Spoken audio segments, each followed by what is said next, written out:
Suddenly, a huge shockwave erupts from the top floor. In less than 20 seconds, the entire store crashes to the ground. And all that remains is a massive pile of twisted steel and concrete. More than 500 people are dead. The tragedy stuns the nation, and the public demands answers. Now, one man must find out what caused this catastrophe. What he discovers will shake an entire country to its foundation. Disasters don't just happen. They're triggered by a chain of critical events. Unravel the clues and count down those final seconds from disaster.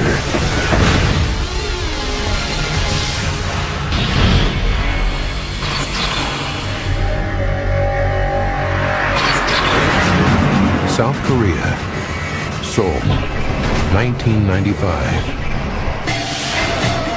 It's a hot summer day in this booming capital city. In less than a decade, the country has transformed itself into one of the world's largest economies.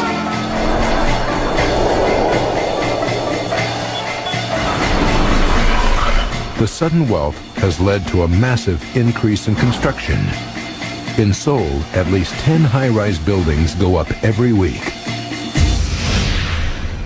But a shadow looms over this nation. Its neighbor, North Korea, lies just 25 miles from the capital. Close enough to put Seoul within range of artillery shells from one of the last surviving hardline communist countries. The relationship between the two has been violent for a long time. In 1983, North Korean militants detonated a bomb, killing 17 South Korean officials. 4 years later, the communists are accused of destroying a South Korean airliner in flight, killing 115. June 29th, 7 a.m. Seoul's 10 million residents start another busy day. Among them is 19-year-old Park Sang-hyun. Park's dream is to be a school teacher, so to pay for her tuition, she works as a shop assistant. This evening, Park plans to meet her best friend, So Hee-jin. The two women have known each other since they were 4. Park was like a sister to me. She was very outgoing and very kind. We had planned to meet in a coffee shop after she finished work. Park works in the Sampung Superstore, one of the most exclusive retail outlets in South Korea. The building employs 1,000 staff and serves 40,000 customers every day. It turns over the equivalent of $4 million a week and sells everything from the latest electronics to designer fashion. Built in the late 80s from reinforced concrete, the complex has 4 basement levels and 5 stories above ground. It stands on nearly 4 acres of real estate in the city's exclusive Gangnam district. The area was once a landfill site and the city's waste dump. Now it's one of Seoul's most affluent areas. 8:05 a.m. Young Cho Lee, the store's facility manager, starts his day. His first job is to investigate a note left on his desk by the nighttime security guard. In the early hours of the morning, the guard heard strange noises coming from the roof. The roof is cracked, but Lee knows that this was caused when air conditioning units were moved 2 years ago.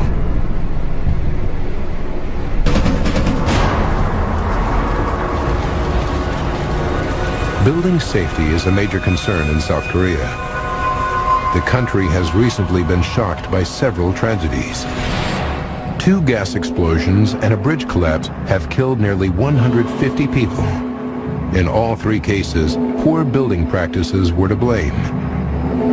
In the aftermath, the nation starts to question the price of their economic growth, so the state puts into place a series of rigorous inspections for all public buildings to restore confidence. Sampung has just passed its regular safety inspection. 10:02 a.m. Park is already busy at work in the children's clothing department.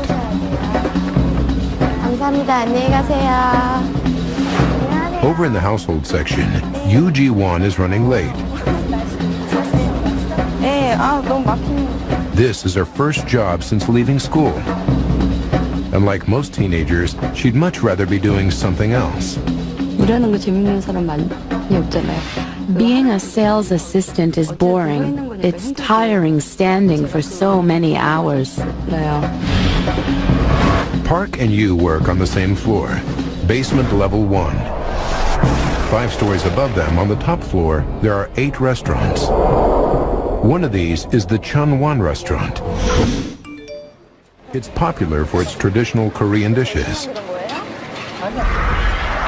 Inside, facility manager Mr. Lee is dealing with another problem.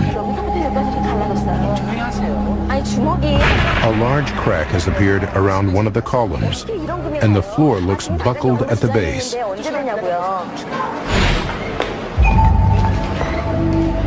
Lee decides to close the restaurant. Construction signs are put up, and access to the area is blocked off.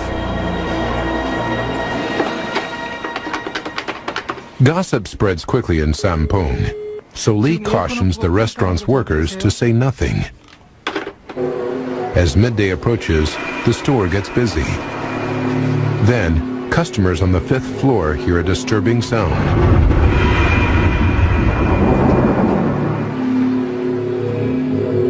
Once again, Mr. Lee goes to investigate. Down in basement level 1, Yoo starts to feel the building vibrate.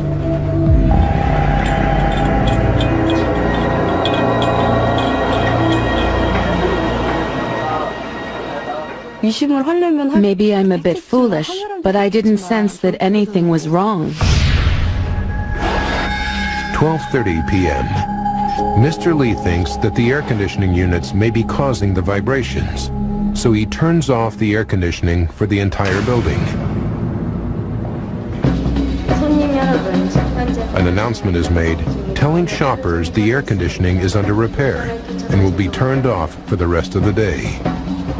As the temperature reaches nearly 80 degrees Fahrenheit, shoppers start to complain. Customers are getting angry. Why doesn't a prestigious store like Sampung have working air conditioning? 4 p.m. Behind the scenes, facility manager Mr. Lee briefs the superstore's owner about the cracks in the restaurant, which have widened to 4 inches since the morning. Also present is Hak Soo Lee, the structural engineer.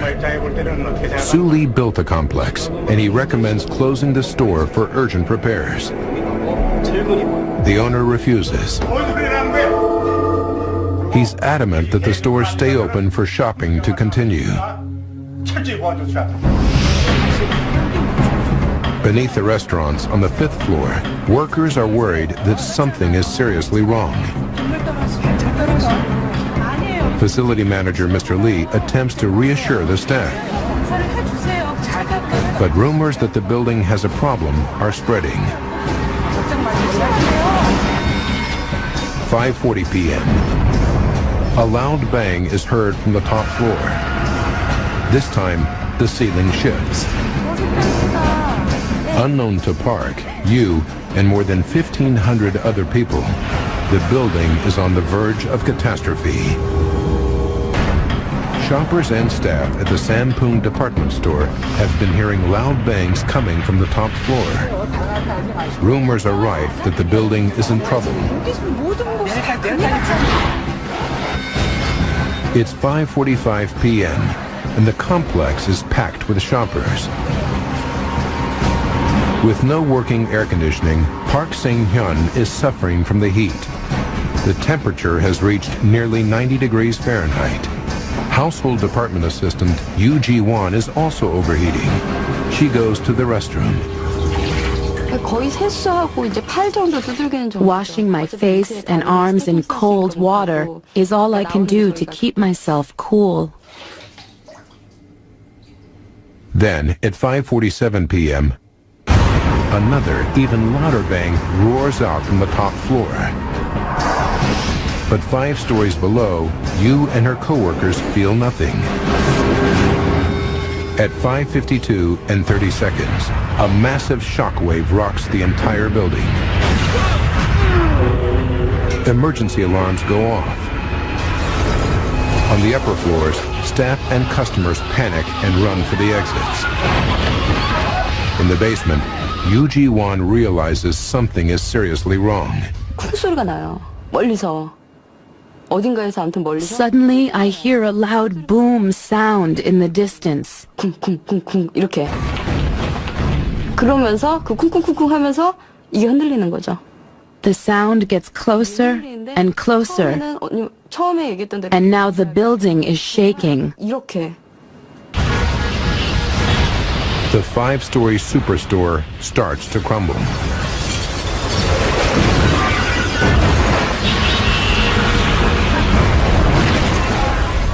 Park and Yu are engulfed in the mayhem.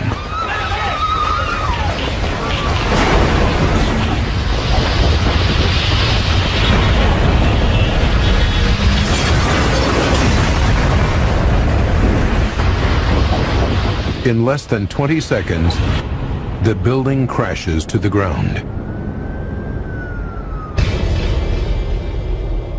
As the dust settles, it becomes clear the entire superstore has collapsed.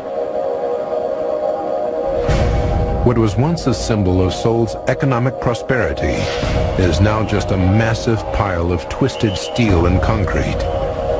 Smoke seeps from the wreckage, and 1,500 people are trapped. Within minutes, rescue teams, police, and fire crews drag the dead and injured free of the wreckage. Television crews broadcast the tragedy live to the nation. South Korea has never witnessed a peacetime tragedy on this scale before. The death toll will be massive.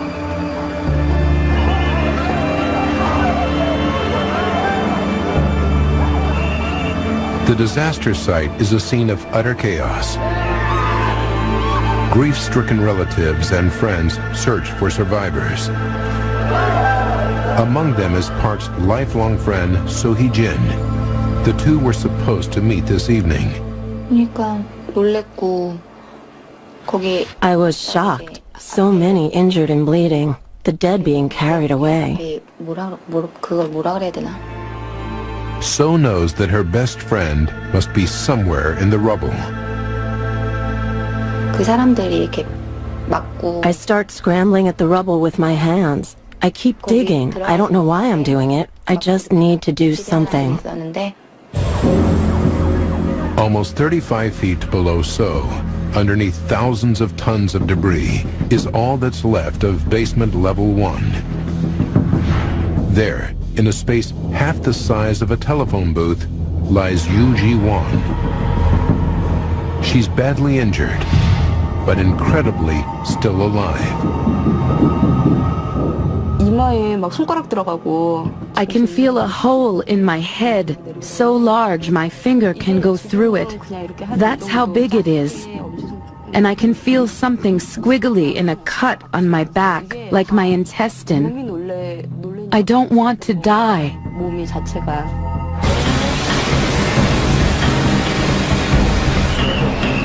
The scale of the rescue operation is massive. 1,000 rescue workers and volunteers desperately try to free bodies from the wreckage. By nightfall, more than 30 cranes and excavators are on site to speed up the rescue. They work through the night, carefully removing huge slabs of debris.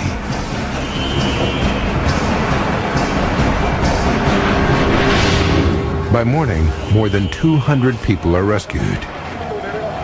But 44 are dead, and more than 600 others are missing.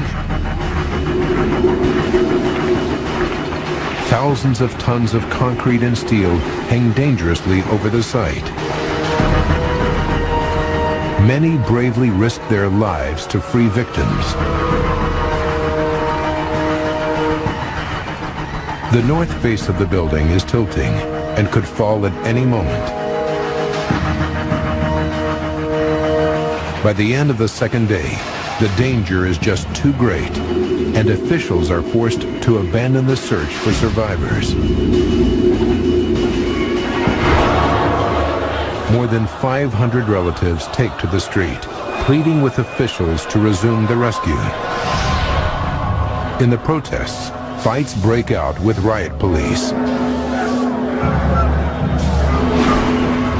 Calling off the search now would be a death sentence for you and countless others trapped in the wreckage.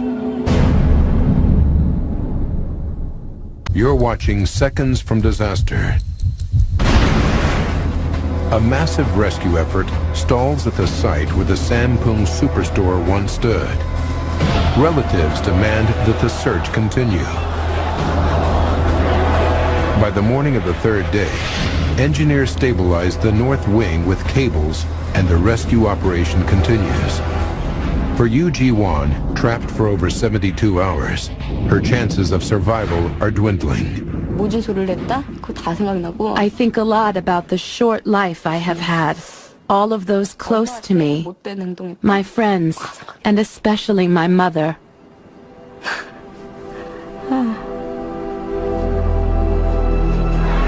Relatives gather daily to identify the corpses pulled from the wreckage. Park Sang-hyung's friend So is there. She sees a photo that strikes fear in her heart. The picture shows a decapitated corpse. It is wearing the same ring Park had on. I pray it's not her. But at the hospital, she discovers the ring is different. It's not her friend's. It's so good when I realize it isn't Park. I know she could still be alive. On day 4, the death toll reaches 107. And rescue workers know many more are missing. The rubble is constantly compressing, crushing those still trapped inside. The wall above you is now just inches from her face. By chance, she finds a knife beside her. I think about killing myself. I can't take the horror anymore. But then I realize that actually it's easy to become very selfish and not think of the effect it would have on the people I love. Day after day passes, and body after crushed body is found. Then, after a full week, authorities decide there is little hope. Without water, a person can only survive for about 3 days in 85-degree heat. For relatives, the announcement is devastating. The rescue effort turns into a recovery operation. Heavy machinery moves in to clear the tons of rubble from the disaster site. Another 5 days go by, and nearly 21,000 tons of wreckage has been cleared. Then, just after 3:30 in the afternoon, 12 days after the collapse, there's an astonishing discovery. Around where my foot was, suddenly it just opened up. There was a hole. Yu Ji-won is found alive. And I can hear a voice asking, "Is there someone in there?"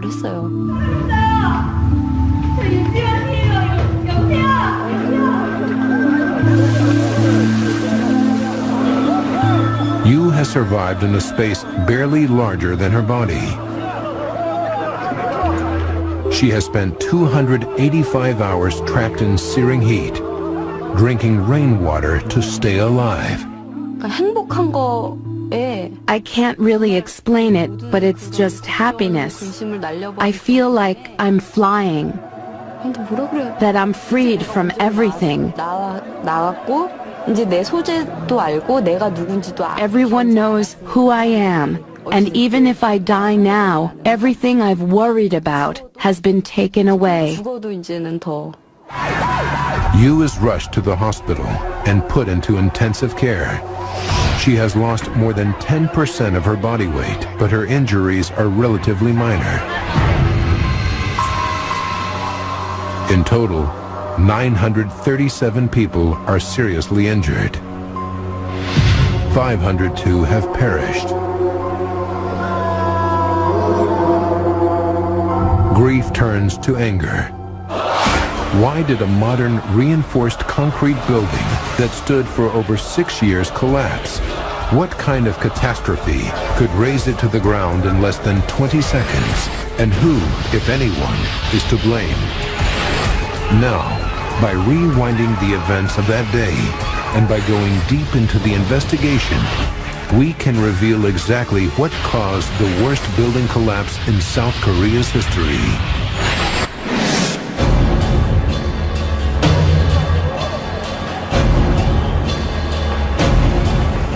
Within an hour of the disaster, the prosecution office orders a full-scale inquiry. And there's only one man for the job. Long Chong is the professor of civil and structural engineering at Danguk University. His knowledge of South Korea's construction industry is unsurpassed. But as Professor Chung arrives at the disaster site, even he isn't prepared for what he sees.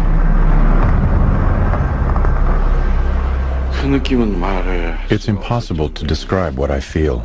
So many people are crushed in the rubble. It's a huge shock. Chung knows that to cause this level of destruction, something devastating must have happened. I've never seen a building collapse so completely. It's utter chaos. He resists the urge to jump to conclusions, but one theory seems fitting right away. Sampung could be the latest gas-related disaster. In the last 8 months, South Korea has been rocked by 2 massive explosions caused by leaking gas. The most recent was at Daegu subway in Seoul. The blast killed over 100 people and injured 140. The scenes look all too familiar. I'm 80 to 90% sure a gas explosion is responsible for this disaster. Chung knows one thing will prove if gas is to blame. Fire. Gas explosions have a distinct signature. They almost always produce an inferno. But although parts of the building are ablaze, thick smoke isn't the evidence Chung needs. The fire is not from the blast, but from gasoline burning in the cars that have been crushed in the basement. Unable for now to prove the gas theory, Professor Chung considers a more sinister cause, a terrorist bomb.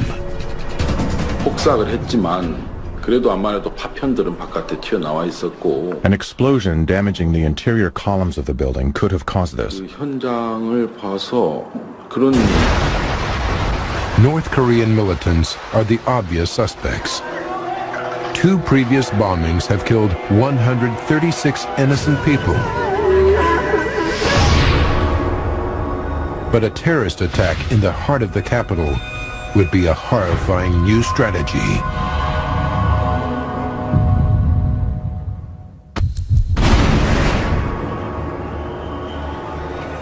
Investigator Long Chong is trying to determine if the disaster at the Sampung Superstore was caused by a terrorist bomb. It bears a striking resemblance to another shocking event in the U.S. On April 19, 1995, just 10 weeks prior, a terrorist bomb blew up the Murrah Federal Building in Oklahoma City. 168 people were murdered. Could the disaster at the superstore be a similar case, where a bomb triggers a large-scale collapse? The two buildings were of similar construction, so is there anything to learn from the U.S. investigation? One of the first things I tried to do is imagine how the collapse progressed, how the building got from a state standing up, ordinary state, down to a pile of rubble on the ground.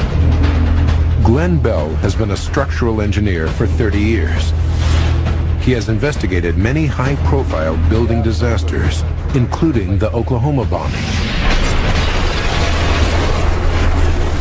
A bomb explosion has its own unique mark, a footprint that investigators call a debris field. In the Oklahoma City bombing, we see debris was blown out sideways from the face of the building from the explosion. The wreckage was thrown nearly 1,000 feet from the structure, forming a distinct pattern. But as Chung surveys the scene from Sampung, he notices one striking difference. The debris wasn't thrown outwards. The entire structure came straight down. The pattern of collapse and lack of other evidence rules out a terrorist bomb. For Chung, it's conclusive. An explosion would not have caused the building to collapse straight down in its entirety. The pattern of collapse also rules out a gas explosion. Now there's only one option left, and it could affect almost every large building in Seoul. Some kind of structural failure must have caused this disaster. There is so much damage that if it wasn't an explosion, there has to be something wrong with the design of the building or a mistake in its construction. The pressure is on Chung to solve this mystery. In recent months, a bridge collapsed without warning, and now a superstore has suffered a similar fate. How many other thousands of buildings and millions of lives are in danger? Has the rush to build in this booming economy left a terrible legacy behind? Chung begins a process of elimination. Is poor design to blame? The drawings used to build a superstore should reveal all.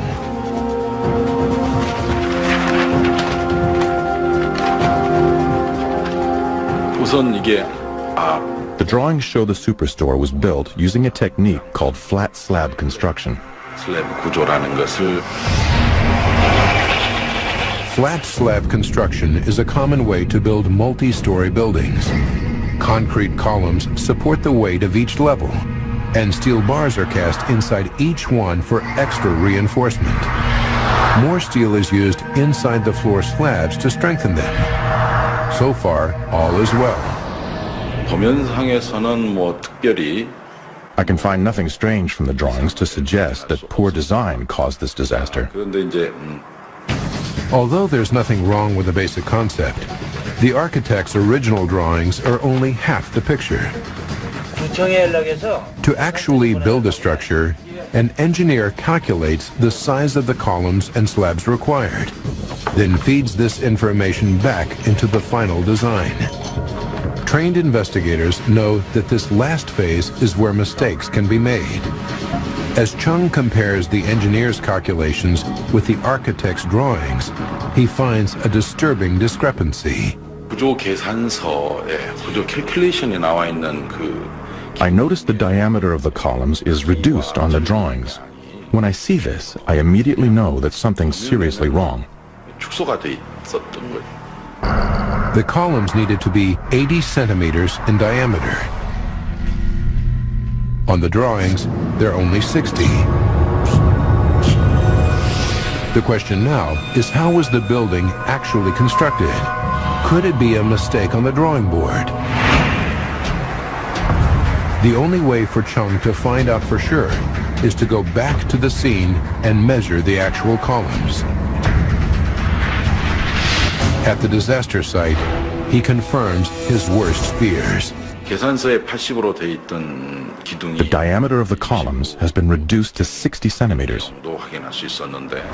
It's disturbing, but it's not the answer to the mystery. Standard engineering practice would have ensured that the building was safe. Every building is designed to have a safety tolerance. We build in a margin of safety to protect the structure, but more importantly, to protect the people from harm. Sampung was engineered to be 2.5 times stronger than needed. Even though the mix-up over the column dimensions reduced this by half, there was still a healthy safety margin. There must be something else. Chung orders his investigation team back to the disaster site to look for more clues. There, they find another error. The reinforcing steel bars that strengthen the concrete floor slabs are in the wrong place. They should be 5 centimeters from the top of the slab, but they're 10 centimeters. This tiny detail is of crucial importance. The repositioning of the steel by about 5 centimeters may not sound like very much to the layperson, but it's critical because effective lowering the steel is very much like making the slab thinner. This mistake weakens the slab by 20% at the most vital part of the building, the point where the floors connect to the columns and the stress is transferred to the ground. It's still not enough to cause collapse, but the errors are adding up. They point to a systematic disregard for building regulations.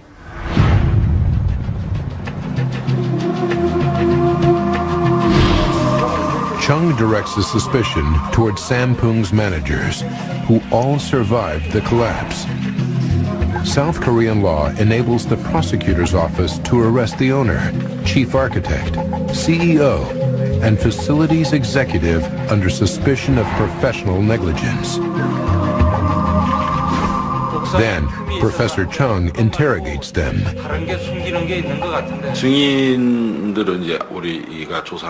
Talking to these witnesses was very important. I needed to understand the history of the complex.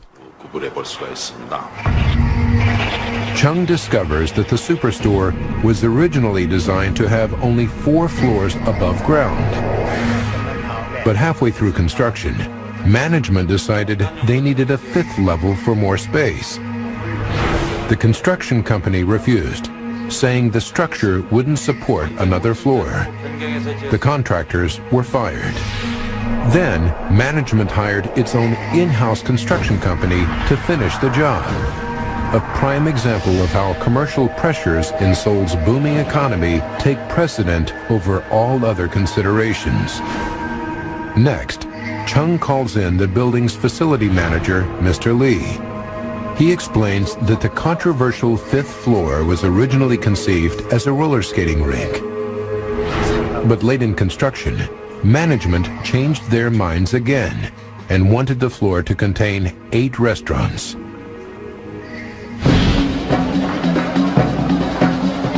In Korea, diners traditionally sit on the floor, so restaurants install floor heating. To fit this heating, the floor must be thickened, which adds to its weight. As soon as I knew the roller skating rink had been changed to a restaurant floor, I knew that the building was in trouble. Installing the floor heat must have put even more stress on the vital connections on the 5th floor. Mr. Lee confirms that they were under enormous stress. He had seen the cracks with his own eyes and had photos taken. Mr. Lee tells me about a problem on the morning of the collapse. A pillar in one of the restaurants had a crack around the base of it the size of a man's fist. By checking the plans, Chung places the cracks at column 5E in the Chunwon restaurant. He can tell the slab has completely separated from the pillar, with only the reinforcing steel holding it together. He's getting closer, but even this isn't enough to explain the disaster that claimed so many lives. There is one factor that Chung can't ignore. The building stood for a full 6 years. Hundreds of thousands of people came and went, shopped and dined in its nearly 8 acres of retail floor space. Something must have happened after the building was completed. something that pushed it over the edge. There always exists a critical point. If you go beyond that point, the building collapses. Chung's team scrutinizes the building's history. It's painstaking work, but even the slightest anomaly counts. Finally, Chung gets a lead. 2 years before the collapse, 3 large air conditioning units on the roof were moved because neighbors on the east side complained that they were too noisy.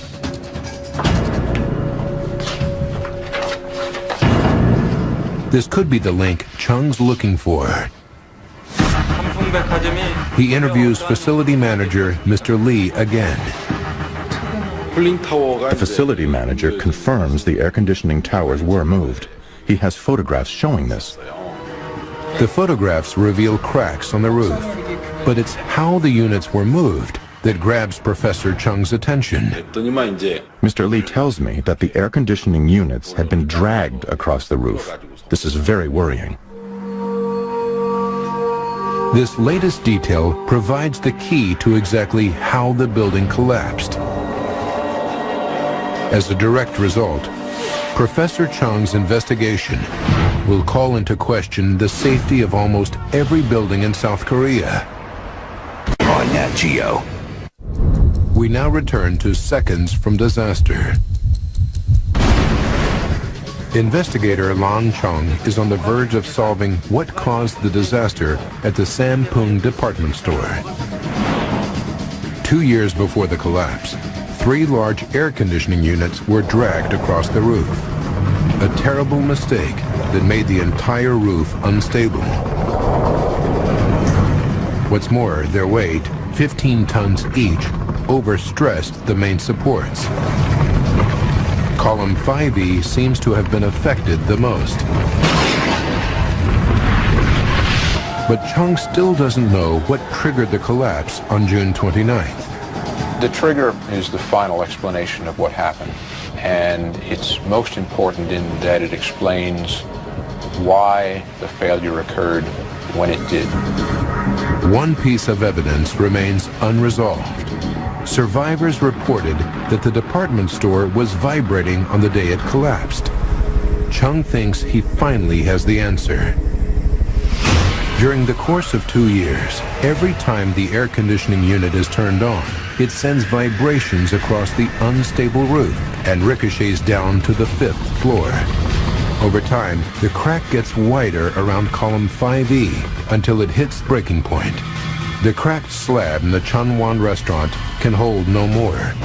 It starts to crumble.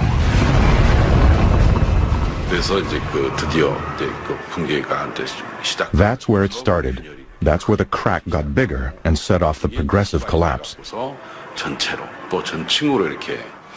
Now, by rewinding the events leading up to that fateful day, and by following the evidence uncovered during the extensive investigation, we can finally reveal how the Sampung Superstore collapsed. 1993, 2 years before collapse.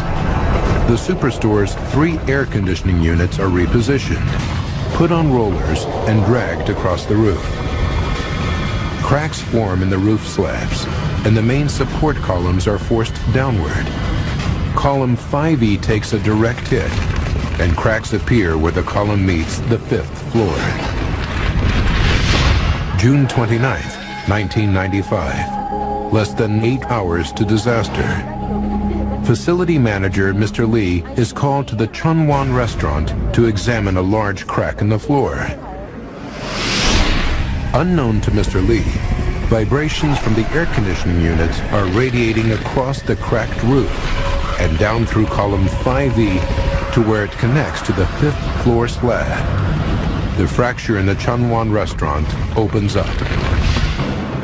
5 hours to disaster, and the first of several large bangs erupts from the 5th floor. The vibrations from the air conditioning units force the crack to widen even further. After reports that the entire building is vibrating, Mr. Lee turns off the air conditioning. But it's too late.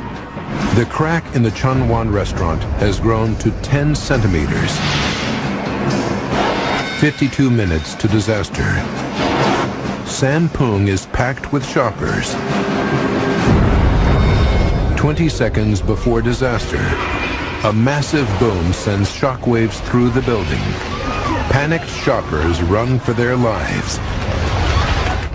The fifth floor slab around column 5E finally gives way.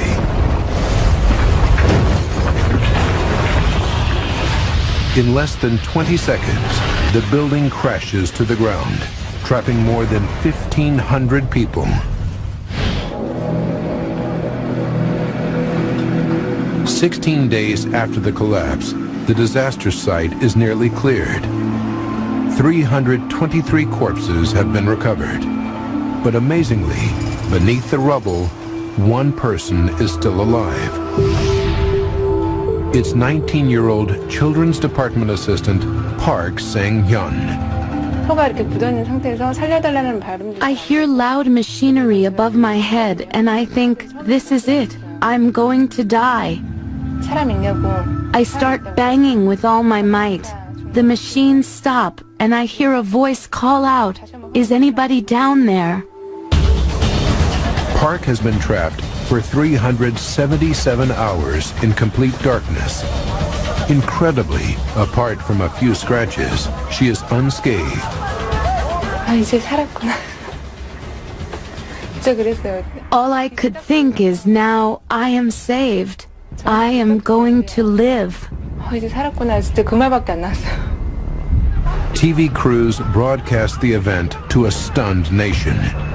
But no one is more shocked than So Hee-jin. 너무 좋았죠. 너무 좋았고. It was incredible. Incredible. 들었었어요. 혼자. Even though everyone around me told me she was dead, only I kept on believing until the end. I couldn't stop crying. 그런 생각 들었었죠.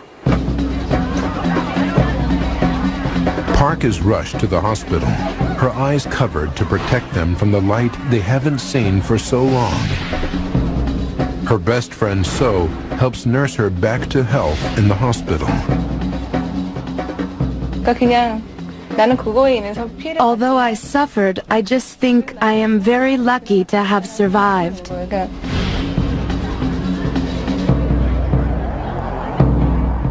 After weeks of recovery, Park finally goes home. 저 친구가 봤을 때 되게 좋았었어요. 저 친구가. I feel so bad that So suffered so much. 저희 가족들도 그러고 저희 친척. I really love her. 정말 고생 많이 했다고. Professor Chung's investigation blamed the collapse on human ignorance, negligence, and greed. On December 27, 1995, after months of public demonstrations, Jun Lee, the owner of Sampung, was jailed for 10.5 years after being found guilty of criminal negligence. His son, the CEO, was jailed for 7 years for corruption and accidental homicide. It is totally unacceptable that the Sampung department store collapsed. It was so unfortunate that so many mistakes were made in one building. Even if just one of the people involved had not made one of the mistakes, this disaster would never have happened. The final verdict had an enormous and lasting impact. Following further investigations, widespread corruption and fraud were discovered at Sampung. 21 others were found guilty, including 12 city officials. In the aftermath, rigorous government building inspections took place across the entire country. What they uncovered was beyond belief. 1 out of every 7 high-rise structures needed rebuilding, and 4 out of 5 needed major repair work. In all, 98% of South Korea's buildings were affected, and just 1 in 50 was deemed safe. 솔직히 사람들이 딱 한 가지만 지키면 되거든요. If there's one thing I take away from this, it's that if you build a building, Build it for your family or those you love. With that mindset, this disaster would never have happened. The air conditioning units are repositioned, put on rollers, and dragged across the roof. Cracks form in the roof slabs, and the main support columns are forced downward. Column 5E takes a direct hit, and cracks appear where the column meets the 5th floor. June 29th, 1995. Less than 8 hours to disaster. Facility manager Mr. Lee is called to the Chunwon restaurant to examine a large crack in the floor. Unknown to Mr. Lee, vibrations from the air conditioning units are radiating across the cracked roof and down through column 5E to where it connects to the 5th floor slab. The fracture in the Chunwon restaurant opens up. 5 hours to disaster, and the first of several large bangs erupts from the 5th floor. The vibrations from the air conditioning units force the crack to widen even further. After reports that the entire building is vibrating, Mr. Lee turns off the air conditioning. But it's too late. The crack in the Chunwon restaurant has grown to 10 centimeters. 52 minutes to disaster. Sampung is packed with shoppers. 20 seconds before disaster, a massive boom sends shockwaves through the building. Panicked shoppers run for their lives. The 5th floor slab around column 5E finally gives way.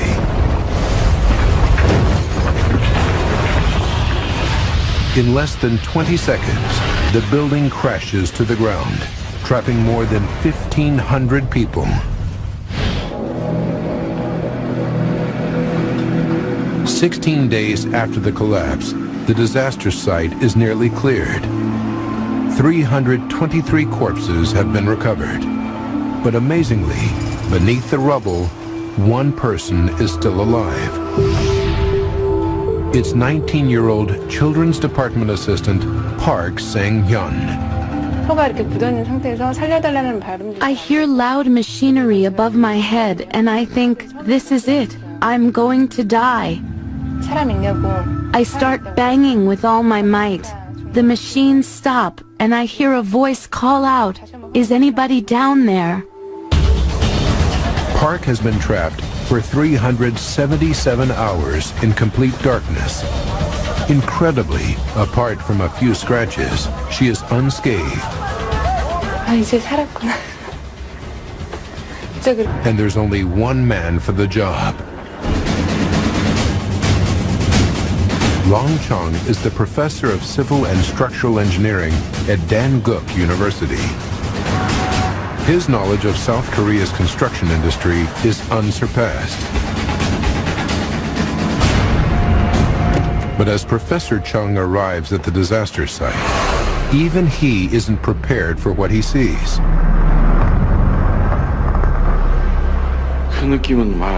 It's impossible to describe what I feel. So many people are crushed in the rubble. It's a huge shock.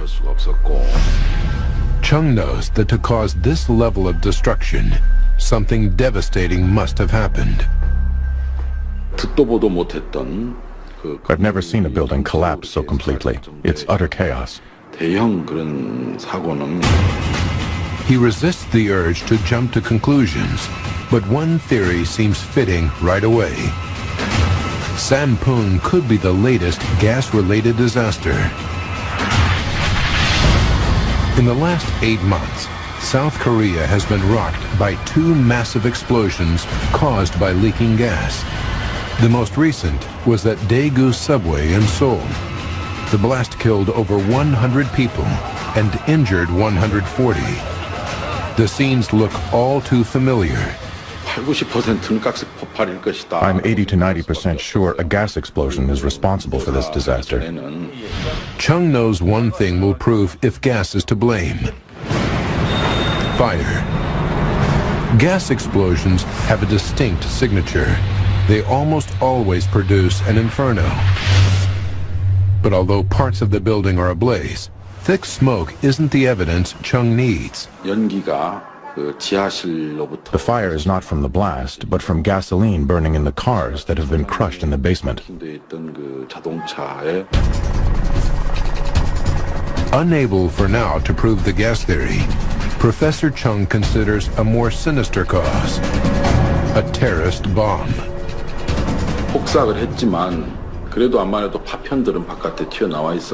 An explosion damaging the interior columns of the building could have caused this. North Korean militants are the obvious suspects. 2 previous bombings have killed 136 innocent people. But a terrorist attack in the heart of the capital would be a horrifying new strategy.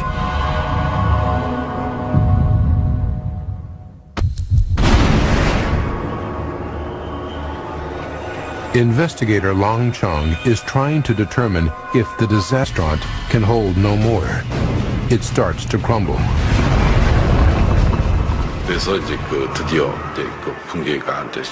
That's where it started. That's where the crack got bigger and set off the progressive collapse. Now, by rewinding the events leading up to that fateful day, and by following the evidence uncovered during the extensive investigation, we can finally reveal how the Sanpung Superstore collapsed. 1993, 2 years before collapse. The Superstore's 3 air conditioning units are repositioned, put on rollers, and dragged across the roof. Cracks form in the roof slabs, and the main support columns are forced downward. Column 5E takes a direct hit, and cracks appear where the column meets the 5th floor. June 29th, 1995. Less than 8 hours to disaster. Facility manager Mr. Lee is called to the Chunwon restaurant to examine a large crack in the floor. Unknown to Mr. Lee, vibrations from the air conditioning units are radiating across the cracked roof and down through column 5E to where it connects to the 5th floor slab. The fracture in the Chunwon restaurant opens up. 5 hours to disaster, and the first of several large bangs erupts from the 5th floor. The vibrations from the air conditioning units force the crack to widen even further. After reports that the entire building is vibrating, Mr. Lee turns off the air conditioning. But it's too late.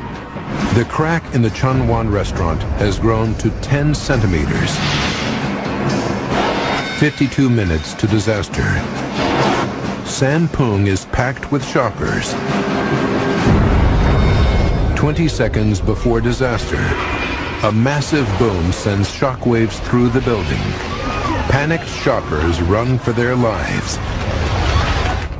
The 5th floor slab around column 5E finally gives way.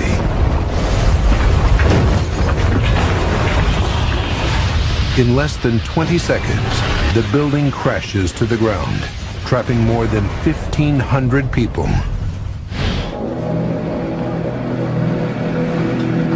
16 days after the collapse, the disaster site is nearly cleared. 323 corpses have been recovered. But amazingly, beneath the rubble, 1 person is still alive. It's 19-year-old people. 16 days after the collapse, the disaster site is nearly cleared. 323 corpses have been recovered.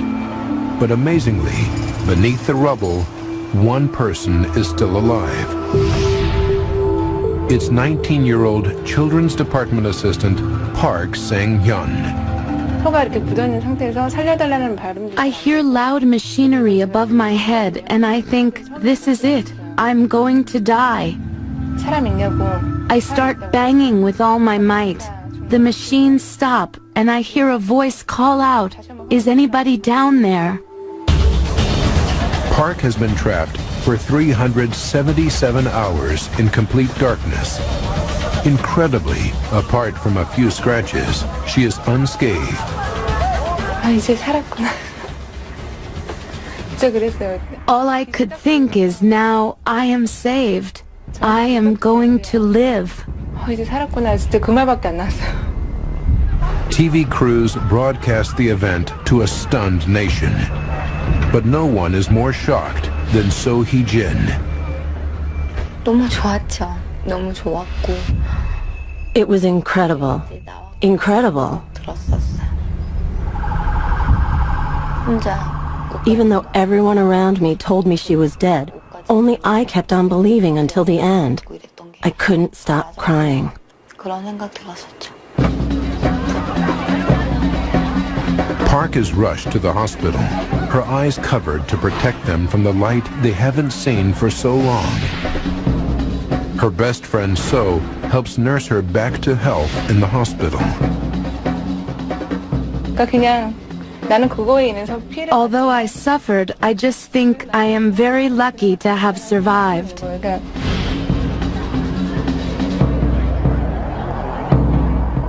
After weeks of recovery, Park finally goes home. 아무튼 저 친구가 봤을 때 되게 좋았었어요. 저 친구가. I feel so bad that So suffered so much. 그러더라고요. 저희 가족들도 그러고 저희 친척. I really love her. 신이 정말 고생 많이 했다고. Professor Chung's investigation blamed the collapse on human ignorance, negligence, and greed.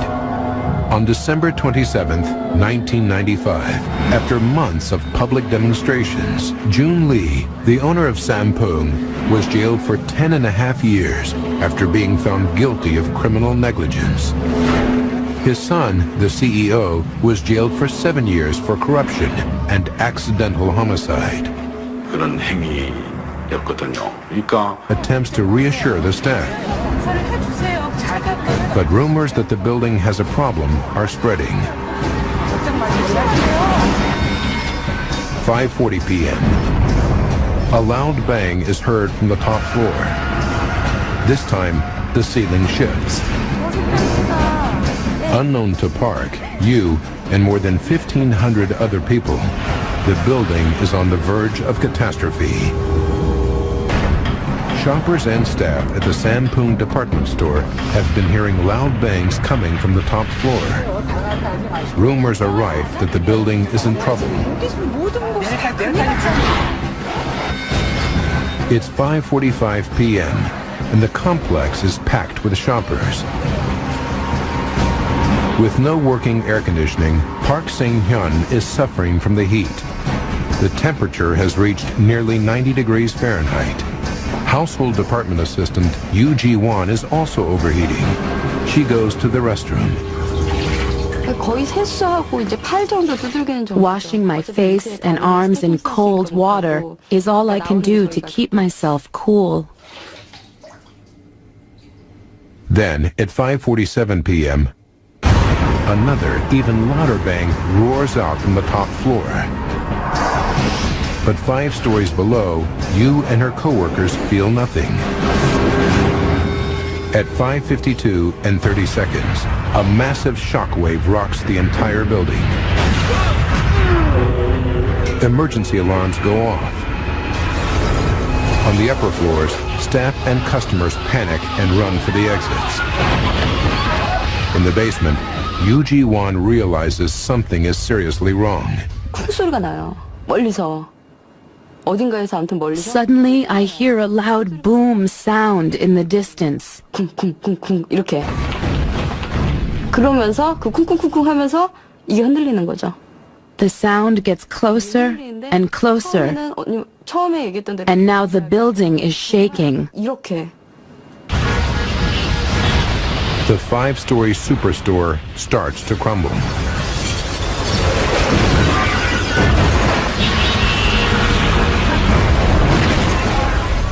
Park and Yu are engulfed in the mayhem.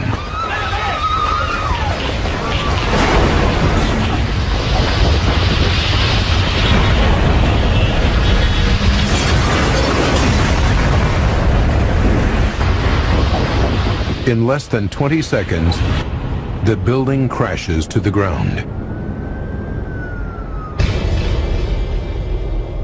As the dust settles, it becomes clear the entire superstore has collapsed. Relatives demand that the search continue. By the morning of the third day, engineers stabilize the north wing with cables, and the rescue operation continues. For Yu Ji-won, trapped for over 72 hours, her chances of survival are dwindling. I think a lot about the short life I have had. All of those close to me, my friends, and especially my mother.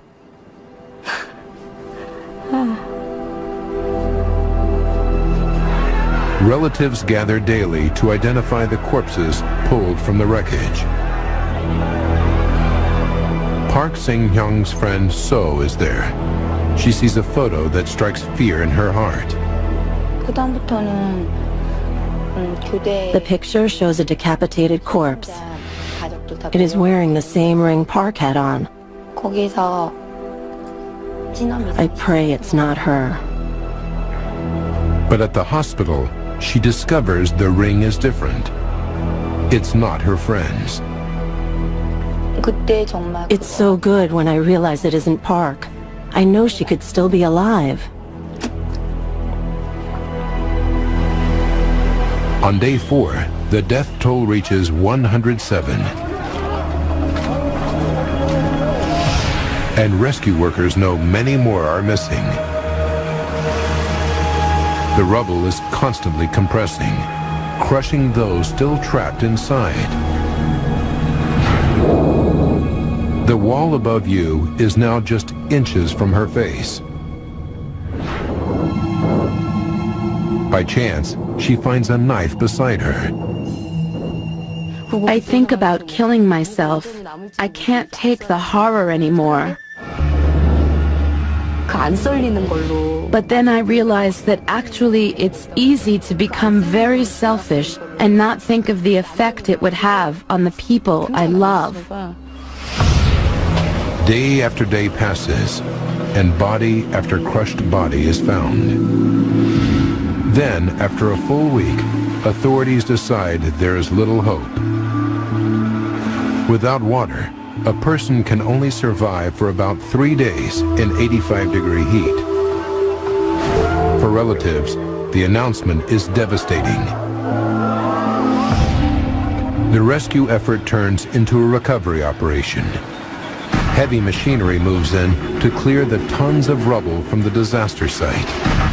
Another 5 days go by, and nearly 21,000 tons of wreckage has been cleared. Then, just after 3:30 in the afternoon, 7 a.m., Seoul's 10 million residents start another busy day. Among them is 19-year-old Park Sang-hyun. Park's dream is to be a school teacher, so to pay for her tuition, she works as a shop assistant.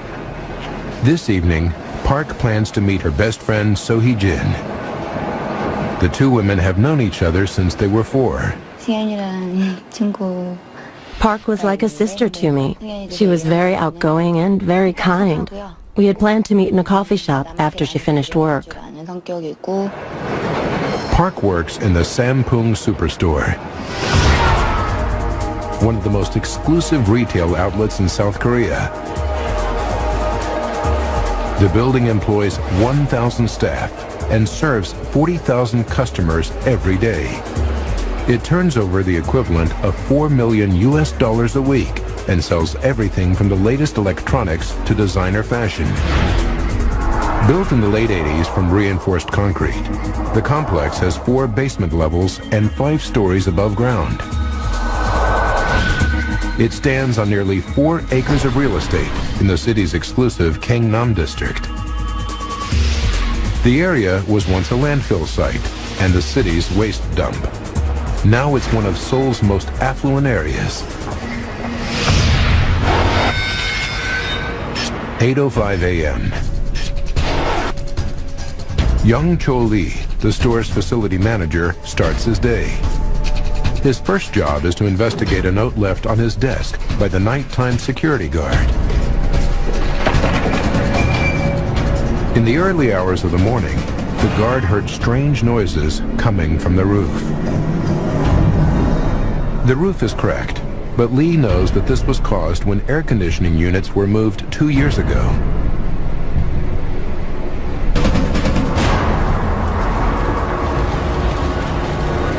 Building safety is a major concern in South Korea.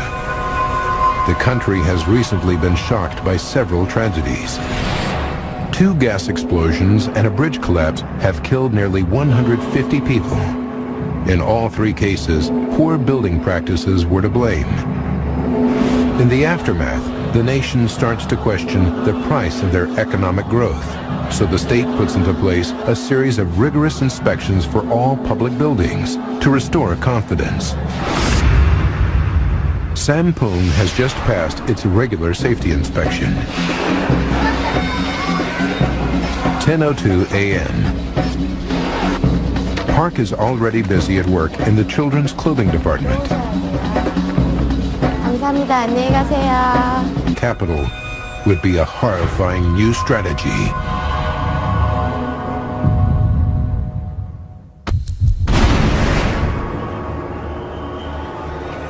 Investigator Long Chong is trying to determine if the disaster at the Sampung Superstore was caused by a terrorist bomb. It bears a striking resemblance to another shocking event in the U.S.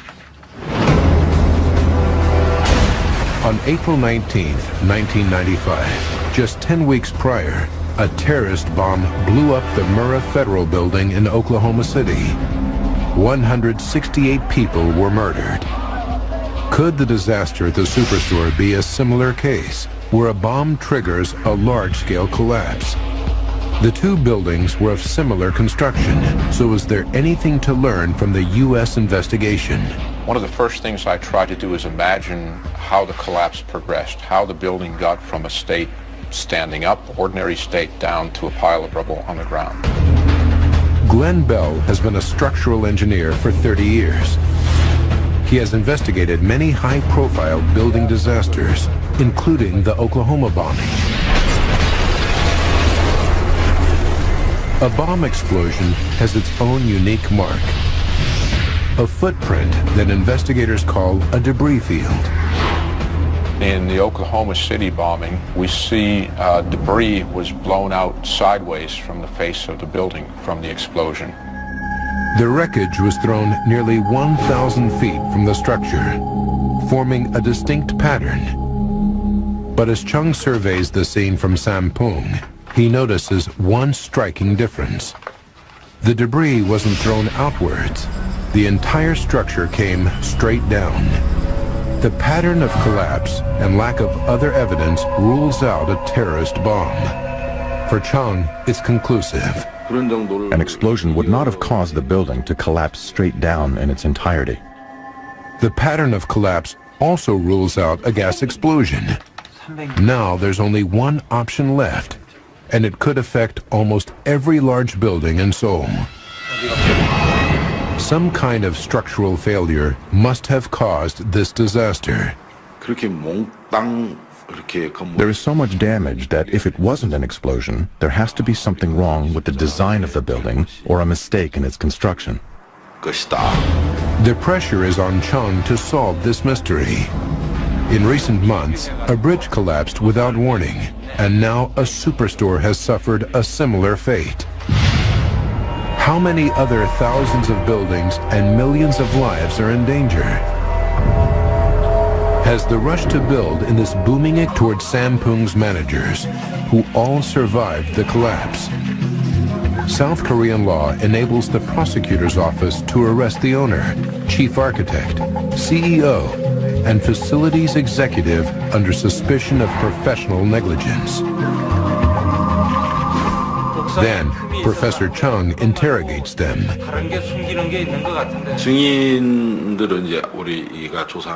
Talking to these witnesses was very important. I needed to understand the history of the complex. Chung discovers that the superstore was originally designed to have only 4 floors above ground. But halfway through construction, management decided they needed a 5th level for more space. The construction company refused, saying the structure wouldn't support another floor. The contractors were fired. Then, management hired its own in-house construction company to finish the job. A prime example of how commercial pressures in Seoul's booming economy take precedent over all other considerations. Next, Chung calls in the building's facility manager, Mr. Lee. He explains that the controversial 5th floor was originally conceived as a roller skating rink. But late in construction, management changed their minds again and wanted the floor to contain 8 restaurants.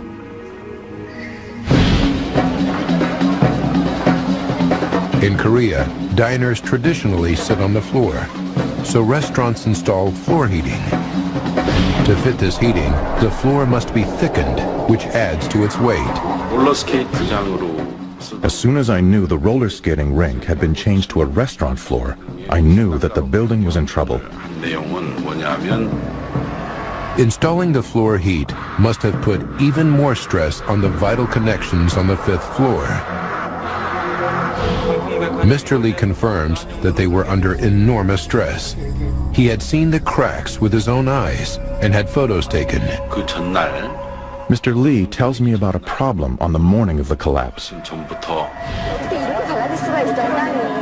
A pillar in one of the restaurants had a crack around the base of it the size of a man's fist. By checking the plans, Chung places the cracks at column 5E in the Chunwon restaurant. He can tell the slab has completely separated from the pillar, with only the reinforcing steel holding it together. He's getting closer, but even this isn't enough to explain the disaster that claimed so many lives. There is one factor that Chung can't ignore. My finger can go through it. That's how big it is. And I can feel something squiggly in a cut on my back, like my intestine. I don't want to die.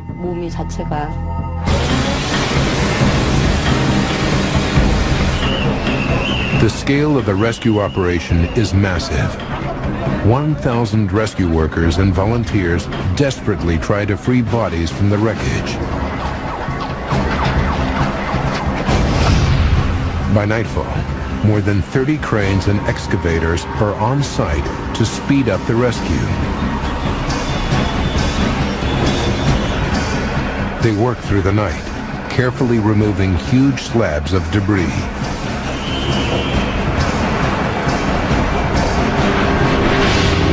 By morning, more than 200 people are rescued. But 44 are dead, and more than 600 others are missing. Thousands of tons of concrete and steel hang dangerously over the site. Many bravely risk their lives to free victims. The north face of the building is tilting and could fall at any moment. By the end of the second day, the danger is just too great, and officials are forced to abandon the search for survivors. More than 500 relatives take to the street, pleading with officials to resume the rescue. In the protests, fights break out with riot police. Calling off the search now would be a death sentence for you and countless others trapped in the wreckage. You're watching Seconds from Disaster. A massive rescue effort stalls at the site where the Sampung superstore once stood. Relatives demand that the search continue. By the morning of the third day, engineers stabilize the north wing with cables, and the rescue operation continues. For Yu Ji-won, trapped for over 72 hours, her chances of survival are dwindling. I think a lot about the short life I have had. all of those close to me, my friends, and especially my mother.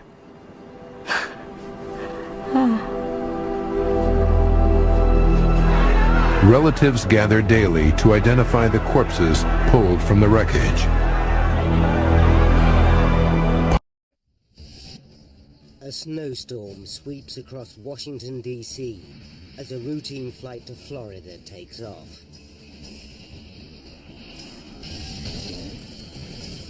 Suddenly, the aircraft starts shaking.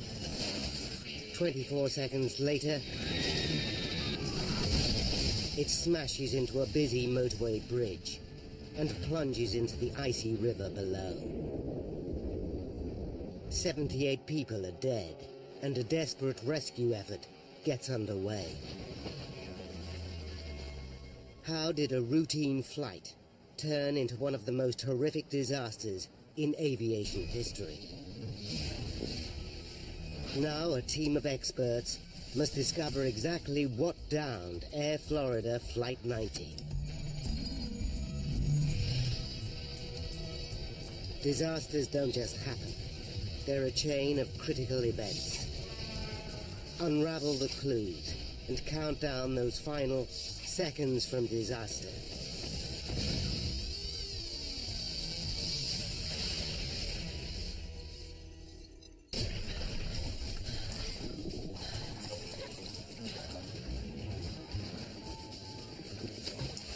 This man has survived the plane crash. Now, as the aircraft sinks, he must cheat death again.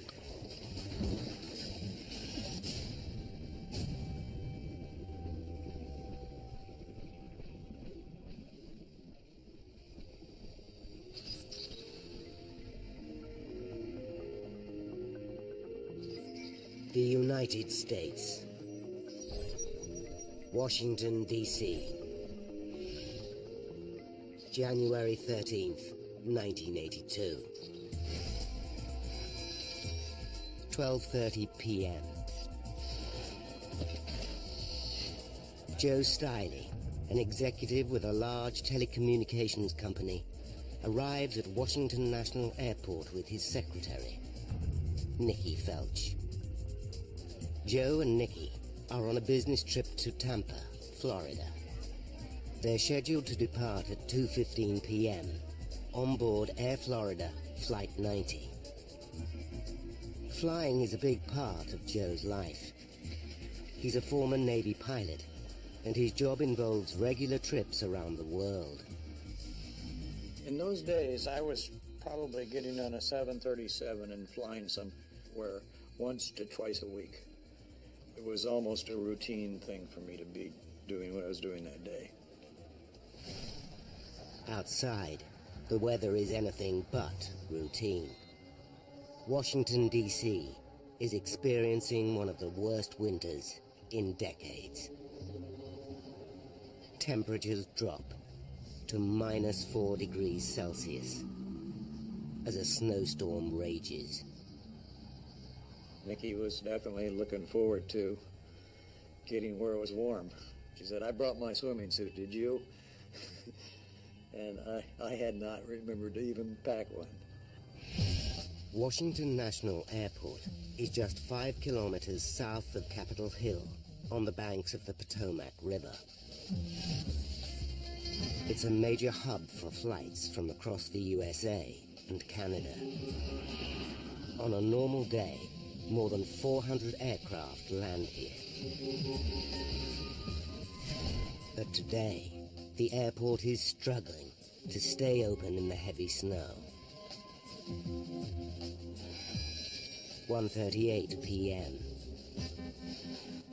All flights are grounded while snowplows clear the runways. The operation is expected to take an hour. At Gate 12, Air Florida Flight 90, a Boeing 737, is held up by the delay. Seems like every year it gets worse and worse. Yeah, I know. I can deal with rain, but this snow is... Captain Larry Wheaton is 34. He's a family man with 2 children. Roger Pettit, his first officer, is just 31.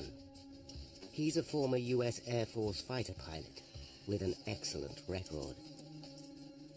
But both men have less than 3 years' experience flying 737s. At 2 p.m., Flight 90 begins boarding, 20 minutes late.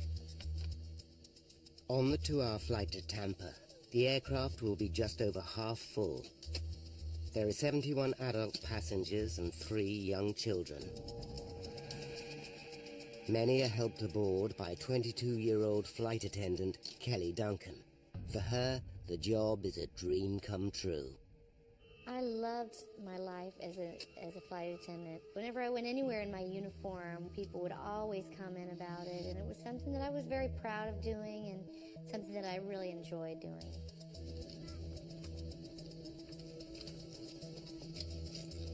Near Joe and Nikki are Priscilla Tirado, her 2-month-old son Jason, and her husband Jose. They're relocating to Florida, where Jose has found a job in the construction industry. 2:20 p.m. Captain Wheaton expects the airport to reopen soon. He orders the ground crew to de-ice the 737. Okay, guys, you can get started. It's a routine procedure to remove snow and ice from the aircraft before takeoff. But a string of further delays keeps Flight 90 at Gate 12 for another hour. Clearing the runways takes longer than expected. And then there's a backlog of flights. There's nothing anyone on board can do but wait. Outside, the snowstorm continues. I could see snow accumulating on the aircraft and all around the aircraft. It snowed the entire time we were there.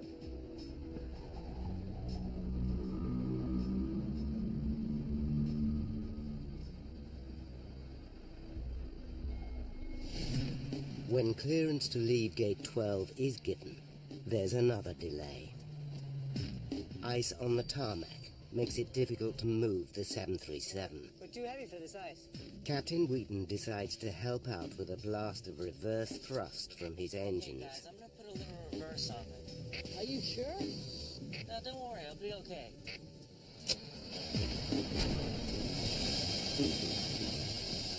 3:35 p.m. Flight 90 eventually begins taxiing to the runway 1 hour and 20 minutes behind schedule. It's a relief for flight attendant Kelly Duncan. When we were finally moving away from the jetway, it was wonderful because I felt like we are finally on our way. Wheaton and Pettit go through their after-start checklist. Anti-ice? APU. Running. Flight 90 then falls in behind other aircraft queuing for takeoff. 2 window exits at the center of the cabin and 2 doors at the front. Boy, this is bad. Probably the worst snow I've ever seen. Seatbelts are released to show. Both pilots can see snow on their wings. Pettit is concerned. You know, it's been a while since we've been de-iced. 3:59 p.m. Flight 90 is cleared for takeoff. Position and hold. Flight attendants, please take your seats. At the rear of the passenger cabin, Kelly Duncan straps herself in. Joe Stiley, Nikki Felch, and Priscilla Tirado are just a few meters away. 3:59 p.m. and 45 seconds.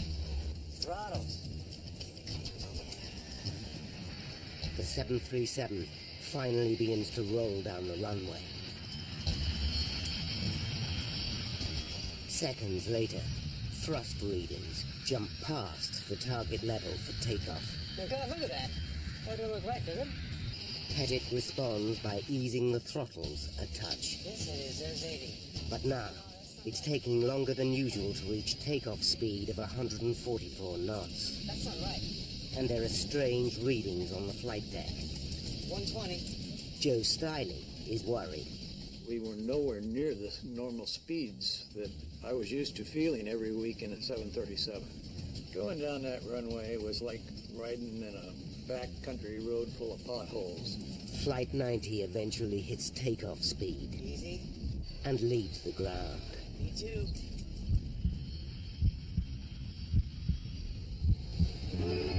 Suddenly, the nose pitches up sharply, and the aircraft starts to shake. In the cockpit, alarms warn the pilots that Flight 90 is about to stall.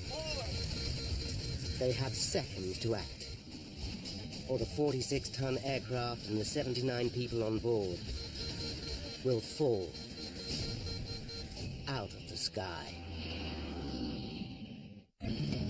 Seconds after takeoff from Washington National Airport, Flight 90's nose pitches up dramatically, and the aircraft begins to shake.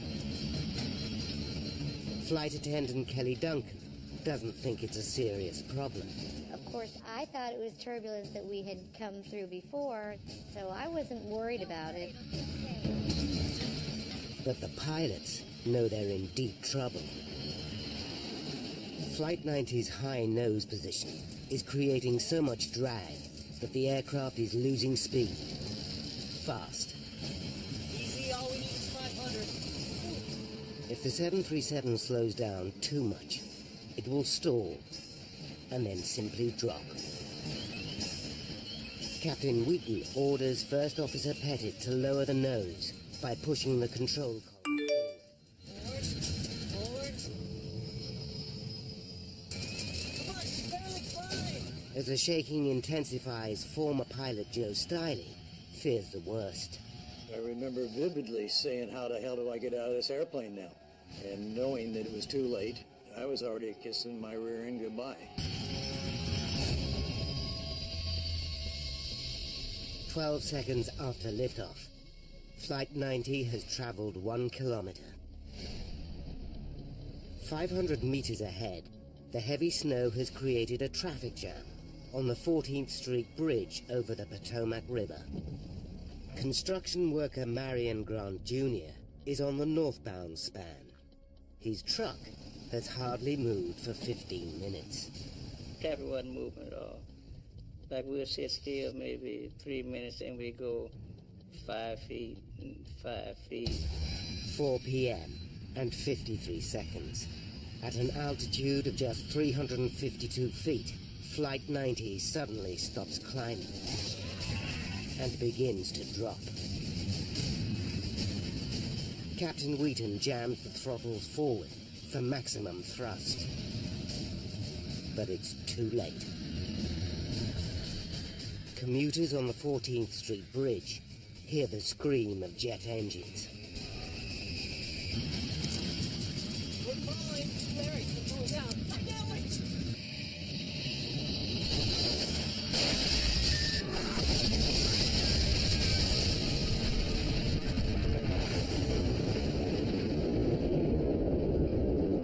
Joe Stiley is knocked out as Flight 90's fuselage breaks into 4 sections.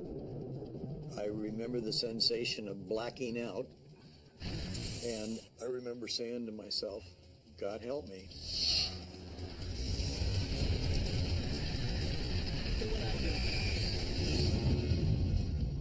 Flight 90's wing has flipped Marion's truck over like a toy, but he stumbles out, alive. The carnage on the bridge is horrific. I saw a guy crushed to death, you know, and then I saw another guy, seemed like his head was decapitated and stuff like that.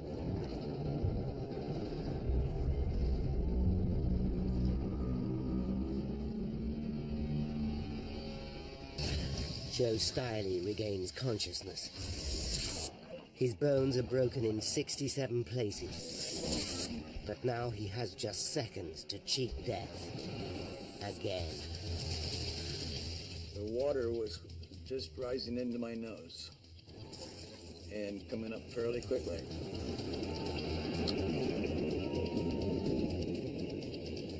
It seemed like forever to get my legs loose because the seats had collapsed. And then I reached over to try to help Nikki get free.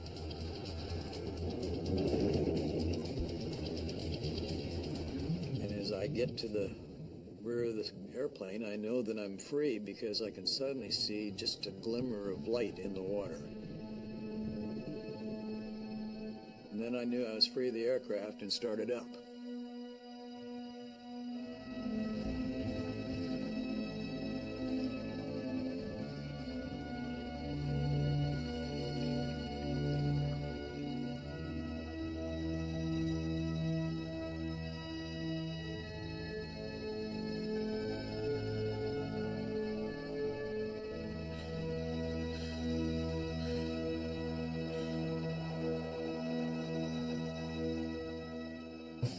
Stunned witnesses gather on the bridge.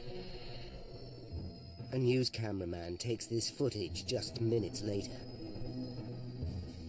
The entire 737, bar the tail section, has disappeared. Joe and Nikki have made it to this island of wreckage, along with 4 other survivors. One is the young mother, Priscilla Tirado. Another is flight attendant Kelly Duncan. The water is just 1 degree above freezing. The human body can only survive in these conditions for about 30 minutes. It hurts to be that cold. It feels like knives in you to be that cold. The emergency services arrive minutes later, but their inflatable boats can't get through the ice. It's a devastating blow for Kelly. I really felt like I was kind of just losing hope, thinking, this is really going to be the way I'm going to die. I just didn't feel like I was ready to die. The survivors have escaped a plane crash. But now, they'll freeze to death unless rescuers reach them within minutes.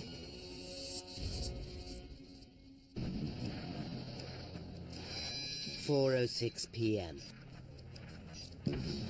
The U.S. Park Police helicopter unit in Anacostia Park, 2.5 kilometers from the crash site.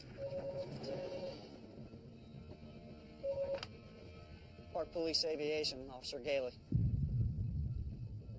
It's the tower. They're reporting a missing aircraft, 14th Street Bridge. Pilot Don Usher is a combat-hardened Vietnam veteran. He springs into action with paramedic Gene Windsor. They know visibility is appalling. And Eagle One, their Bell Jet Ranger helicopter, isn't designed for heavy rescue work. But they're determined to help. We did what we were supposed to do, what we were trained to do, and what the public expected us to do.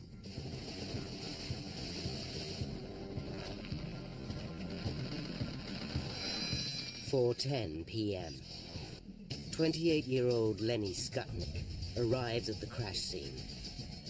Lenny spotted the commotion while driving home from his office job in the center of Washington. He's unnerved by what he finds.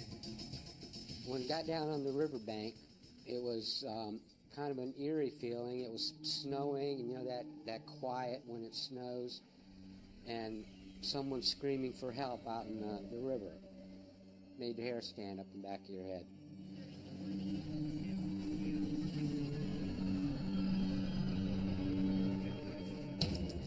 Eagle One is almost flying blind. Don is forced to scan the ground for roads which he knows lead to the 14th Street Bridge.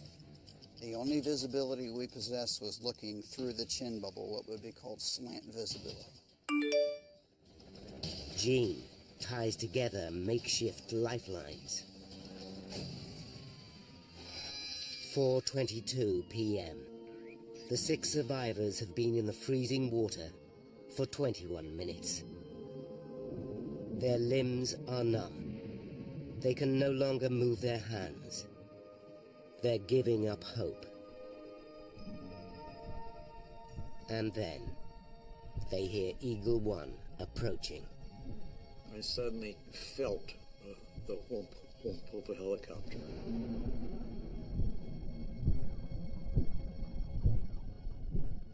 Then the park police helicopter came into view.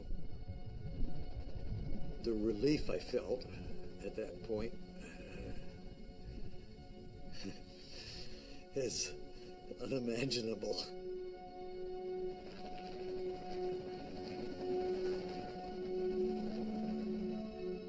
I have never heard such a beautiful thing as the day that I heard that helicopter.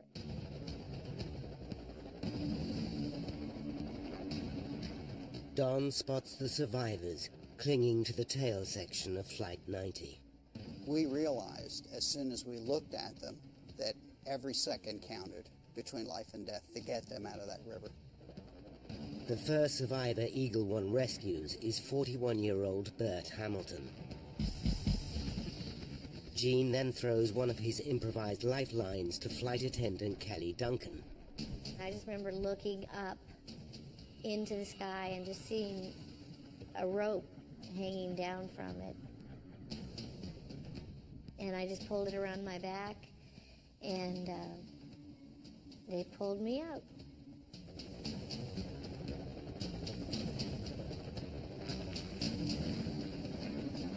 Don and Gene now try to speed up the rescue by dropping 2 ropes.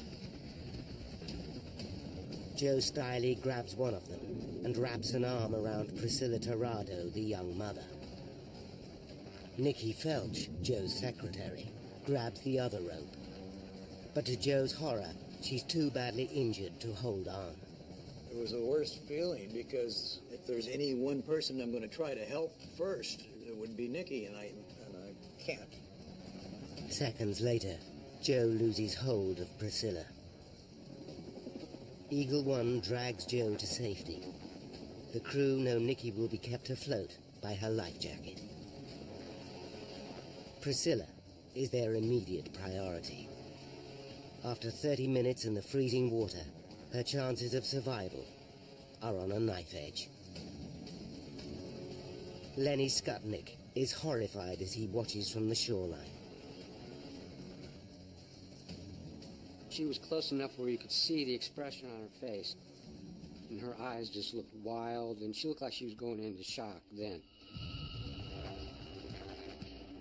Time and again, Priscilla slips from the life ring. Traumatized, exhausted, and temporarily blinded by aviation fuel, she begins to drown. Lenny realizes he can watch no more.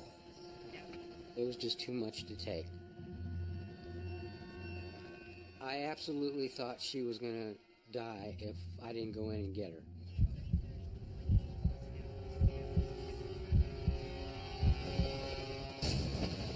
He jumps into the freezing water and drags Priscilla to safety.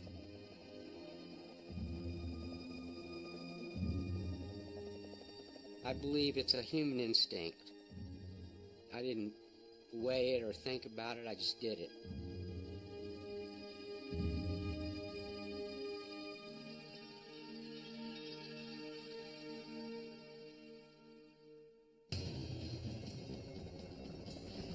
Eagle One now returns to Nikki. But she's too weak to grab the life ring. The crew respond with their most audacious rescue so far.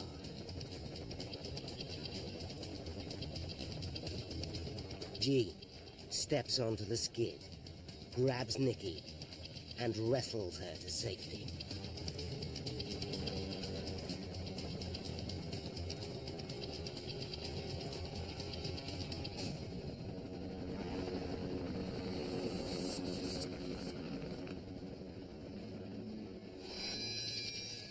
At 4:35 p.m. The rescue is over. The 6th person clinging to the wreckage, whose hand is seen here, has disappeared. He's later identified as Arland Williams, a 46-year-old bank examiner. 74 passengers and crew on board the 737 are dead, including Priscilla Tirado's baby son and husband. 4 more people die on the bridge, bringing the death toll to 78. 5 people survived the tragedy, but only just. I had a skull fracture. My nose was broken, my cheeks were broken, my jaw was broken. All my fingers and thumb on my left hand were broken. My right leg was fractured. My left leg was shattered. Both feet were broken.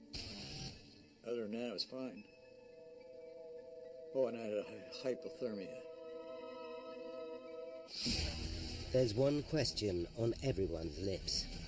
How did a routine flight turn into one of the USA's most horrific air disasters? Now, by going deep into the investigation, we can reveal the chain of events that led to the crash of Air Florida Flight 90.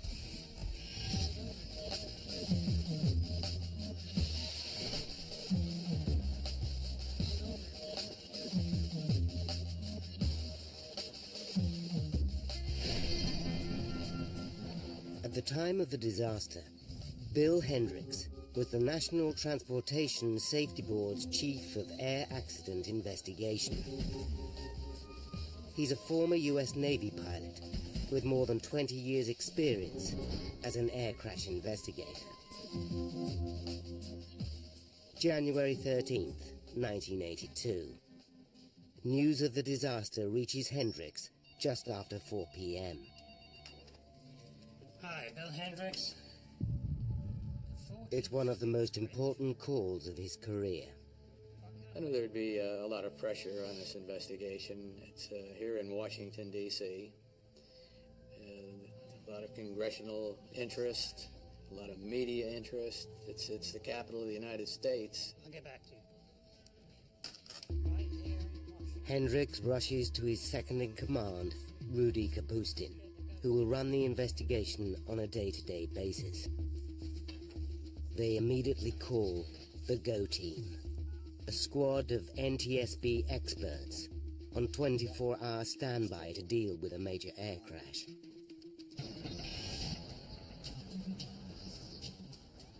The investigators reach the 14th Street Bridge later that evening. The crushed cars tell them Flight 90 came down steeply.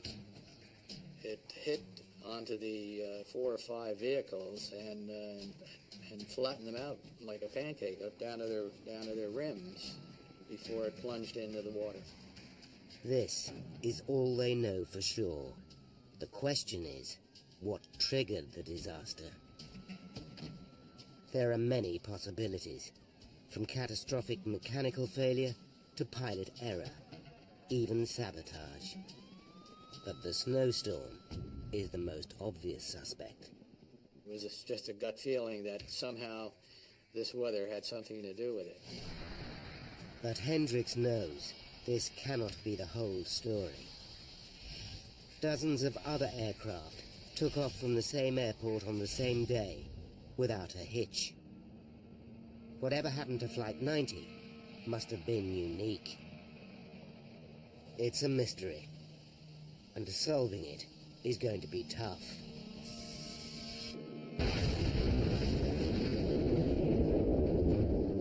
The wreckage of Flight 90 and the clues it might contain are at the bottom of a frozen river. And both pilots are dead, so what happened in the cockpit will remain unknown unless divers find the black box flight recorders. First thing we always look for are the recorders. From the flight data recorder, get altitude, heading, airspeed. From the cockpit voice recorder, get the last 30 minutes of conversation in that cockpit between the crew. Early the next morning, US Coast Guard vessels break through the ice and reach the wreckage. They join forces with the Army and Navy to launch a massive salvage operation spearheaded by a team of 82 divers. Hendricks and his team set up headquarters for the investigation in a conference room at the nearby Marriott Hotel. While the divers concentrate on recovering bodies, the investigators begin interviewing more than 200 witnesses. What they discover stuns them and throws into question the safety of every aircraft that takes off in extreme winter weather. Investigators think Flight 90's horrific crash could be linked to the extreme winter weather on the day of the disaster, but they need evidence. As an investigator, we're trained never to guess, that hunches are good, but you got to back them up with facts. The team begins by questioning the ground crew who de-iced Flight 90 at Washington National Airport. Any faults in their work could have left snow and ice clinging to the aircraft, with grave consequences. The lift an aircraft needs to fly is created by a smooth flow of air over the wings. A layer of ice or frozen snow creates a disruption which can reduce lift and increase drag dramatically. Experts call the problem contamination. The ground crew insist Flight 90 was fully de-iced before it taxied to the runway. But the investigators probe deeper and uncover an intriguing fact. The operator who de-iced the right side of the aircraft mistakenly thought the air temperature was -2 degrees Celsius. In reality, it was -4. As a result, he sprayed less than the recommended amount of de-icing agent onto this side of the aircraft. The investigators feel on the verge of a breakthrough. They decide to examine the de-icing process in even more detail. We're looking at the entire de-icing process. What was the mixture of the de-icing fluids? How was it dispensed? They test the de-icing solution used on Flight 90 and uncover something even more disturbing. The fluid contains half as much of the de-icing agent, glycol, than expected. So the de-icing spray was somehow weaker than the operator's control panel indicated. How could this happen? The team examine every component of the de-icing vehicle used on Flight 90 and find their answer. A specially calibrated valve in the glycol delivery hose had been replaced with an unmodified valve. The result? A reduced flow of glycol to the nozzle. So it wasn't just the right side of the 737 which didn't get enough glycol. It was the whole aircraft. It was not a very thorough de-icing job that was done on that airplane. It was not that good. It was marginal at best. But the investigators know this is far from conclusive proof that Flight 90 was contaminated with snow and ice when it took off. Ground crew used the same de-icing unit on other aircraft without incident, so although substandard, it may still have done an adequate job. If Hendricks' hunch is to hold up, he needs better evidence. What his team discover next shocks them all. Okay, guys, I'm gonna put a little reverse on this. Captain Wheaton used reverse thrust during pushback from Gate 12. thrust reversers are normally used as a braking system when an aircraft lands. Are you sure? They should never be used before takeoff in wintry conditions for one simple reason. The reversers redirect the jet of hot air leaving the back of the engines towards the front of the aircraft. This can shoot a cloud of slush onto the wing and into the engine inlets. In sub-zero temperatures, the slush can refreeze within minutes. The use of reverse thrust is further evidence snow or ice could have caused the disaster. It was very poor pilot judgment to do it. Not a good idea.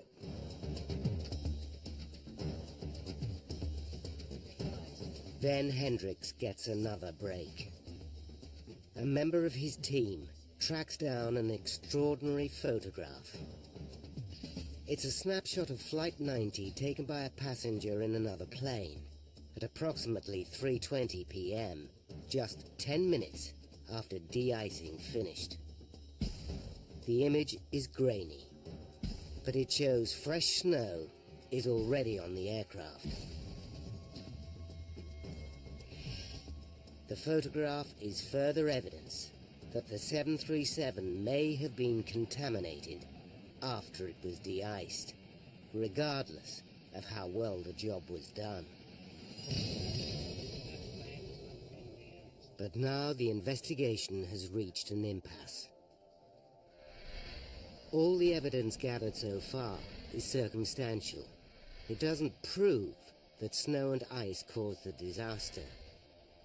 The team still can't rule out mechanical failure or even sabotage. They need hard evidence, and that evidence is at the bottom of the Potomac River. By day 4 of the investigation, most of the bodies have been recovered.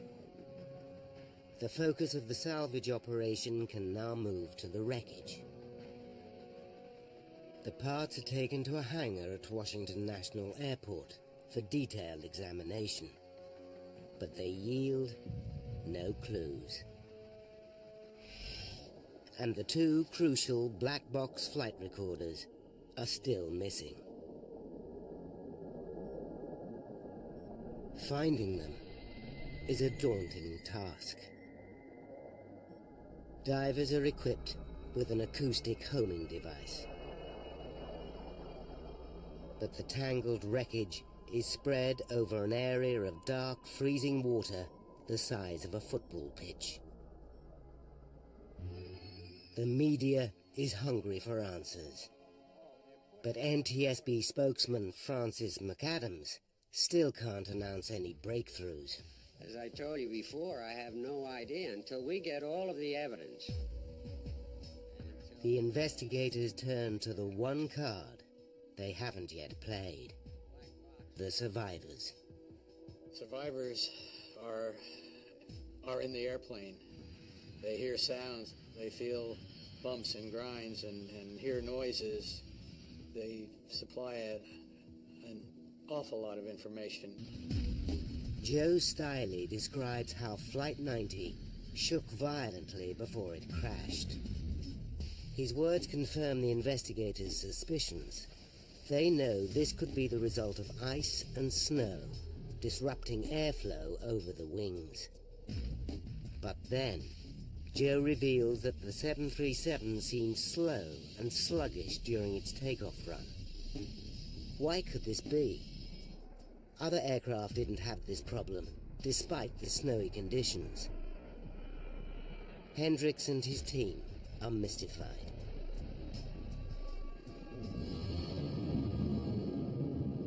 Then, 7 days after the crash, a diver picks up a faint signal. He follows it through the icy water until he can just make out a tangled mass of wreckage. He carefully pulls away twisted pieces of razor-sharp metal and hits the jackpot. In his torch beam, he spots one of the flight data recorders, then the other. It's the moment everyone involved in the investigation has been praying for. After the recovery, Seacrest lifted one recorder over his head in victory. A big moment for the salvage team after a week of frustration.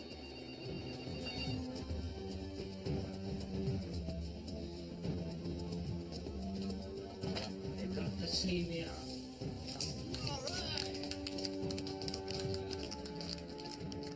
When the word reaches the team that the recorders have been found and are being recovered, that is a very good piece of information.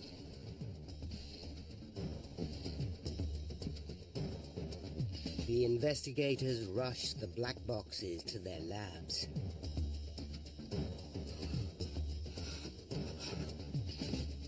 After days of speculation, they're about to find out exactly what happened in the seconds leading up to the crash.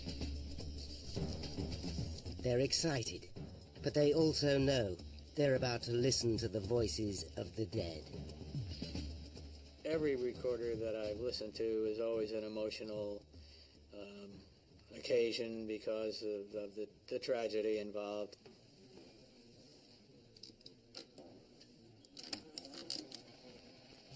Oh, this is bad.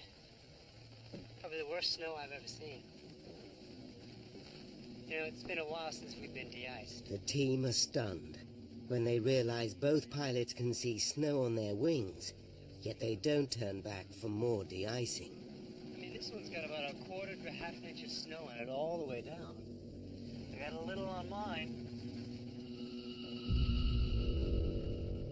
I was amazed, perplexed, wonderment, if you will, that under the regulations, the federal air regulations, you're not allowed to take off with snow or ice or frost adhering to your wings. Could this be why Flight 90's nose shot up just seconds after takeoff? As the investigators know, the Boeing 737 tends to pitch up sharply if the wings are contaminated with ice or snow. But just when the evidence seems to be mounting, they realize something just doesn't add up. They're perplexed by First Officer Pettit's comments about his instrument readings. My God, look at that. That doesn't look right, does it? To try and find out what was worrying him, they study the flight data recorder. Immediately, another mystery rears its head. They discover that survivor Joe Stiley was right. The 737 took 45 seconds to reach takeoff speed, 15 seconds longer than normal. If the aircraft was contaminated by ice and snow, this might slow takeoff slightly, but not for an entire 15 seconds. The team realized something else was wrong with the 737, and they don't know what it is. They could be back to square one.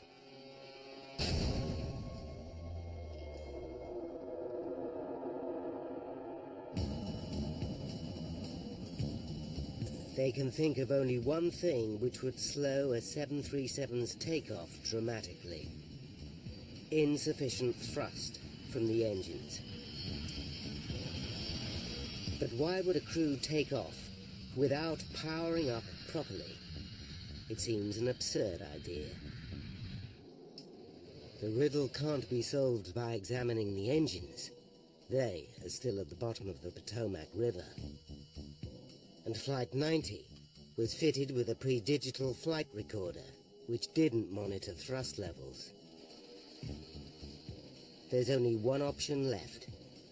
The investigators scrutinized the low-level engine sounds picked up by the cockpit voice recorder. Using a technique called sound spectrum analysis, they translate these sound frequencies into thrust readings. Yeah, it's 1.7. That's too low. The results are a shock. Both engines were running at a thrust level, or EPR, of 1.7. But the 737's takeoff EPR should be 2.04.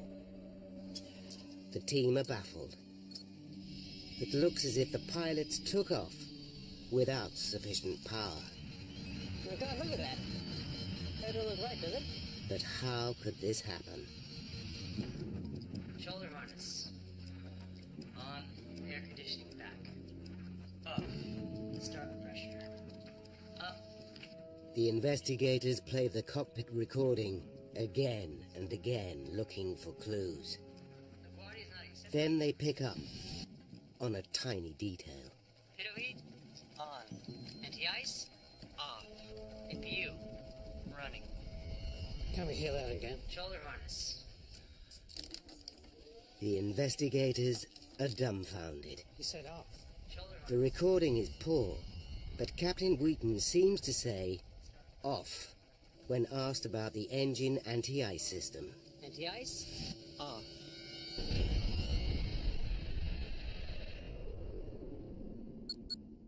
Hendricks realizes one small word could unlock the mystery behind the disaster.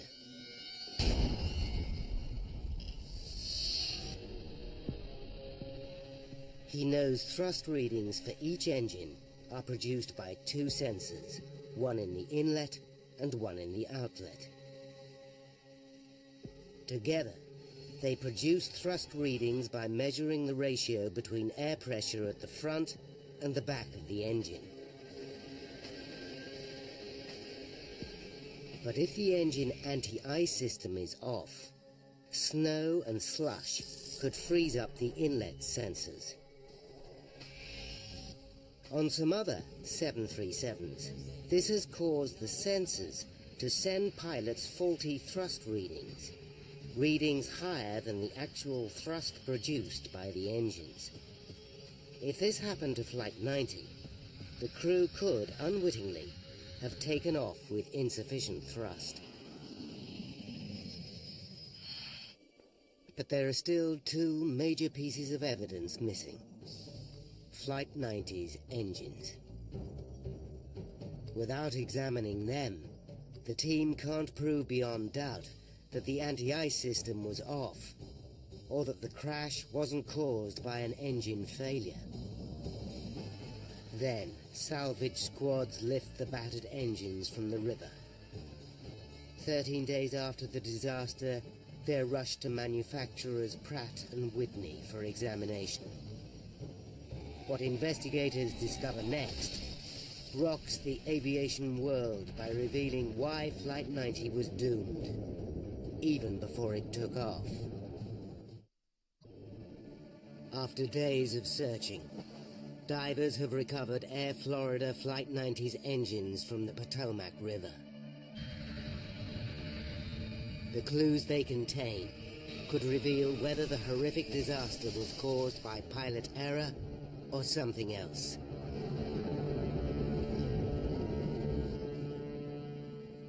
Technicians strip the engines down and painstakingly search for any sign of a mechanical problem. But they find nothing. Then they inspect the anti-ice system. One by one, they check the tubes which carry hot air to key areas of the engine. The results are decisive. The valves inside are closed. The anti-ice system hadn't been switched on.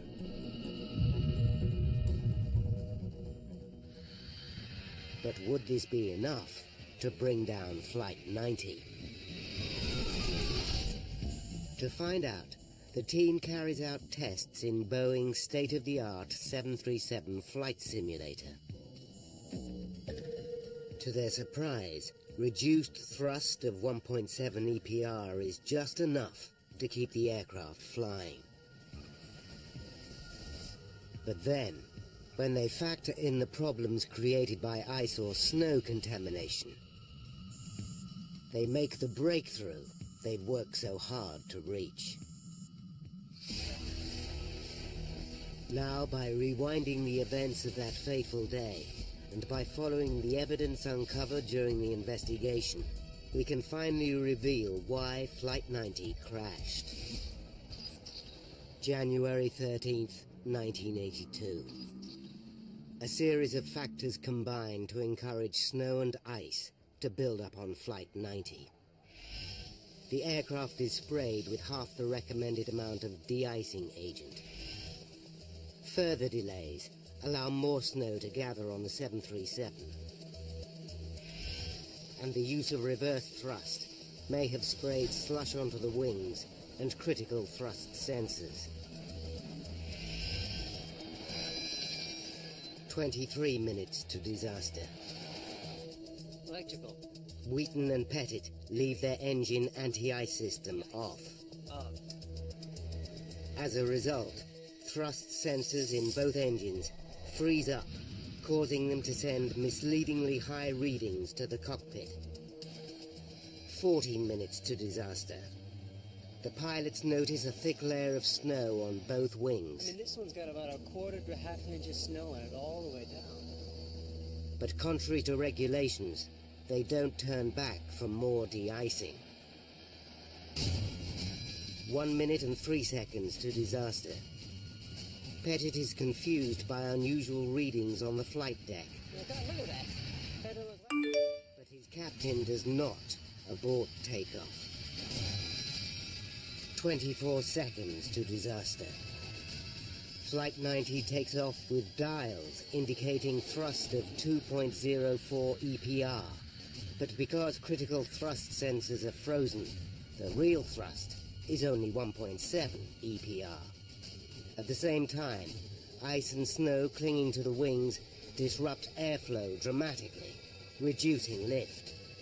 This changes the aerodynamics of the 737, causing the nose to pitch up sharply.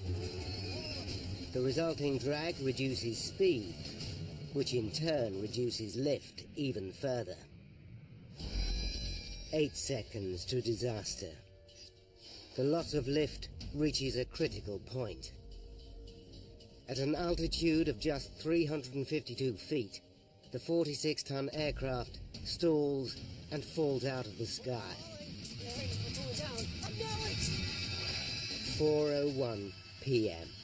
Flight 90 hits the 14th Street Bridge.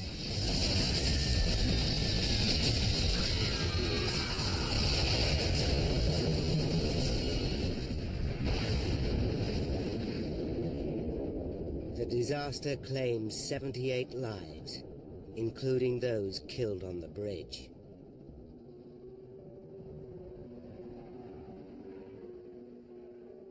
After his recovery, survivor Joe Stiley left his executive job to work for himself. He's overwhelmed by emotion during a rare return to the scene of the crash. I think more than anything else, I'm appreciating the 24 years I've lived since then. Like, I saw my kids grow up. I held my dad's hand when he passed away. I could have missed all that.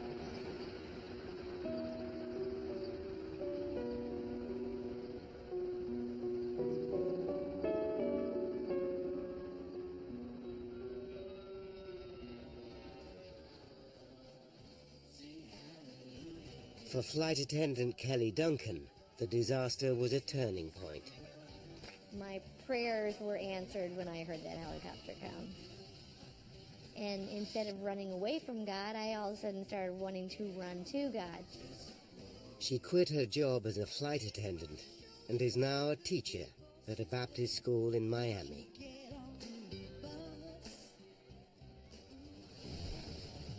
Following the disaster, aviation authorities issue a series of directives to radically improve all aircraft de-icing procedures. They include measures to make sure thrust sensors don't become blocked by ice. The changes make flying safer for every aircraft that takes off in winter weather.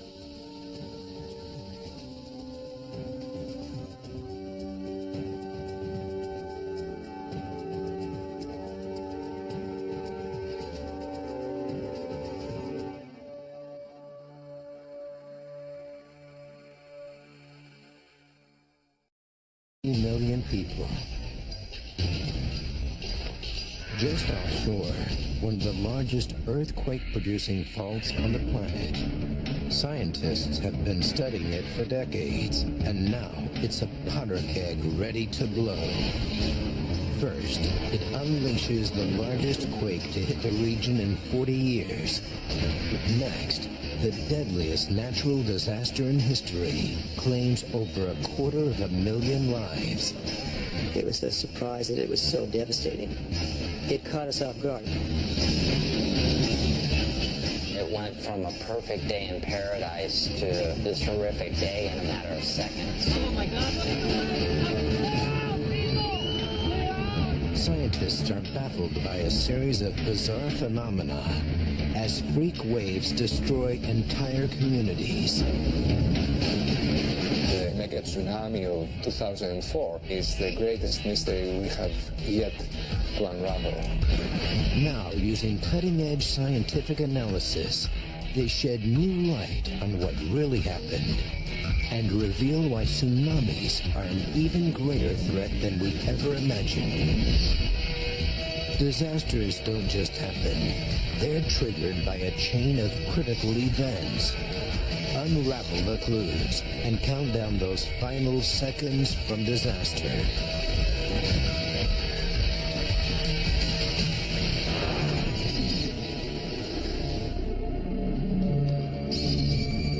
The Indian Ocean, the third largest in the world. A huge trench runs along its eastern boundary at the edge of a giant fault line called the Sunda Megathrust. Here, two of the world's massive tectonic plates collide. Geologist Carrie C. has studied the fault for a decade. The plates are the biggest moving objects on the planet. The Indian plate is diving down beneath the Asian plate, and the overriding plate gets dragged down with it. This collision zone is a breeding ground for earthquakes. The northern end of the fault has seen almost no major activity for at least 500 years. But the southern end is a different story. Here, a major earthquake strikes about once every 2 centuries. The last one was in 1833, so almost 200 years ago. We're getting a little nervous that sometime in the next minute to next 30 years, that part of the megathrust might break again. The megathrust is well known to geologists. But most people who live, work, and play in the area were completely unaware of the danger. That is, until December 26th, 2004.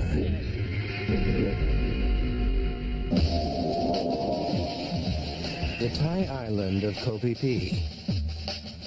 More than 150,000 tourists flock here every year to experience its lush scenery and magnificent beaches. December 25th, 2004. The Moore family from California are having the vacation of a lifetime. Hi, girls. Hi, Danielle. It was our first time in Asia. Phi Phi Island was like no other place I'd ever been to before. Pure paradise. Ken films his wife Gayleen and their daughters Kendra and Danielle as they enjoy a tropical Christmas. Good evening. Merry Christmas. With my kids being 6 and 8, the best thing about Christmas was they had a big party. Our children were having a wonderful time. Good job. There's our hotel. But Thailand is just one of more than 20 countries that surround the Indian Ocean. About 300 miles away lies the politically troubled island of Sumatra, and on its west coast, the community of Lucknow. Despite more than 2 decades of civil unrest here, the people of Lucknow maintain an easygoing rhythm of life. About 15,000 people live here, crowded along a narrow strip of land between hills and the ocean.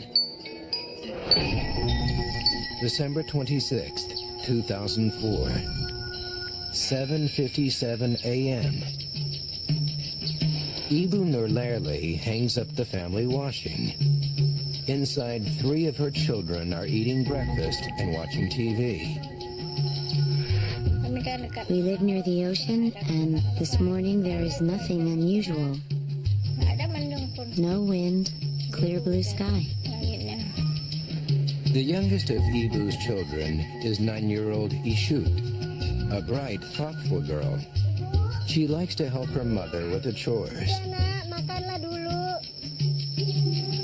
Ishut has a 16-year-old brother and a 17-year-old sister who's been blind since birth. 7:59 a.m. Deep beneath the ocean, the earth begins to shake.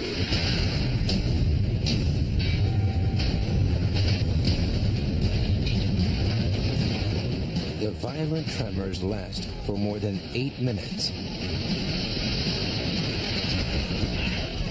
Ibu and her children are terrified. We stay in front of the house, just praying while sitting in front of our house.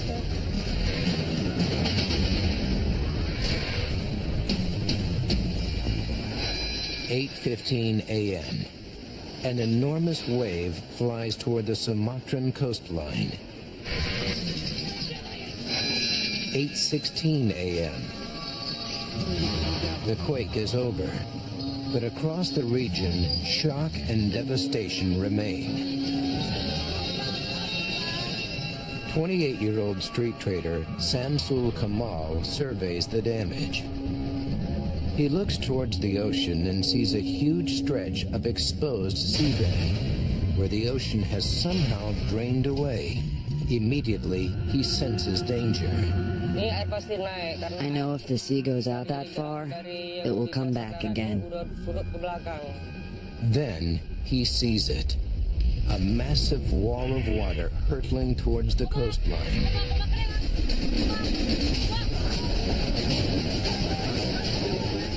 Within seconds, Lakna is under siege, pounded by the enormous wave. A second wave thunders towards Ibu and her family. This one's much higher and towers over the trees. We see the water. It is as high as a mountain.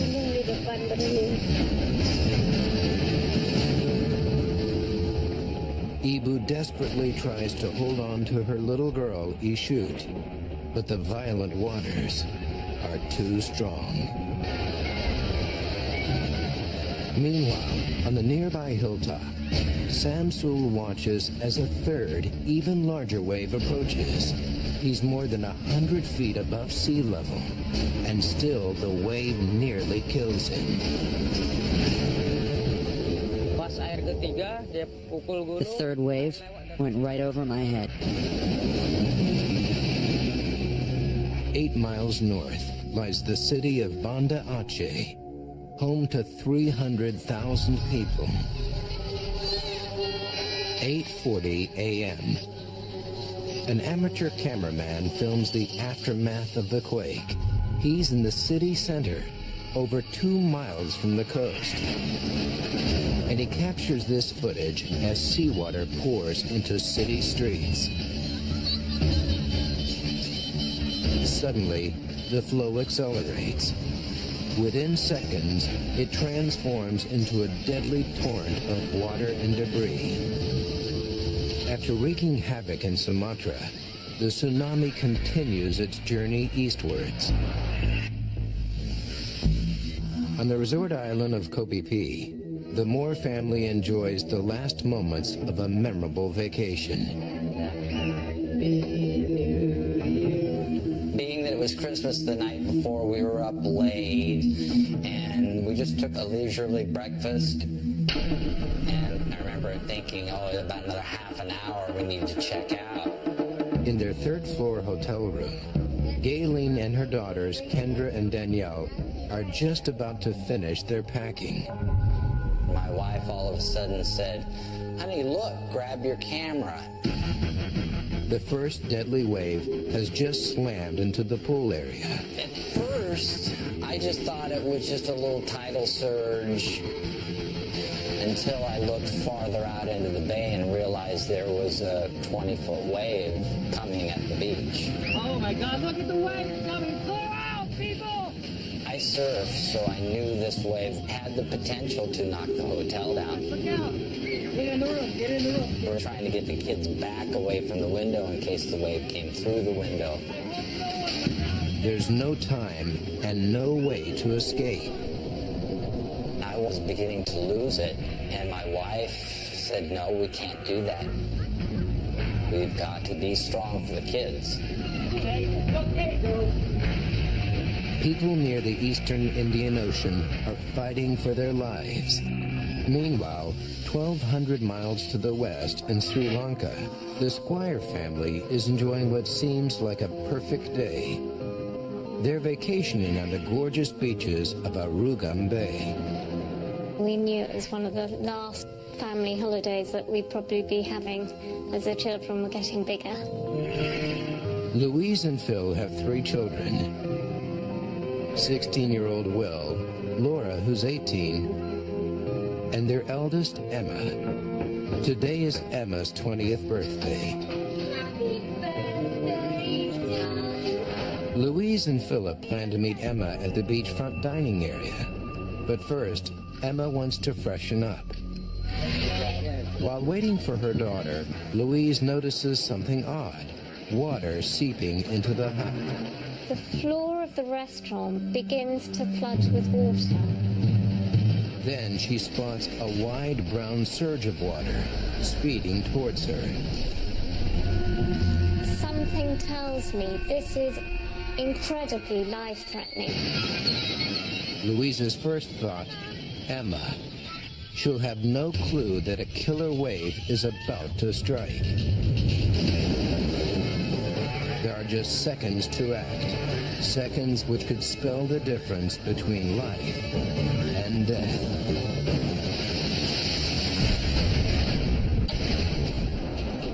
On the Asian island of Sri Lanka, Louise Squire spots an enormous wave. A killer tsunami is just seconds away. Her daughter Emma is unaware of the danger.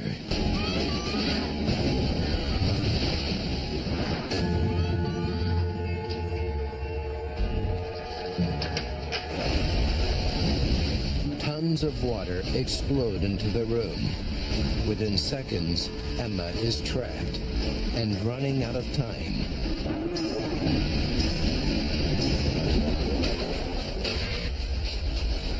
Powerful currents tear the resort to pieces, and Louise is swept away. The next thing I remember, I'm just under a huge amount of water. And I'm thinking, this would be so easy to die in.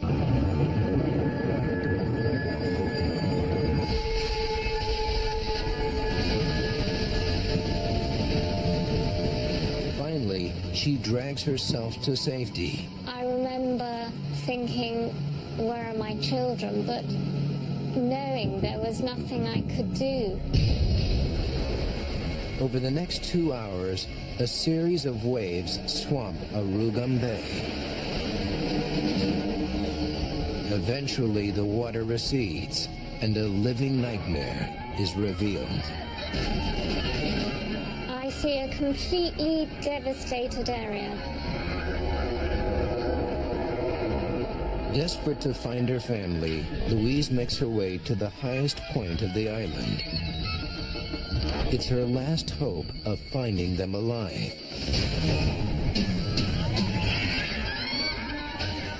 But there's no sign of her children or husband. Her family, her whole world is gone. I start planning my own exit from the world. But then, familiar voices.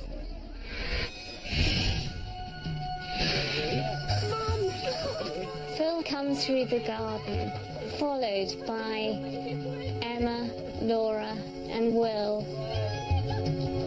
And it was just unbelievable. And we just hugged each other. It was amazing. She just kept on repeating, I thought I'd lost you, I thought I'd lost you. We were all in tears. We couldn't believe our luck, how all 5 of us could have survived.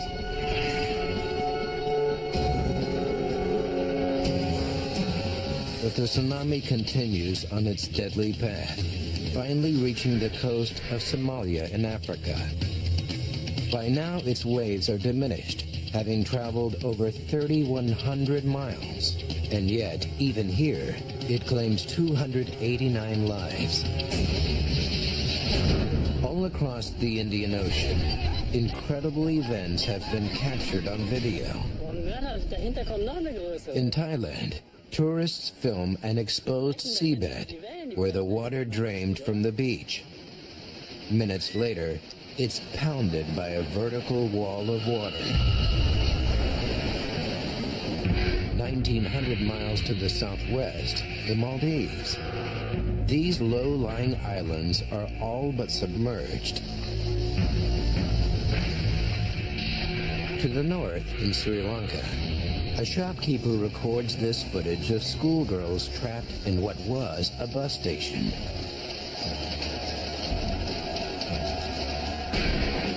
Back on Koh Phi Phi, the Moore family has survived the tsunami. But as the flooding subsides, they find that thousands of others were not so lucky. The people in that bay were gone.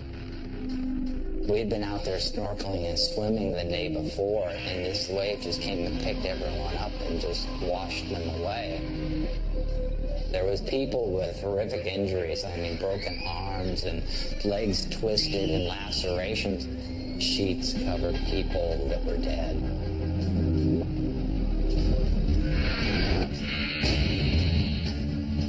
On Sumatra, the coastline is now unrecognizable.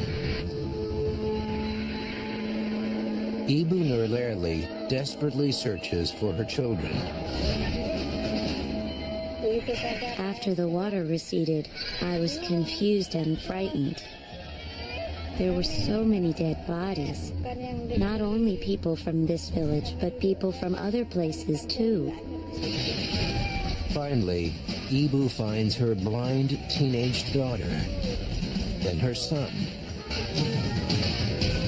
Together, they look for 9-year-old Ishut, sifting through debris and corpses. But it's a race against time. With each passing minute, their chances of finding Ishut alive are dwindling.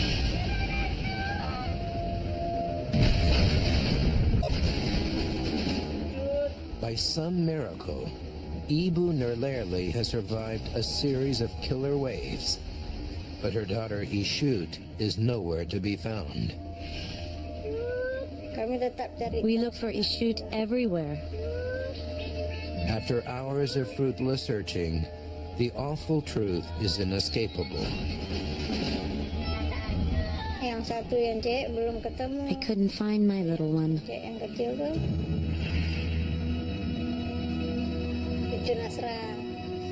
I haven't seen Ishut to this day. Like so many youngsters, Ishut wasn't strong enough to survive the water. At least a third of the tsunami's victims are children. This is the most devastating tsunami in recorded history. Entire communities are erased. Sumatra alone loses around 170,000 people. In total, more than 270,000 are killed. The true death toll will never be known. But what caused the tragedy? What kind of tsunami can create super high waves, retreating oceans, and devastating debris flows? And most important of all, is there anything we can learn to prevent such a catastrophe from happening again?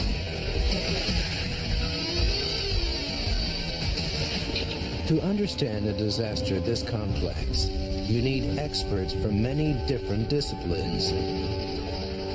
So a team of world-class specialists come together to investigate. But for earthquake expert Carrie C., their mission raises conflicting emotions.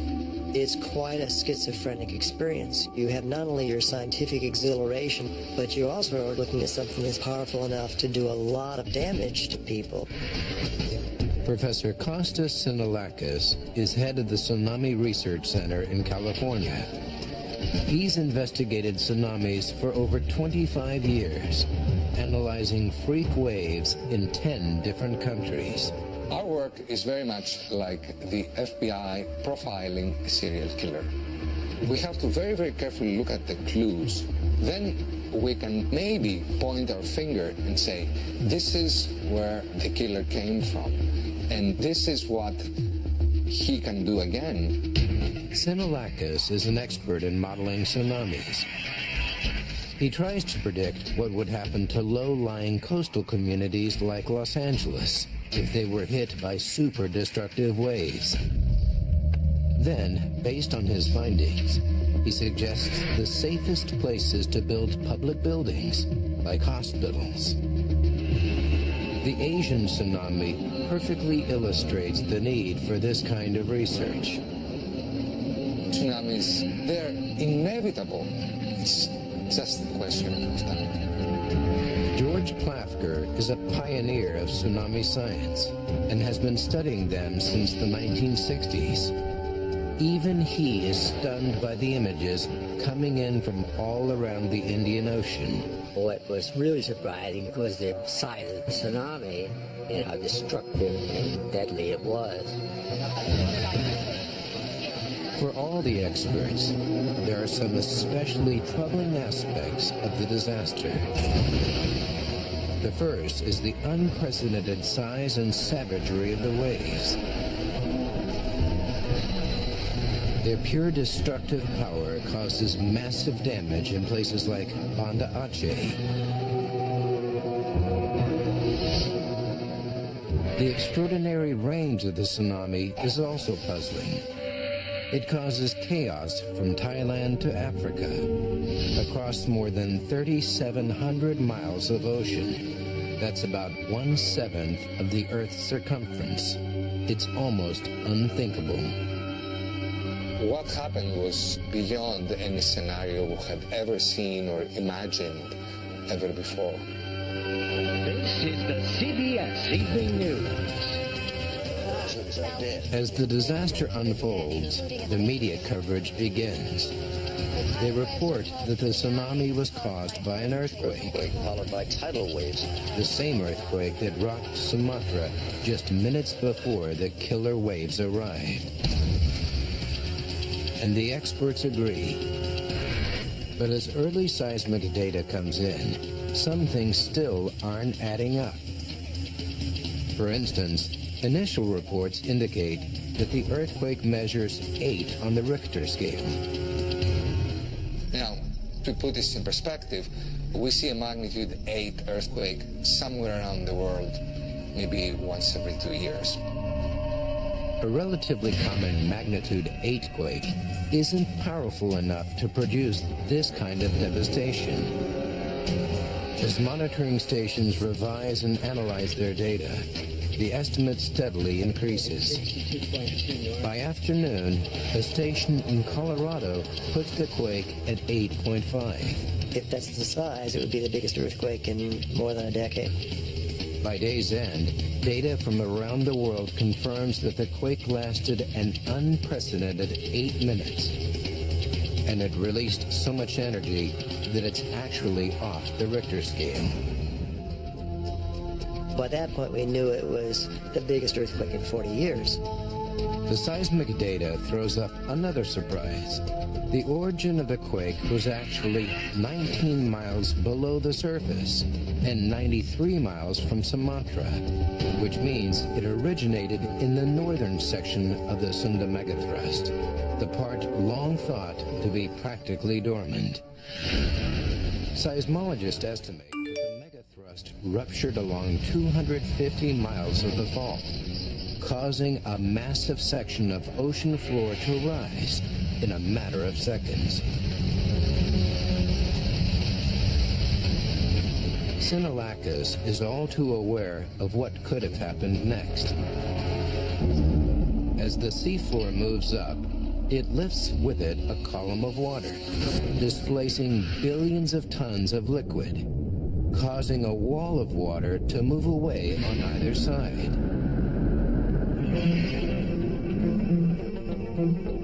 To prove the scenario, Sinulakis feeds the data into the most powerful tool he has, specialized tsunami prediction software.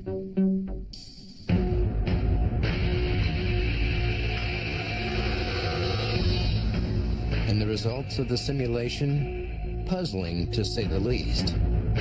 The software predicts that the biggest waves from a 250-mile rupture wouldn't even hit Sri Lanka. But in reality, this was one of the most devastated coastlines. It just doesn't make sense. The damage in Sri Lanka is a huge clue. For the tsunami to have hit Sri Lanka, the earthquake fault zone has to be way longer. So Sinulakis decides to revisit the seismic data. He knows from experience that seismic measurements recorded during a large quake don't always accurately reveal the true length of the earthquake zone. The sheer intensity of the main event can mask smaller movements further out along the fault. Often, the best way to get at the truth is by examining the aftershocks. These smaller tremors, caused as the fault settles down, can be pinpointed with greater accuracy. As Sinulakis scans the data, he notices a flurry of tectonic activity far north of the epicenter. It's a critical observation.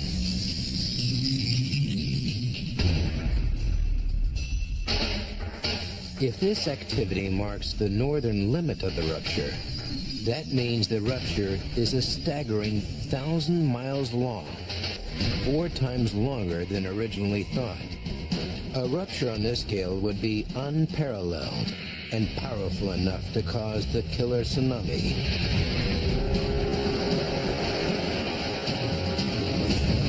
But the aftershock evidence is circumstantial.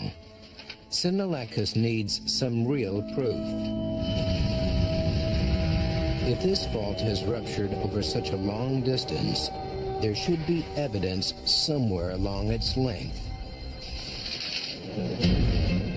Sinulakis knows that Carrie C is already on the ground in Indonesia and ready to help. Although much of the fault line lies beneath the water, it does break the surface in places, forming a chain of volcanic islands. C hires a helicopter and flies north along these islands, looking for signs of recent seismic upheaval. As he approaches the island of Semilu, he sees something that catches his eye. A ghostly ribbon runs along one side of the island, a reef that clearly seems out of place. It's incredible evidence. I realized this island has come up out of the water and the entire reef is now exposed and dead. The tilted island marks the beginning of the tear in the Earth's crust.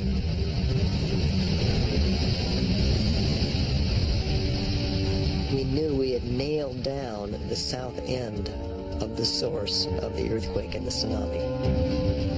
If C surveys the other islands dotted along the megathrust, he could gather enough evidence to plot the true length of the rupture. But at this critical moment, the investigation receives a body blow. C is denied access to the northern islands because of political turmoil there. He can go no further.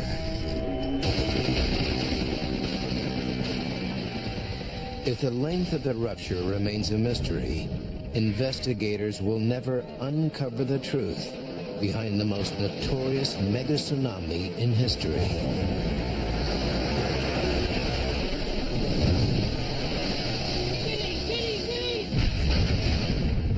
Stay tuned for more seconds from disaster. Investigators are on the verge of discovering why the 2004 tsunami was so deadly over such a wide area.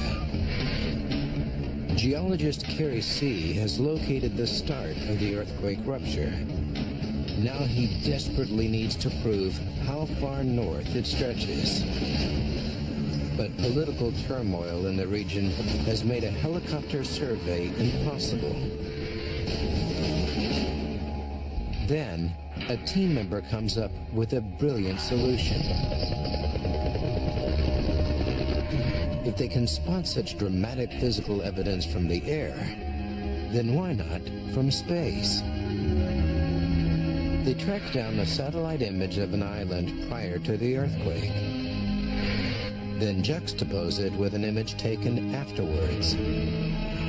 Comparing these images provides a breakthrough. The outline of the island has altered as a result of being tilted in the water. The team analyzes images of other islands along the megathrust, calculating the amount of movement on the seabed.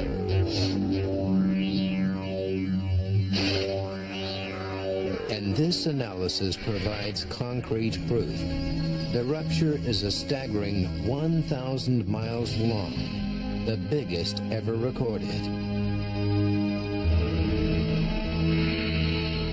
A rupture of this length should be more than enough to account for the destruction witnessed as far away as Sri Lanka.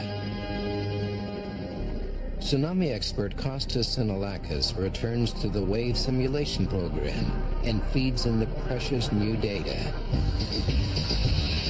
This time, the simulation predicts a tsunami that mimics almost exactly the distribution of real attacks. In this scenario, a California-sized chunk of Earth shifts nearly 70 feet, creating a complex pattern of waves.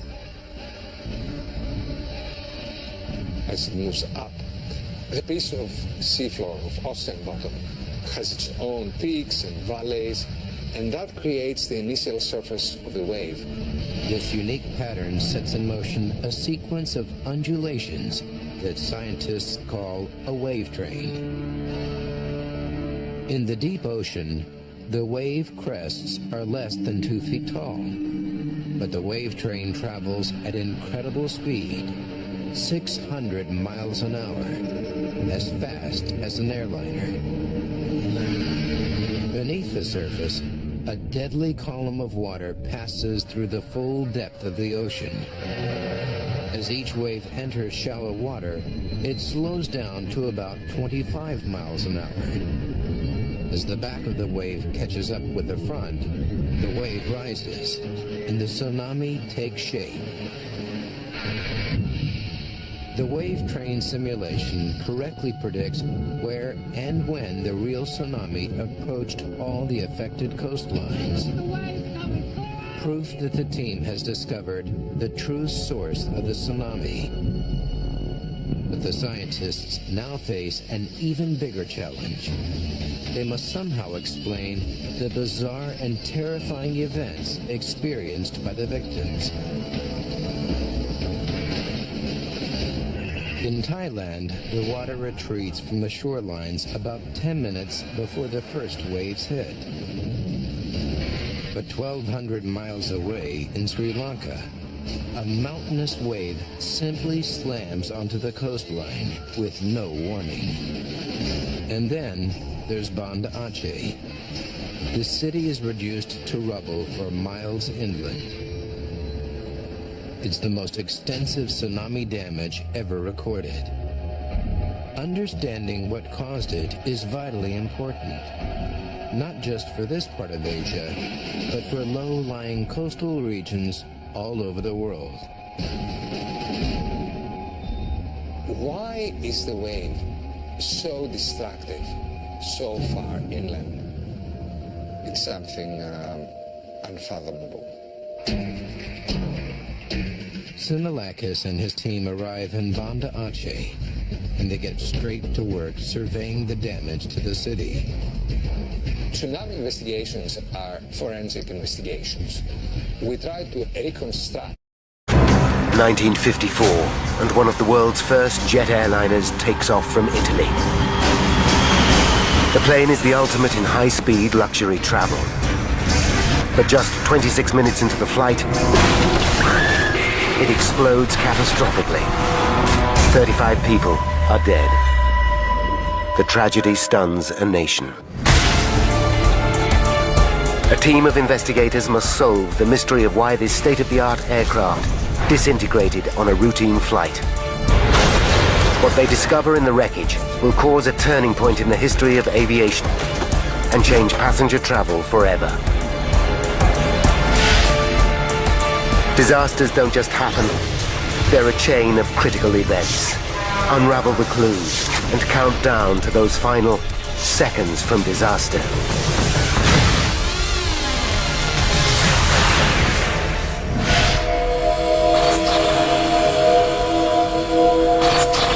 Europe, 1954.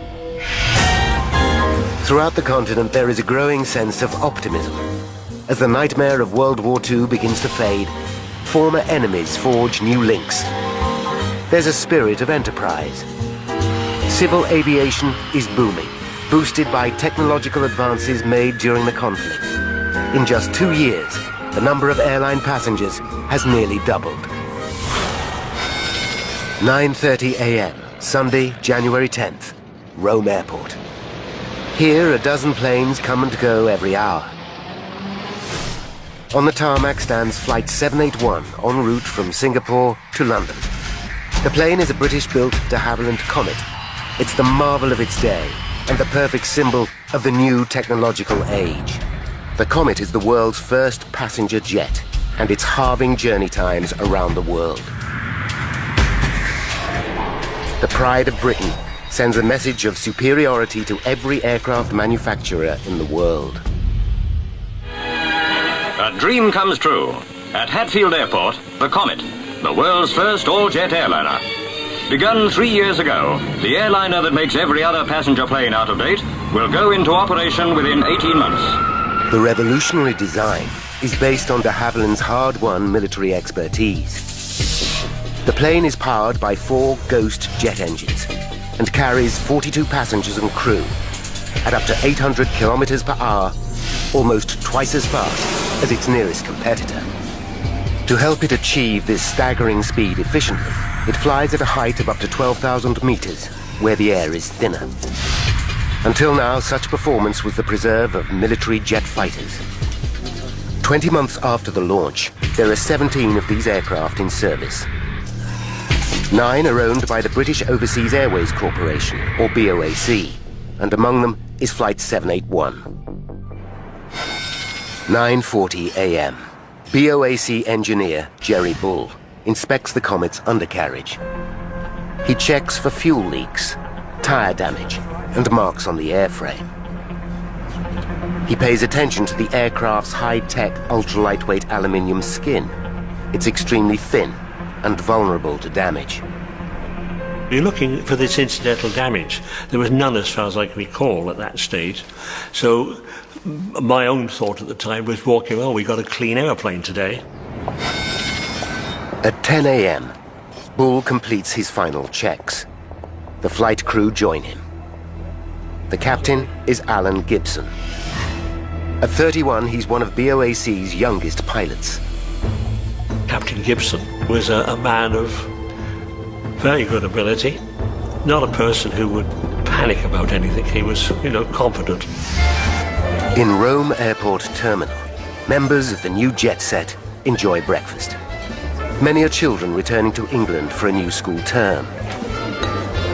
They're excited about flying on the world's first passenger jet. Also on the flight is renowned BBC reporter Chester Wilmot.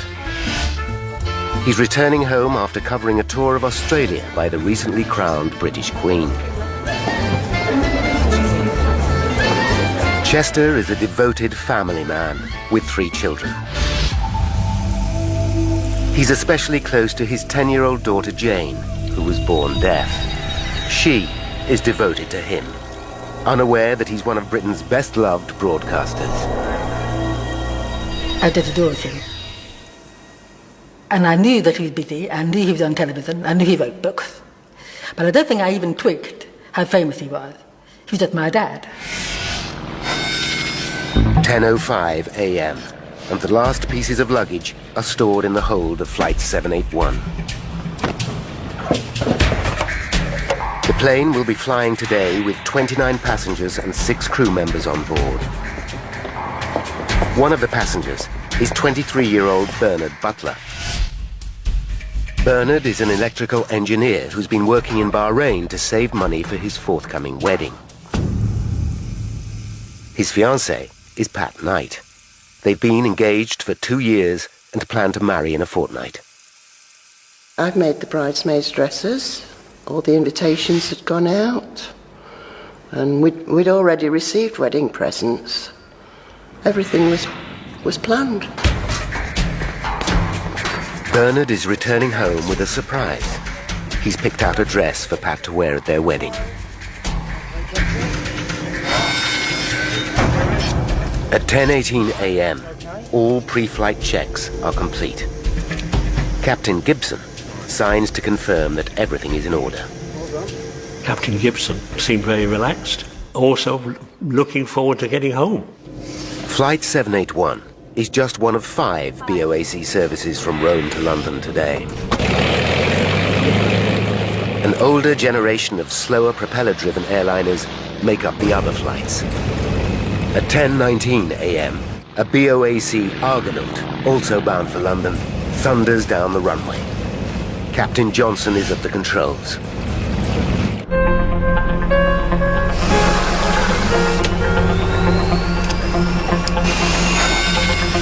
At 10:30 a.m., 11 minutes after the Argonaut's departure, the Comet taxis to the runway. Jerry Bull salutes goodbye.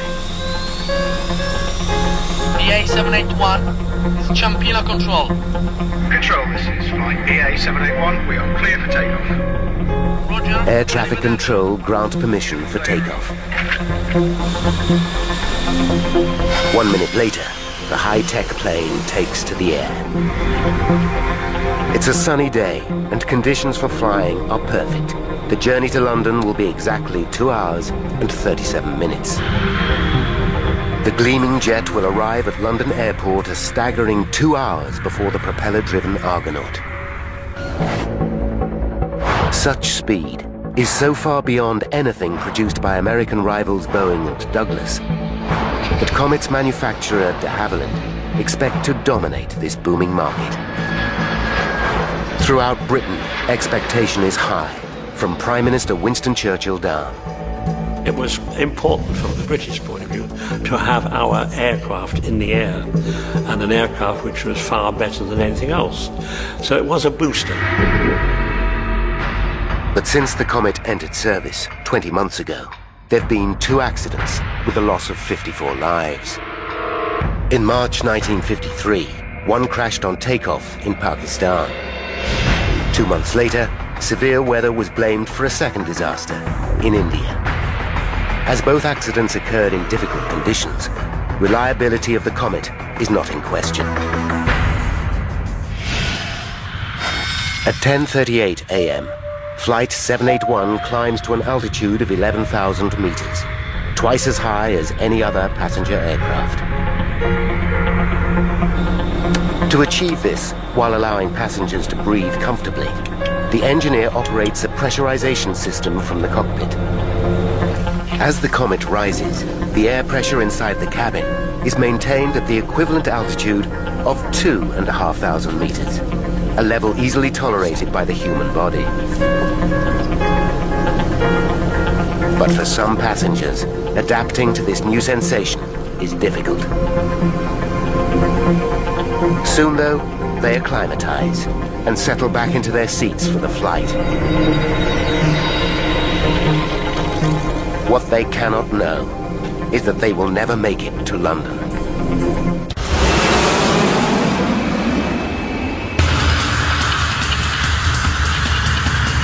(1954), and a state-of-the-art Comet jet airliner has taken off from Rome en route to London. On board are 29 passengers and 6 crew. As Flight 781 climbs, Captain Gibson receives a message from Captain Johnson in the slower Argonaut that took off a few minutes earlier. Receiving. Each pilot uses the plane's call sign. Howe Jig for the Argonaut, Yoke Peter for the Comet. In due course, can you pass on height of cloud layer, please? Well, we're currently at 20,000 feet. Then I'll let you know when we pass through. Roger, out. At 10:42 a.m., Captain Gibson contacts air traffic control. You're a beam of the Civitavecchia beacon flying at 23,000 feet. The plane will fly northwest over the Italian coastline, high above the Mediterranean Sea.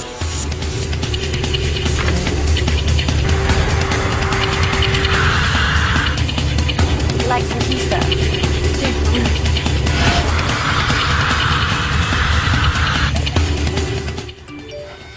At 10:51 a.m., Captain Gibson again radios the Argonaut. George Howe Jig from George Yoke Peter. George Yoke Peter from George Howe Jig. George Howe Jig, did you get my message?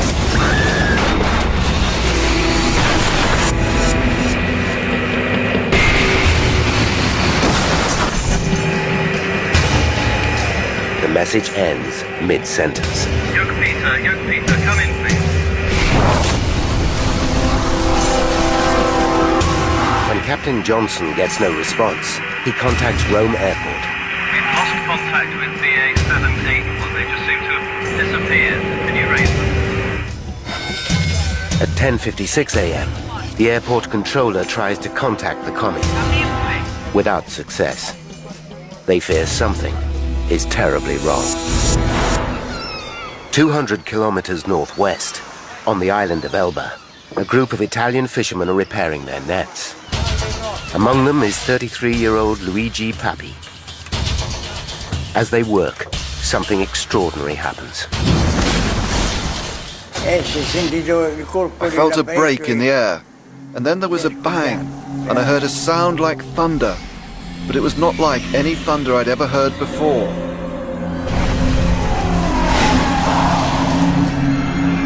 They watch in amazement as flaming wreckage falls from the sky.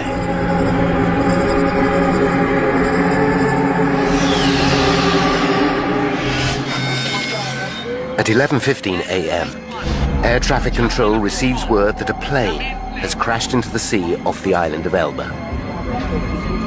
It confirms their worst fears. Jerry Bull hears the news. The senior engineer says, "Got some bad news, Jerry." And I look at him and he said, "The Comet's down." It's an emptiness. I don't know what else to say. You can't really describe it. It's just this numbness you get. And the next reaction, of course, is this something I didn't do? 12 p.m. Greenwich Mean Time. Chester Wilmot's family arrive at Heathrow Airport in West London to welcome the BBC reporter home. The day was sparkling. We arrived at the airport about 10 minutes before the flight. Pat Knight arrives with a friend after a 4-hour journey from Nottingham. She's looking forward to seeing Bernard again. It was 11 months since I'd seen Bernard, and I was very excited that he was coming home and I was going to see him. 1,200 kilometers away, a small flotilla of fishing boats heads off the coast of Elba towards the crash site. At first, we saw nothing. Then we saw a flock of seagulls which were pecking at something. So we headed straight for the seagulls. And that was where the plane had crashed.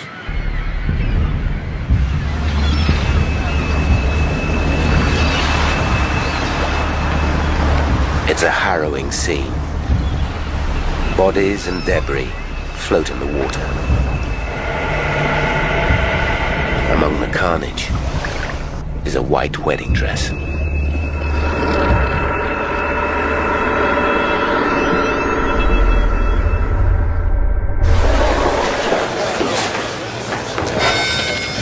(1:30 p.m.) Flight 781 is now over an hour late. Airport staff mark the plane as delayed. Jane Wilmot keeps a close eye on the arrivals board. Mother wanted to keep me busy. So she was sending me off to keep asking questions. Plane delayed, plane delayed. Jane suddenly notices that all reference to Flight 781 has been removed. She decides to ask at the BOAC desk. And I asked questions of why is it not there on the board? Not on the list anymore. Why is it gone? Oh, I can't give you that information at the moment, dear. We can't tell you. Have you got someone with you? Go and get to your mother. I'd be happy to speak with your mother. Edith Wilmot is taken to a side room. Her children wait outside. They still believe their father's plane is delayed. How this? Oh well. These things happen. Minutes later, Edith returns visibly shocked and close to tears. Darlings, there's been an accident. She tells her children that Chester is dead. Jane will never see her beloved father again. I just couldn't believe it was happening. But I was very upset because I knew he was coming home for my birthday. And I kept on saying to myself, it wasn't his fault. He wasn't the pilot.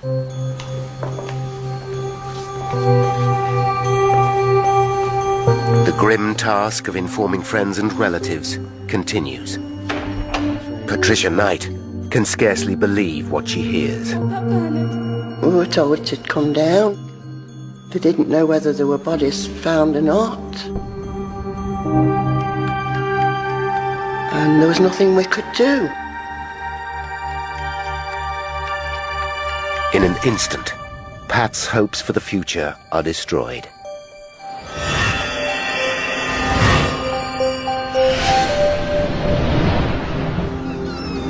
In Italy, the fishermen begin the gruesome task of recovering bodies.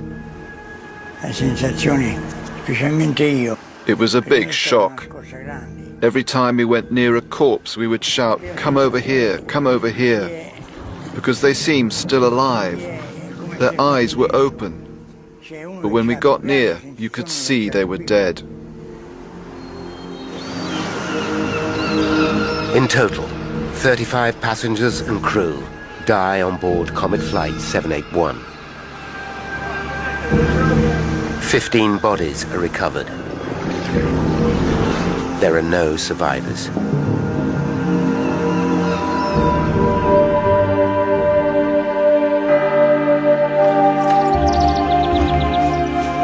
The dead are carried to a small chapel in Port Azzurro.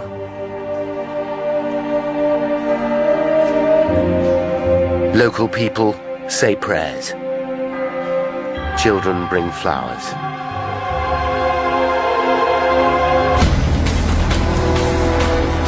The horrific crash is headline news around the world. The question on everybody's lips is how could the most advanced airliner in aviation history just fall out of the sky? Was it a tragic accident or something more sinister?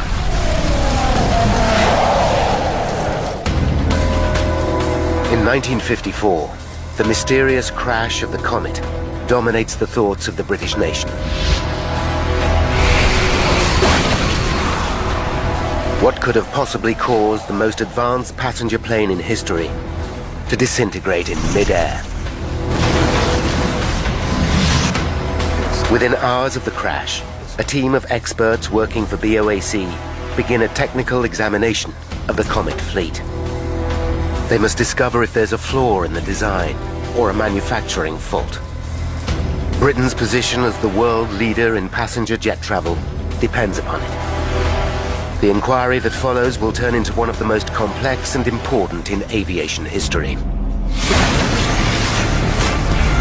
Now, by going deep into the investigation, we can reveal the critical chain of events that caused the downing of Flight 781.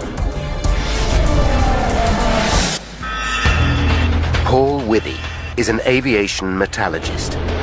For 6 years, he studied the comet investigation and is an expert on this turning point in aviation safety.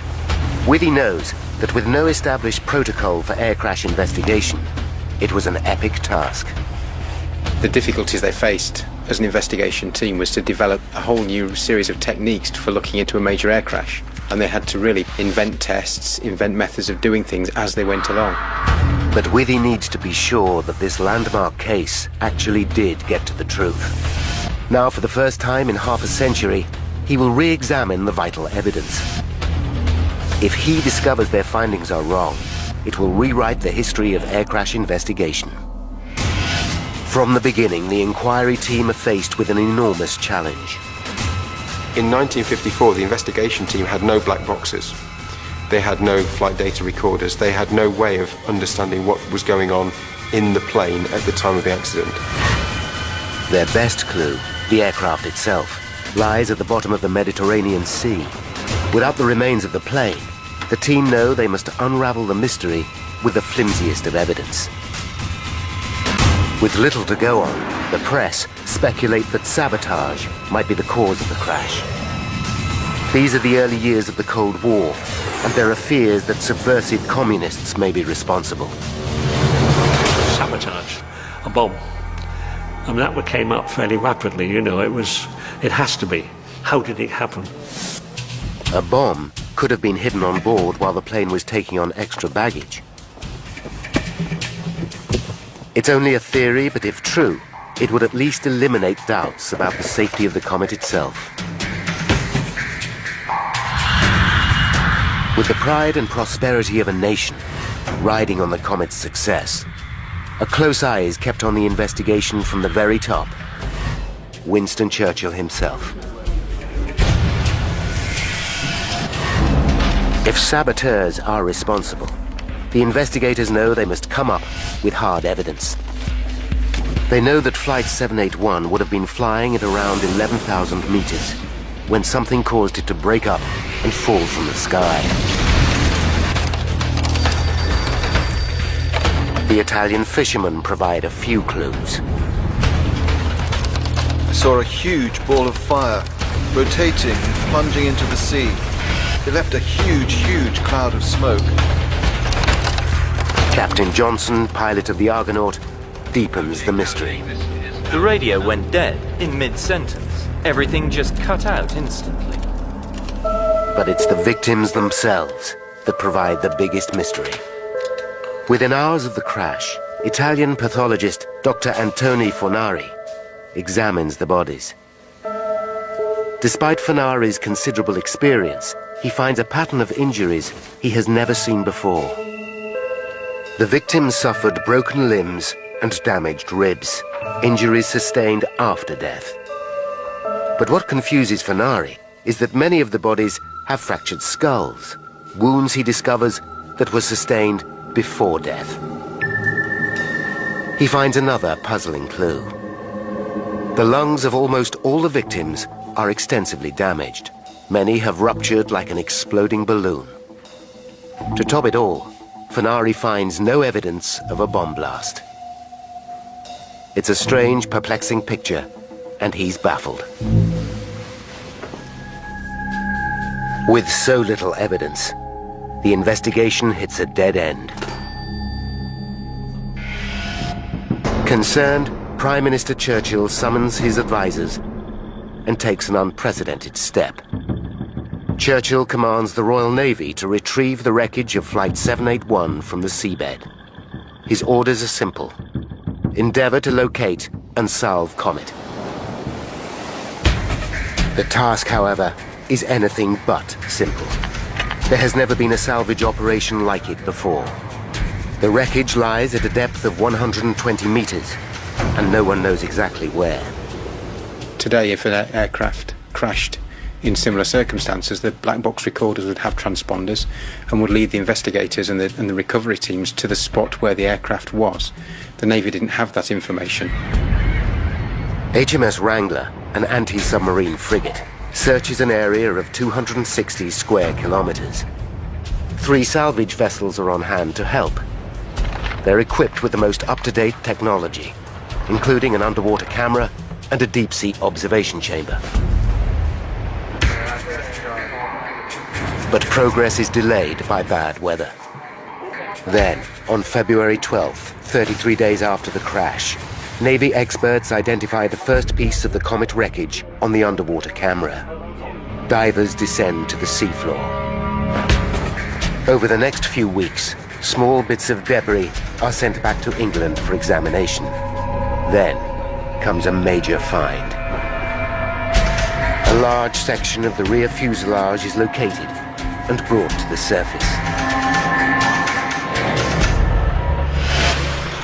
Meanwhile in London, the Comet fleet sits idle. BOAC hemorrhages cash at the rate of £50,000 per week.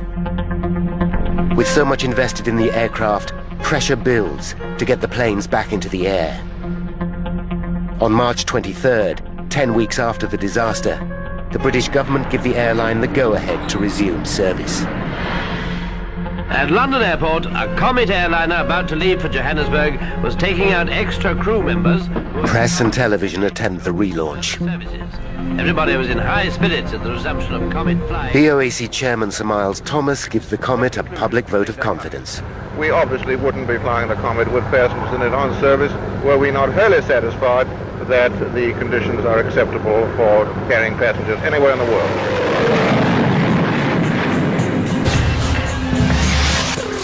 Wreckage from Flight 781 arrives in England piece by piece. Investigators identify and mark every fragment. In a hangar, carpenters build a wooden frame of the Comet aircraft. As the wreckage accumulates, they wire each piece onto this skeleton. Now, with the entire Comet fleet back in service, it's more important than ever to find the cause of the crash. The lives of hundreds of passengers depend on it.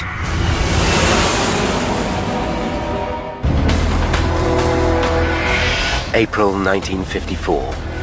While investigators urgently look for clues into the crash of Comet Flight 781, the British government give BOAC the go-ahead to relaunch their Comet fleet. It's a terrible mistake.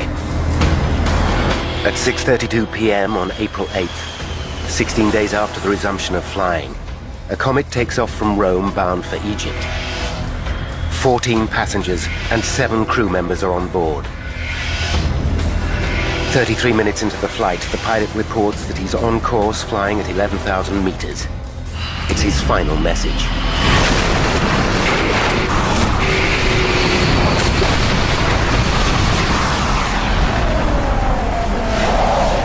A further 21 people are dead. The news sends shockwaves around the world. Barely a fortnight after reassuring the public the Comet is safe to fly, BOAC's chairman publicly admits that he was wrong.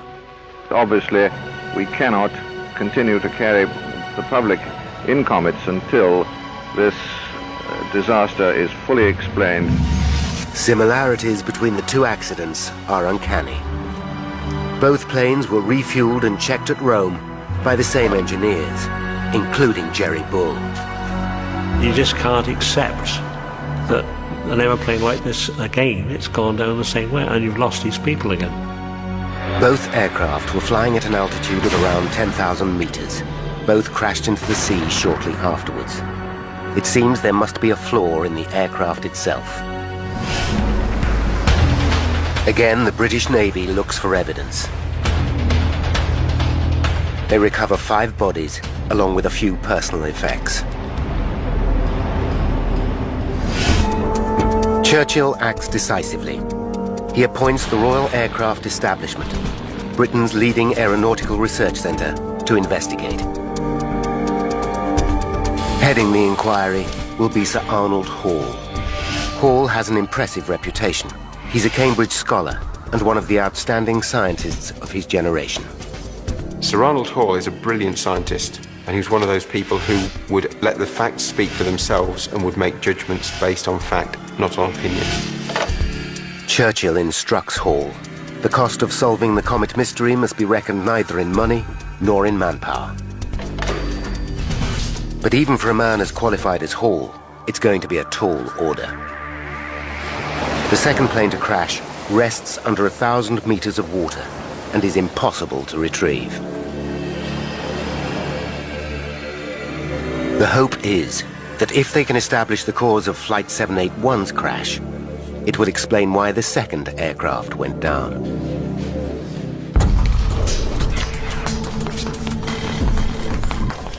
Over the next 4 months, 781's wreckage is methodically pieced together at Sir Arnold Hall's headquarters in Farnborough. It's groundbreaking work. Never before on that scale had an aircraft been reassembled by anyone, and the investigation team had to learn how to do it and develop the techniques and tools to reassemble a very badly damaged aircraft. As they examine each piece of debris, they find intriguing clues. Bits of carpet, pills from the first aid cabinet, a corner of a mirror from the toilet, and scraps of passengers' luggage are all found wedged into the rear end of the fuselage, under the root of the tail fin. It suggests an explosion at the front of the cabin that blasted personal belongings to the rear of the plane. The question is, how and where did the explosion start? As the wreckage begins to provide some clues, so too do the victims. 4 of the bodies retrieved from the second crash are flown to Britain for post-mortem. The pathologist finds identical injuries to those of Flight 781, fractured skulls and ruptured lungs. Hall has a hunch. Could the entire plane have burst like a balloon? After all, the pressurized cabin designed to keep passengers comfortable would mean that the aluminium skin of the comet is highly stressed. Any structural failure, and it might simply explode of its own accord. Such a violent decompression, as it's called, has never happened on a passenger plane before, but Hall and his team believe this could explain the terrible injuries. To test the theory, they stage a pioneering experiment. The team build a Perspex model of the fuselage, 1/10 the actual size. The cabin includes 28 miniature seats with 6 dummies. The model is housed inside a pressure chamber. When the pressure in the fuselage is increased to 8¼ pounds, the equivalent of flying at 12,000 meters, the team deliberately rupture the model.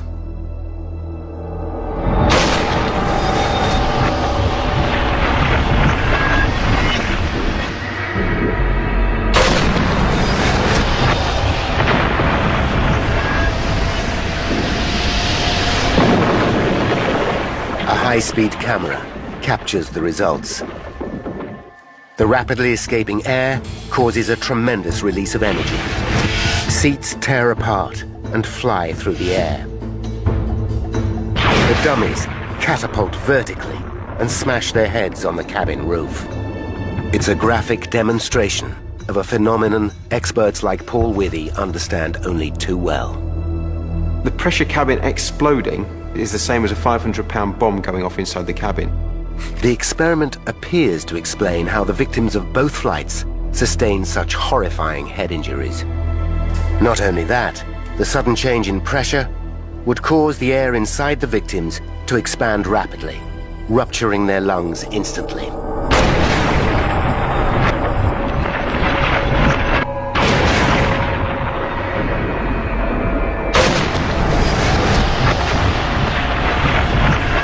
If explosive decompression can explain what happened to both planes, the team must discover exactly what caused the weakness in the structure of the fuselage. But a failure in the aluminium skin seems implausible. The manufacturer's own tests show the natural life expectancy of the fuselage is over 10,000 flights, many more than the number flown by the two crashed planes. Nevertheless, Sir Arnold is not a man to leave any stone unturned. He decides to put the entire airframe to the test. Sir Arnold Hall decided that failure of the pressure cabin could be one of the possible causes. And because he wanted to make sure that everything was looked at, this was just one of the tests that was performed. Before testing begins, the team look closely at the Comet design. They discover that to withstand the stress caused by repeated pressurizations, the skin of the aircraft must be immensely strong, but it must also be extremely light. In order to achieve this, de Havilland developed a lightweight aluminium alloy skin, just over 0.5 millimeter thick.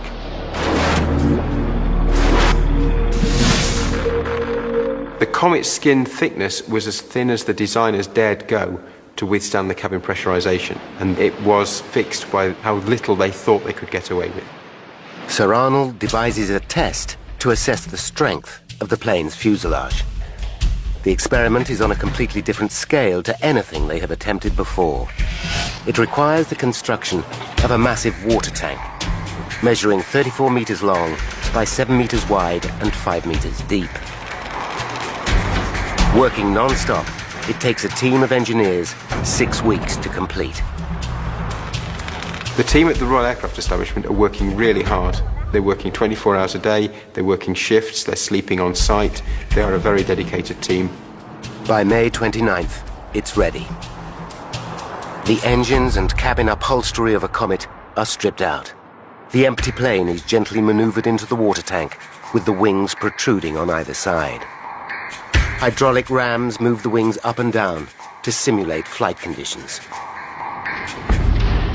Engineers fill the tank and the plane with water. When they are both full, they force more water into the plane, pressurizing it as if it were flying. After 5 minutes, engineers reduce the pressure. Each test puts the same amount of strain into the aircraft as a single flight at 12,000 meters. Sir Arnold plans to test the fuselage to destruction. It could take up to 5 months. The experiment runs 24/7. Using 1950s technology, it's a grueling task. Today we wouldn't do a water tank test. We'd actually use computer modelling and computer simulation to understand how the aircraft would behave. As the tests continue, there are other lines of inquiry. In mid-June, 5 months after the crash of Flight 781, the team assembled 2/3 of the fuselage onto the wooden frame. Half a wing lies on the floor. It's now clear from the tears in the metal that the aircraft has indeed decompressed violently and blown apart at the seams. By following the fractures back to where they started, they think the initial failure was probably at the front of the fuselage, somewhere between the cabin and the cockpit. It seems as if the tail and rear fuselage then came away from the main cabin. The rear wing structure followed, and then the outer wingtips. The cockpit broke away as the plane plummeted to Earth, and finally fuel from the wings set the debris ablaze. But the exact cause of this tragedy is still a mystery. Then, on June 24th, Sir Arnold Hall gets a call that changes everything. The team running the water tank test has had a major breakthrough.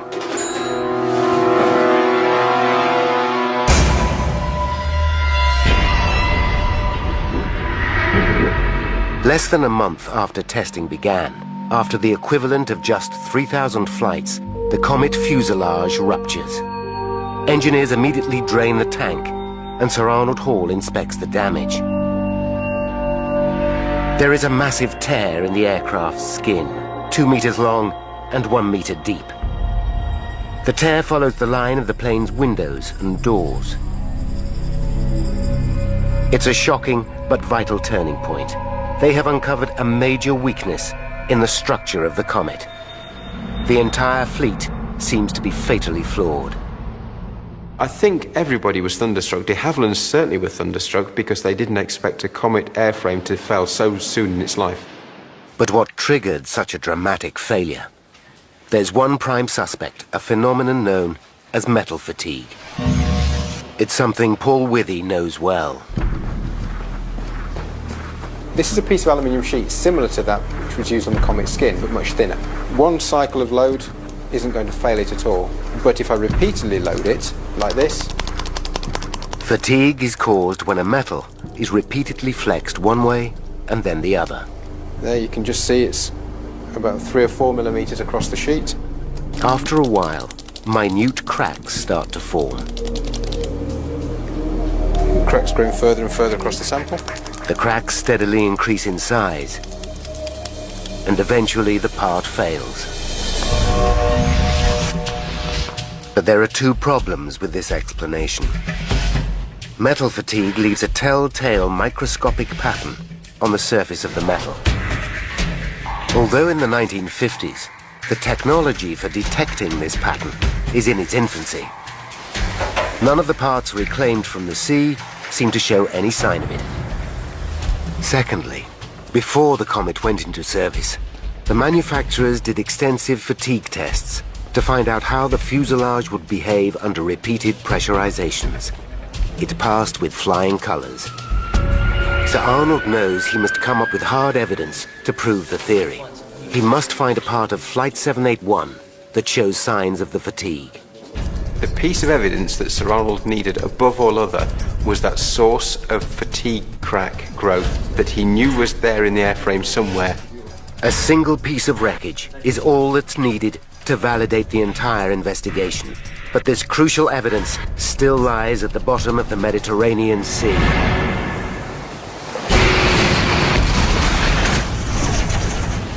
It's 1954, and investigator Sir Arnold Hall believes that the cause of the two comet crashes is a rupture in the plane's lightweight skin. After a unique pressure test on the comet's cabin, the team examined the 2-meter split that has ripped along the side of the fuselage. They make some frightening discoveries.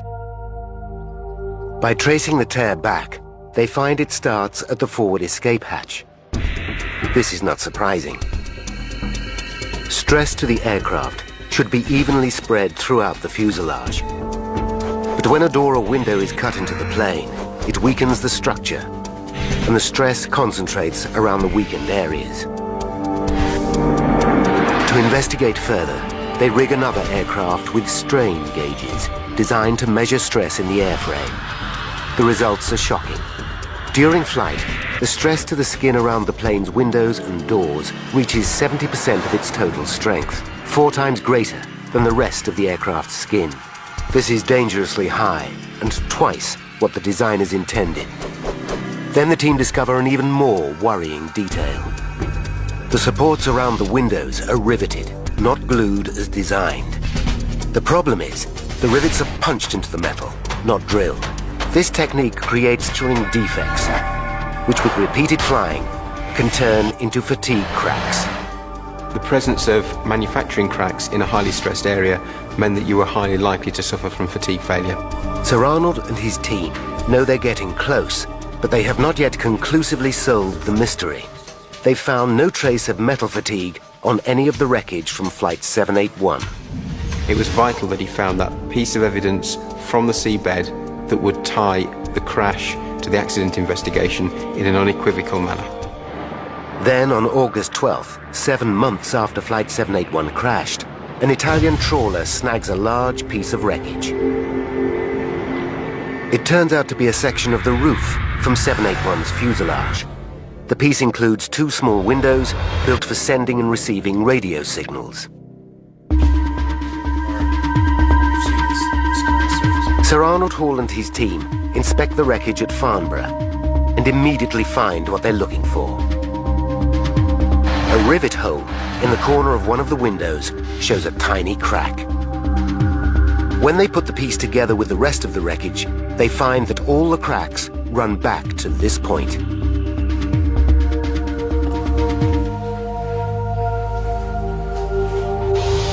They have their missing clue. The future of the Comet, the world's first passenger jet airliner, hangs upon the outcome of a court of inquiry being held at Church House. On Tuesday, October 19th, after 6 months of grueling work, Sir Arnold Hall presents his findings to a court of inquiry. But one detail fascinates Withy. In 1954, the techniques for analyzing metal fatigue were crude. The final piece of wreckage was examined with an ordinary microscope, and the team relied on experience to make their conclusion. Today, London's Science Museum safeguards the crucial piece of wreckage. Paul Withy goes to see the historic item for himself. No one has ever used modern methods to re-examine the evidence. Using 21st century know-how, Withy wants to look again at the wreckage and check that Sir Arnold got it right. In order to preserve the damaged section, it has been mounted onto a plate. Running from a rivet hole is the crack which, it's believed, started the catastrophe. To examine the damage in more detail, Withy makes an impression of the crucial area using a silicon-based putty.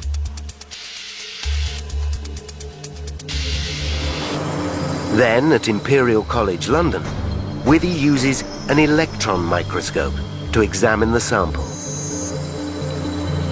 Magnifying the crack about 200 times, Withy shows what Sir Arnold would have seen. This is the fatigue crack we saw on the Comet skin, and Sir Arnold Hall and his team could see that using their techniques of the day. But zooming in further to 800 times, Withy can see detail that Sir Arnold never could. He finds a tiny manufacturing defect, probably formed when the rivet was punched into the metal. And it was that manufacturing defect that caused this fatigue crack to grow. And it's this image here that shows that Sir Arnold Hall and his team were right. It vindicates them in seeing that it was a fatigue crack, which then grew to failure. 52 years after the most groundbreaking and innovative investigation in aviation history, Paul Withy has conclusive proof that Sir Arnold Hall's results are absolutely right. Now, by rewinding the events leading up to that fateful crash, and by following the evidence uncovered during the investigation, we can reveal how Flight 781 was downed. 10:31 a.m., January 10th, 1954. 26 minutes to disaster. Flight 781 takes off from Rome Airport. The plane is designed with an exceptionally thin aluminium skin. Rivets punched into the aircraft during construction create microscopic manufacturing defects. On each flight, the pressurization system puts enormous strain on the fuselage, causing stress to the skin, especially around the windows and doors.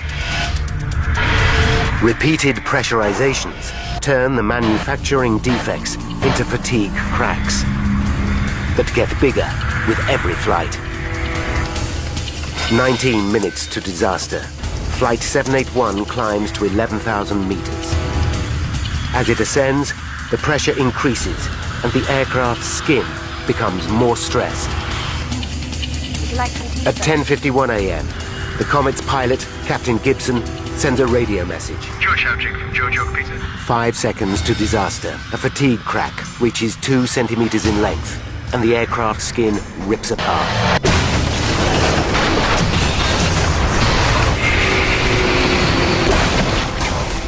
At 10:57 a.m., the shattered pieces of Flight 781 fall from the sky. 35 people are dead.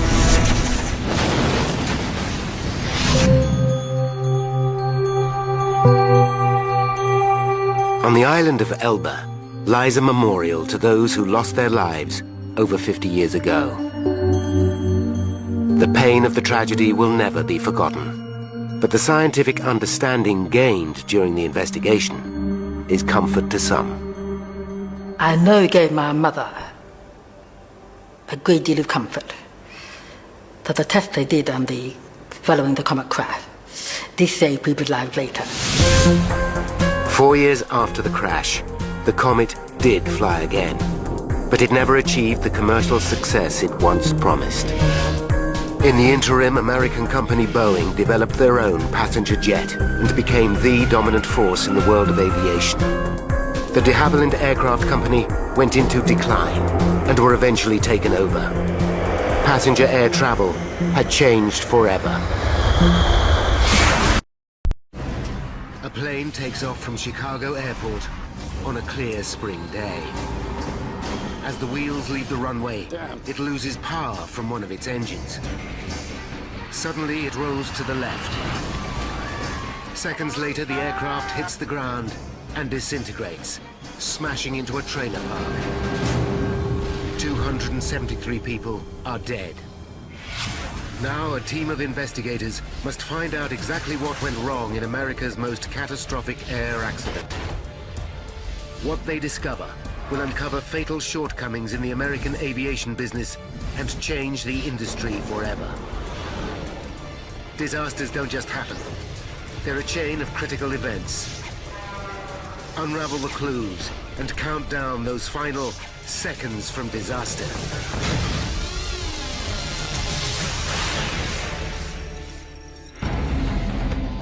This man has just witnessed a plane crash. On board is the woman he loves.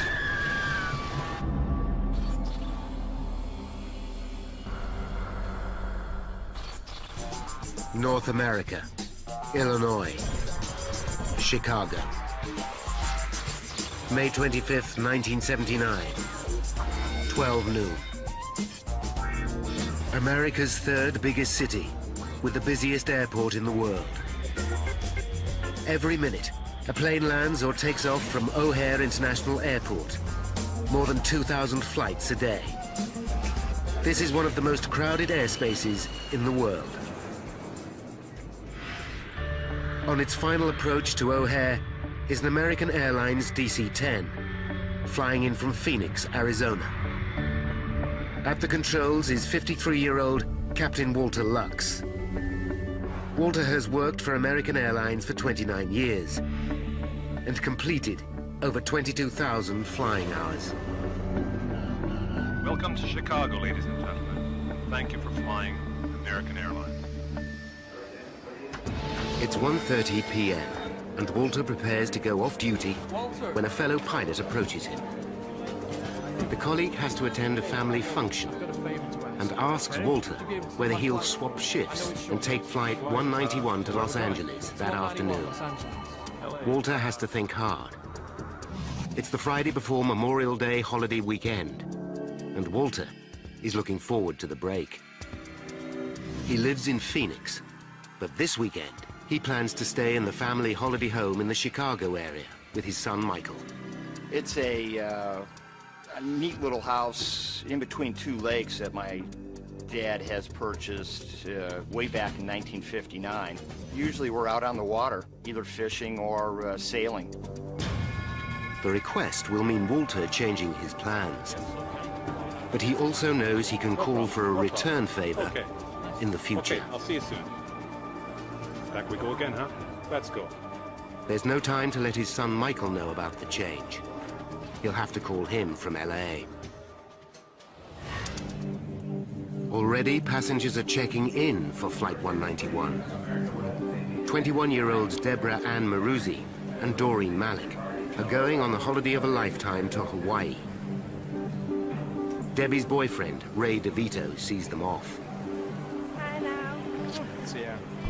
I'm thinking what a great day it was and just how wonderful it is to be able to just hop in a plane and fly to Hawaii. They were going to land in LA and then take off in LA off to Hawaii. I was just caught up in their excitement as well. At 2 p.m., Captain Walter Lux hooks up with his co-pilot, Captain James Dillard, another experienced pilot. They'll be flying a DC-10 to Los Angeles. McDonnell Douglas launched the DC-10 in the early 1970s as its own long-haul wide-body jet to rival Boeing's 747. Both McDonnell Douglas and American Airlines rely on the DC-10 to assure their future at a time of turbulence in US aviation. The previous year, in 1978, the industry was deregulated, and established carriers like American Airlines expect to face cutthroat competition for passengers. But the DC-10 is a plane with a troubled history. Since 1971, there have been 3 fatal accidents in which 349 people have died. The worst was in 1974 in Paris, when a Turkish Airlines DC-10 crashed just after takeoff. A cargo door blew off, leading to catastrophic loss of pressure. 346 people died.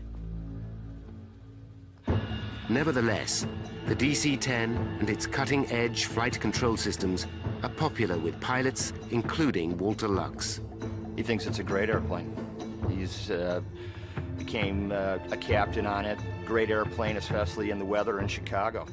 February, March, big snowstorms, when a lot of other airplanes might have to divert. Flight 191 is one of the oldest DC-10s in service. It's flown nearly 20,000 hours since 1972. But the plane recently had a major service. It was given the all clear. At 2:30 p.m., Deborah and Doreen are among the passengers taking their seats. The flight attendants know they'll be busy. It's a holiday weekend, and the plane is almost full. A final count confirms that all 258 passengers are on board. 2:45 p.m. 49-year-old James Dillard will pilot the plane at takeoff and landing. Engine anti-ice. This is the first time he's flown the route from Chicago to LA. But for a pilot with more than 1,000 hours flying DC-10s, it shouldn't be a problem. It's just before 3 p.m. Chicago Tower, American 191 K5, ready for taxi. American 191 Heavy, proceed to 32 right via the bridge. O'Hare Control Tower clears the DC-10 to push back and taxi to runway 32R. Air traffic controller Ed Rucker monitors 191's progress. American 191 Heavy, monitor tower on 118.1. Ray DeVito watches from the observation deck. I was first mesmerized by the sheer beauty of this airplane. Beautifully finished in a very high gloss, shining aluminum finish. Thinking, how does this thing even fly? At 3:01 p.m., 191 pauses for an incoming plane. 32 right, position and hold. All right. A minute later, it's cleared for takeoff. 330, cleared for takeoff. 32 right, no delay. American 191, on our way. In standard pilot procedure, both Dillard and Lux move the throttle forward. V1. The wing slats are extended to increase the plane's lift. Within 50 seconds, the 170-ton DC-10 reaches takeoff speed. Rotate. But just as co-pilot Dillard eases the plane's nose into the sky, he notices he's lost power from engine 1 on the left wing. Damn. Ed Rucker watches from the control tower. We need equipment. We blew up an engine. Flight 191 is in trouble. But it's too late for the pilots to abort takeoff. They are now committed. Loss number 1. American Airlines Flight 191 has just taken off from Chicago Airport. As it leaves the ground, it loses power from the engine on the left wing. The plane veers to the left, but co-pilot James Dillard corrects it with the rudder. Come on, come on. He knows the DC-10 can fly with just 2 of its 3 engines and has been trained to deal with exactly this scenario. To reduce the load on the 2 remaining engines, Dillard follows AA guidelines and slows the plane to the minimum climbing speed, V2, 283 kilometers per hour. Air traffic control hurriedly make preparations for the DC-10 to return for an emergency landing. All right, American 191 Heavy, you want to come back? And to what runway? The pilots know the emergency is far from over. But they have the plane climbing evenly again, though slightly slower than normal. Just beyond the airport's runway are a trailer park and the Chicago Police Canine Training Facility.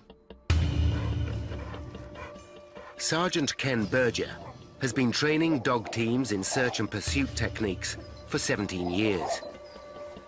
Today's training exercise involves Ken playing a fugitive. I can hear a plane approaching. The engine is backfiring. It's sputtering. It's nearing.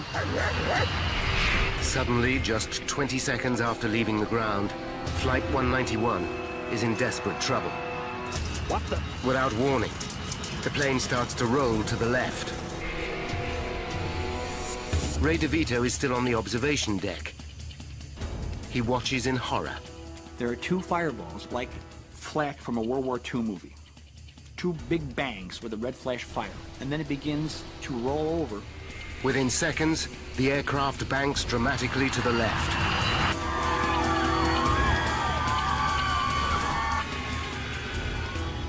Ken Berger and his colleagues see the plane in trouble. As I break through the trees, the other officers in the training group are running.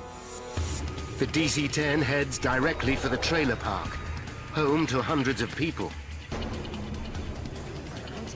Ray DeVito runs in panic through the airport. Pilots Lux and Dillard fight to level the aircraft. But the plane does not respond. The nose drops below the horizon. He's not talking to me. In air traffic control, Ed Rucker can do nothing but watch as the nightmare unfolds before him.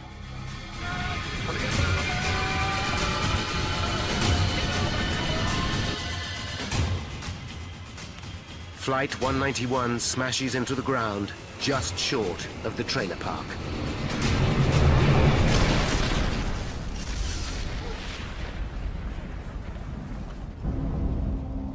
It sends a fireball 100 feet in the air, thick black smoke, and I can feel the heat. 5 kilometers away in the airport terminal, Ray DeVito is aware of the crash. I streak down the stairs, and as I'm doing so, I can hear the explosion, the faint rumble on the ground as the plane exploded. In the impact, debris smashes into mobile homes. As he emerges from the terminal, Ray DeVito senses the seriousness of the crash. I run out of the terminal, into the street, and now I see the huge smoke cloud. Berger and his fellow officers are enveloped in thick black smoke. There's fire, ground fire, a very acrid smell in the air, of burning fuel, of burning flesh. Ray DeVito finds his way onto the airport tarmac and sprints towards the crash site, along an active runway. I'm thinking as I'm running, dear God, let her be safe, let the aircraft be safe, let this not be as bad as it looks. Could Deborah, or anyone on board Flight 191, survive such an horrific crash? American Airlines Flight 191 crashes. Just 31 seconds after taking off from Chicago's International Airport.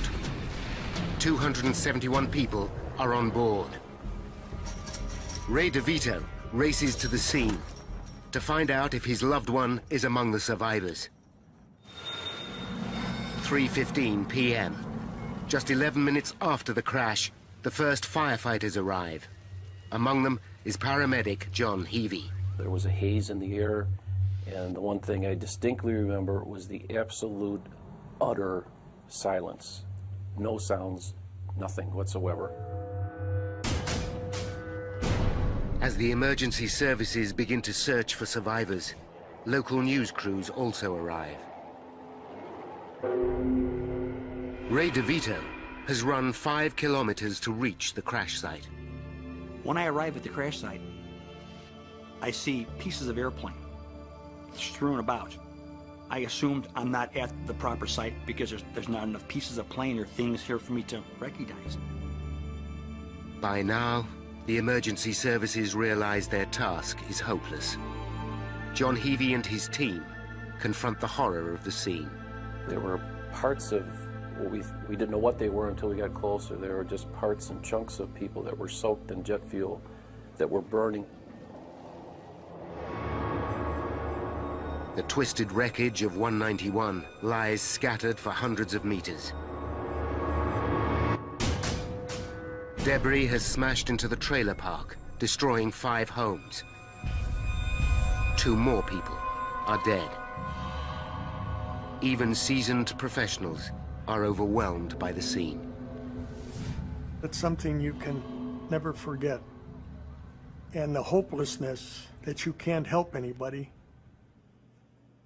You can just stare in disbelief that in a second, all this could happen. There are no injured on the ground. Everybody has parachutes. News of the devastating crash flashes across the nation. He kept on climbing a little bit. As it collapsed and it hit the ground, the spark set off the jet fuel, and this whole place was nothing but a sheet of flame.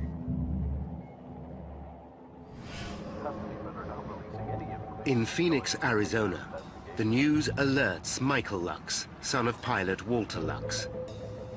When he hears the flight was out of Chicago, he's relieved. He knows it cannot be his father. I knew my father had flown the trip from Phoenix to Chicago, so I thought, oh, thank God he flew that trip home, so it's not him. At the crash site, Ray DeVito finally accepts the inevitable. His girlfriend, Deborah, is dead. I feel complete hopelessness. I can't help anybody. I'm here. I'm right where everybody was, and there's nobody here. And then I slowly allowed myself to accept the fact that nobody survived this accident. As soon as Michael Lux arrives at his home in Phoenix, his world falls to pieces. I walk in and see one of my best friends. He just has this look that I've never seen, and I was startled, and then I realized our house is full of people, and, you know, where's my mom? What's going on?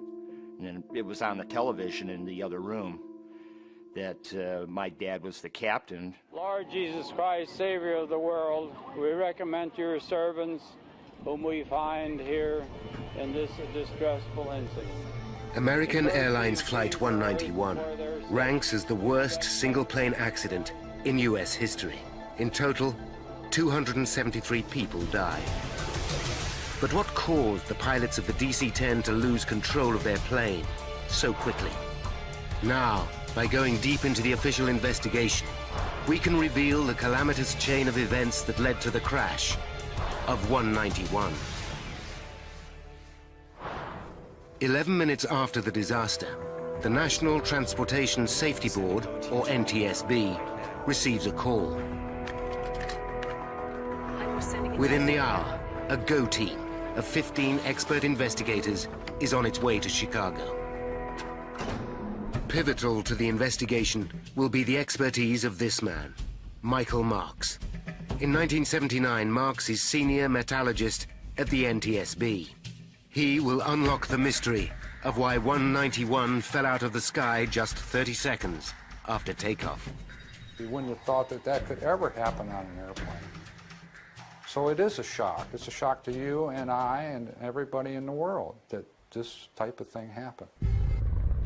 Marks knows that the GO team must come up with results fast. But the task is epic. Evidence is scattered over a square kilometer, and the horrific crash brings intense scrutiny from the world's media. The investigators know this is the 4th fatal accident involving a DC-10 since its introduction in 1971. Including Flight 191, 622 people have died in DC-10 accidents. But there are many potential causes for an air disaster.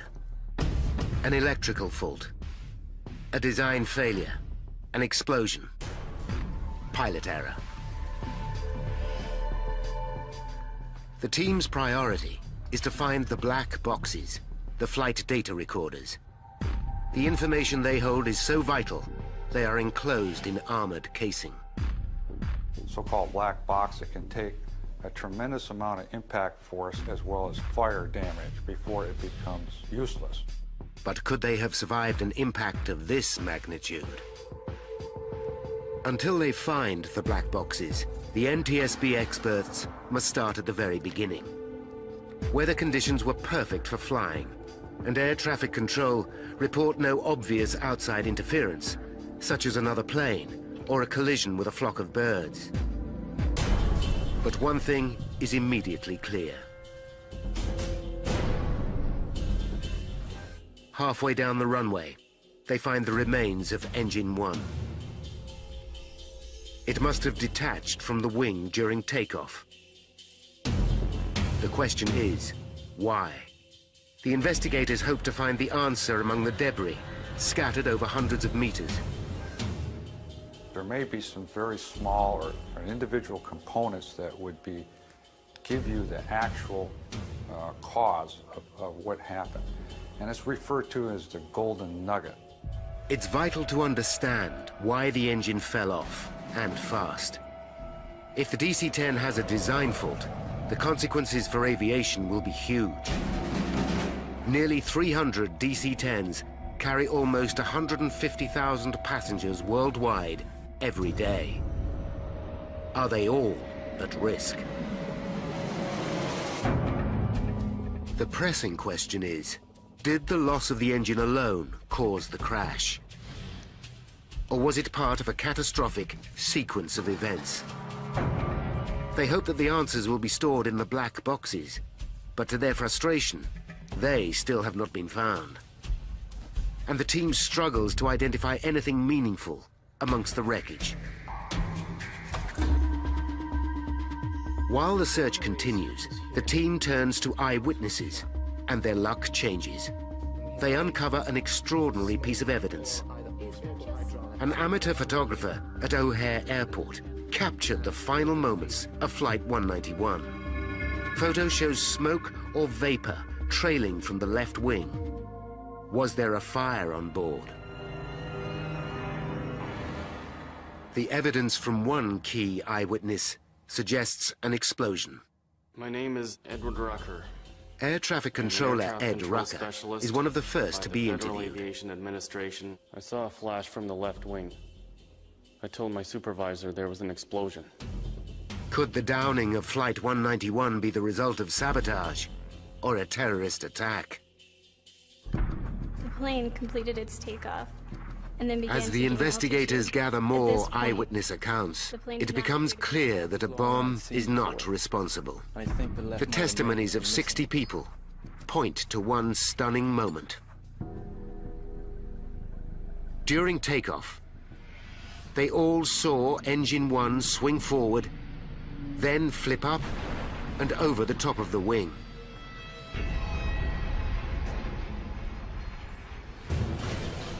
It's a shocking revelation that points towards structural failure. If true, it could potentially affect every DC-10 in the air. This would be the airline industry's worst nightmare.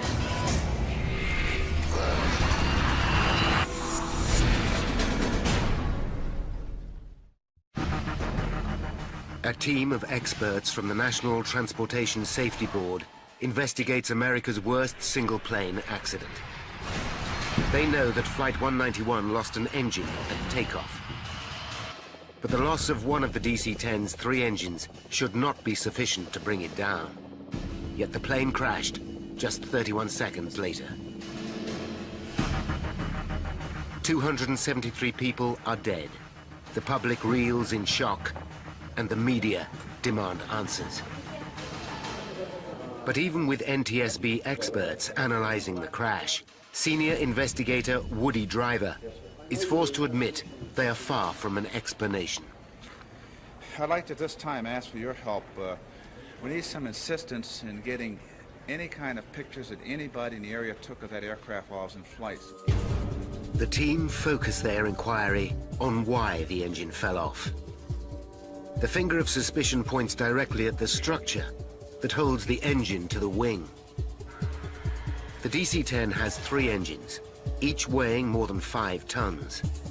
One is on the tail, the other 2 hang from the wings, each connected by the pylon. A pylon attaches to the wing at 3 points, 2 at the front, 1 at the rear. It has dozens of components, and every one could have shattered in the final impact. The team aimed to recover every piece of the structure that attached Engine 1 to the left wing. They comb the debris field.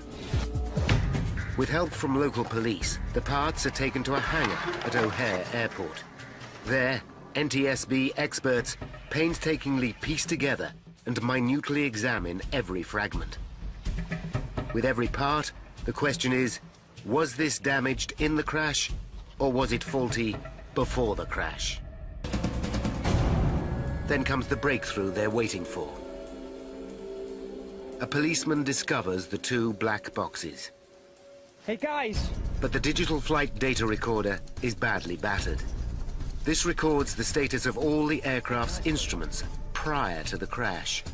Crucial technical data may be lost. The second box, the cockpit voice recorder, records what the pilots say during the final critical moments. This is in better condition and seems more promising. Both recorders are immediately flown to NTSB headquarters in Washington, D.C. for analysis. 191 at K5, ready for taxiing. The team inspects the cockpit voice recording first and listens to the dialogue between the pilots and air traffic control. On our way. What they hear is routine until 1 second before takeoff. Rotate. When suddenly, co-pilot Dillard utters a single word. Damn! Then, the tape goes silent.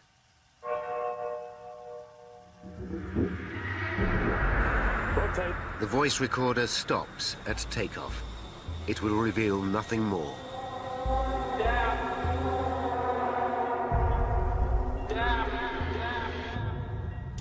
The team now turn to the damaged data recorder.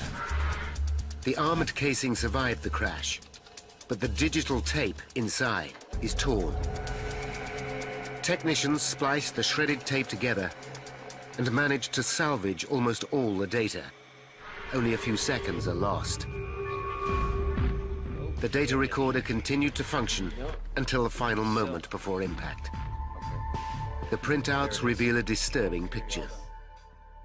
Even with the loss of Engine 1 from the left wing, co-pilot Dillard is able to stabilize the plane. Following standard procedure, he reduces airspeed, but for some mysterious reason, the plane starts to roll suddenly to the left. The investigators search the data recorder for the settings of the ailerons and slats on the left wing. These allow the pilot to control the aircraft. But this crucial data seems to be missing. Even though the data recorder continues working, it stops recording this information at exactly the same moment the voice recorder cuts out. The question is, why? It's now 48 hours since the crash. In Chicago, the team examining the wreckage makes a significant find. After close scrutiny of the pylon assembly that holds the engine to the wing, investigators discover what they believe to be probable cause for the engine falling off. A fractured bolt. It's a much-needed breakthrough, and the team hastily organizes a press conference. Michael Marks, senior metallurgist at the NTSB, flies into Chicago, but misses the beginning of the press conference. He arrives just as his boss, Deputy Chairman Woody Driver, makes a statement. The investigation revealed the presence of a fatigue fracture. While Driver speaks to the press, a colleague hands Marks the fractured bolt. I said something like, what's so important about this bolt, because I didn't see anything that would show that there was cracking involved. Driver announces to the world that this simple 3-inch bolt appears to be responsible for the loss of 191's engine. The bolt that I have in my hand is the bolt that came off the aircraft. It reflects a fatigue crack, and then subsequent to that... Marks listens with mounting anxiety. His experience tells him that the bolt was damaged during the crash, not before it. The fracture shows none of the characteristics of fatigue. It has sheared suddenly and cleanly. Years of analyzing metal failure tell him the NTSB is making a terrible mistake in front of the world's press. I felt it was unfortunate that somebody would make a statement at that particular time, so early in the investigation. We have found the bolt that holds the engine. As a result of this fracture, the evidence so far indicates that that was the reason the engine came off. Marks knows that the bolt is not the smoking gun and cannot be responsible for the loss of 191's engine. It was more like, to me, that it was the result of the accident than it was the cause of the accident. But Marks's opinion is not shared by all his colleagues. Some still believe that the bolt is the cause. Marks follows his hunch and begins to sift 191's wreckage for himself. He soon discovers another key piece of the pylon assembly, the flange. Close inspection reveals it's damaged. Damage that looks as if it was caused before the crash. There was something that was mysterious about it. I did not understand it, but I knew that there was something that was wrong and needed to be investigated more in depth. Could the damaged flange explain why the engine fell off? Marks and the team decide to check 191's service history. They discover that American Airlines serviced the plane just 8 weeks before its fatal flight. Whenever you have something happen to an airplane where there's been maintenance in the past, you start looking at what was accomplished during that maintenance operation. Bud Lehner, NTSB head of engineering, visits American Airlines maintenance facility in Tulsa, Oklahoma. He discovers serious irregularities with the way AA carries out the work. In addition to the routine service, American Airlines replaces the bearings that attach the pylons to the wing. To complete the modification, the engine and pylon must be removed from the wing. The plane's manufacturer, McDonnell Douglas, advised the engine to be detached before the pylon is taken off. But American airline engineers have developed a shortcut of removing the engine and pylon as one whole unit, using nothing more sophisticated than a forklift truck. This procedure saves 200 man-hours and thousands of dollars for each of American Airlines' 40 DC-10s. The airlines, of course, are interested in doing it the quickest and cheapest way possible. Lowering 6 tons of metal is a delicate procedure. If the forklift truck is in the wrong position, the engine will rock like a seesaw and jam against the pylon attachment points. The forklift operator is guided by hand and voice signals. The position must be perfect, or the operation has the potential to cause damage. Bud Lehner discovers that senior management at Tulsa is not aware of this potential pitfall. We were a little bit surprised that somebody hadn't observed this operation and thought beforehand that there's a possibility that this is going to cause some damage that could be catastrophic. The team also discover that the modification to 191 did not run smoothly.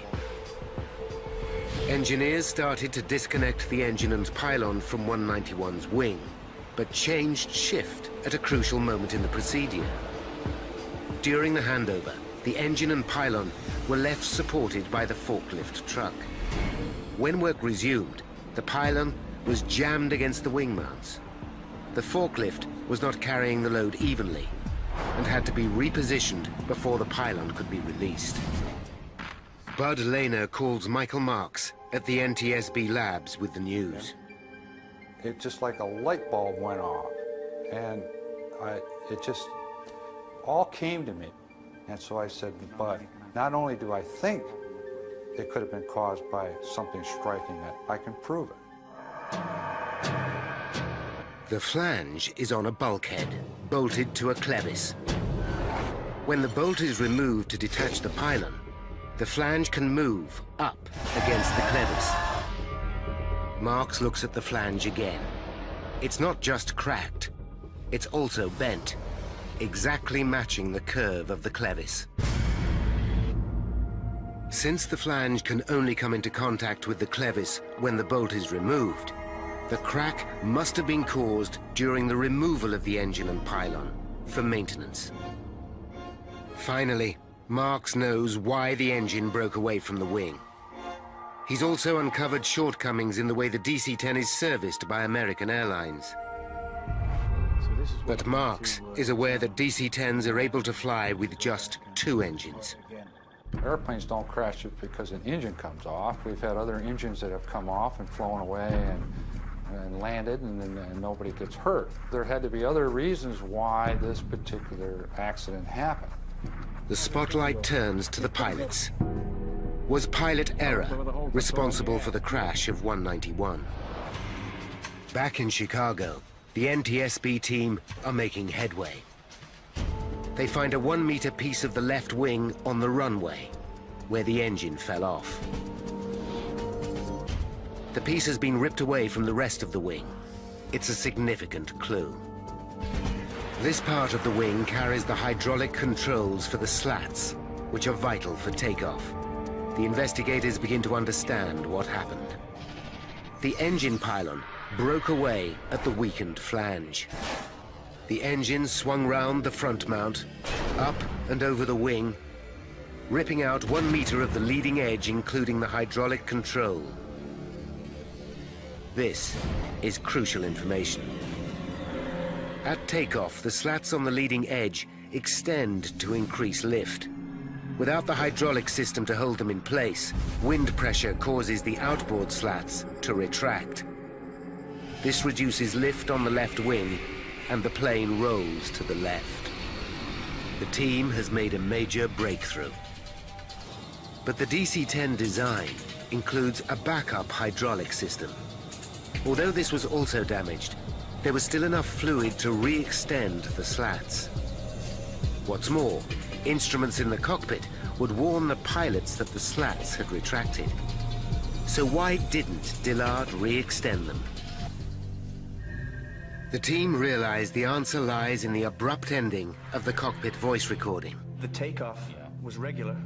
The electrical circuit that operates both the voice recorder and the slat warning system was powered by the engine on the left wing.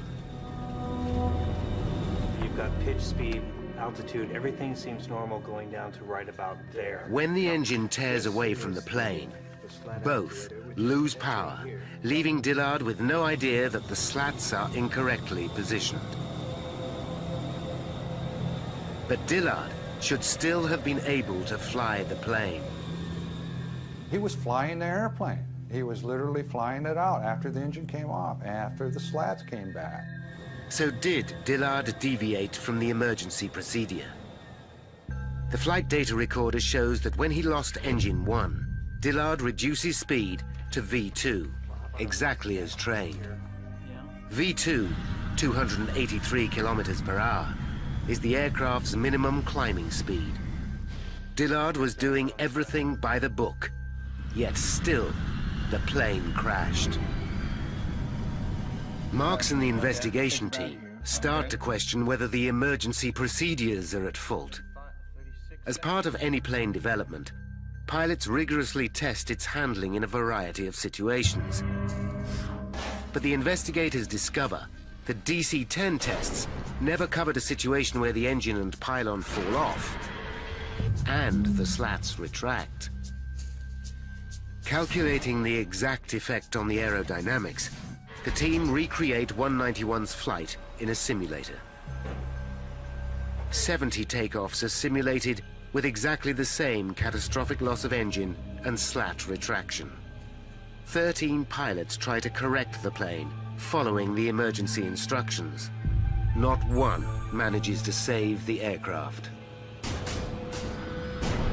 It's a shocking revelation. The training manual is wrong. The investigators conclude that reducing speed when the slats are retracted is the worst thing a pilot can do. It guarantees that the plane will stall in mid-air. This is exactly what happened to Flight 191. Captain Lux and co-pilot Dillard are not to blame. The news comes as a relief to Walter Lux's son, Michael. It just gave him a little vindication that he was doing everything like any other senior captain would do in that terrible situation. But even with the flaws in the emergency procedures, the investigators know that there was one instrument which should still have been able to save Flight 191. NTSB agents are conducting a painstaking investigation to discover what downed American Airlines Flight 191. They know that in unique circumstances, the pilots unwittingly stalled the aircraft. But the team need to resolve the last mystery. There is one final safety device which should have saved the stricken plane. When a DC-10 is about to stall, it makes a distinctive dual warning. The first is the stick shaker, which causes the pilot's yoke to vibrate. In addition, a light flashes. This combined warning alerts the pilot to increase speed immediately. What the? But on 191, only Captain Lux had a stick shaker, and it wasn't working. This also lost power when the hydraulic system was ripped from the left wing. There is a backup power supply that reactivates the stick shaker, but to turn it on during takeoff is impossible, because the pilots are belted to their seats. This simple power switch proves to be the final nail in the coffin for the 271 people on board 191. Now, by rewinding the events of that fateful day, and by following the evidence uncovered during the investigation, we can finally reveal how Flight 191 crashed. 5 minutes to disaster. 191 taxis to runway 32R at Chicago O'Hare Airport, ready for takeoff. American 191 on our way. The fatal flaw that will down the flight starts 8 weeks earlier, when the DC-10 undergoes maintenance. As the engine and bulkhead are detached, a flange cracks. Every time the DC-10 takes off and lands over the next 8 weeks, the crack gets worse. 1 minute and 19 seconds to disaster. 191 starts its takeoff roll. During the roll, the cracked flange on the pylon fails. The pylon is now only supported by the front bolts. As the nose lifts for takeoff, the pylon rips away from the forward mount, up and over the left wing, taking 1 meter of the leading edge with it. This breaches the hydraulic systems and cuts off the electrical supply to vital cockpit instruments, including the stick shaker.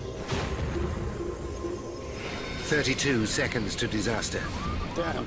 The pilots know that they have lost power from engine 1, but they can't see that they have lost the engine itself and part of the wing. Following emergency procedures, co-pilot Dillard slows to 283 kilometers per hour. The plane continues to climb steadily to 90 meters. Then, as the last of the hydraulic fluid drains away, the outboard slats are forced to retract, causing the plane to lose lift. The loss of electrical power means crucial warning signals fail to alert the pilots to the danger. 10 seconds to disaster. The plane rolls dramatically to the left. The pilots fight to correct this, but the aircraft continues to roll until its wings are past the vertical and the nose pitches below the horizon.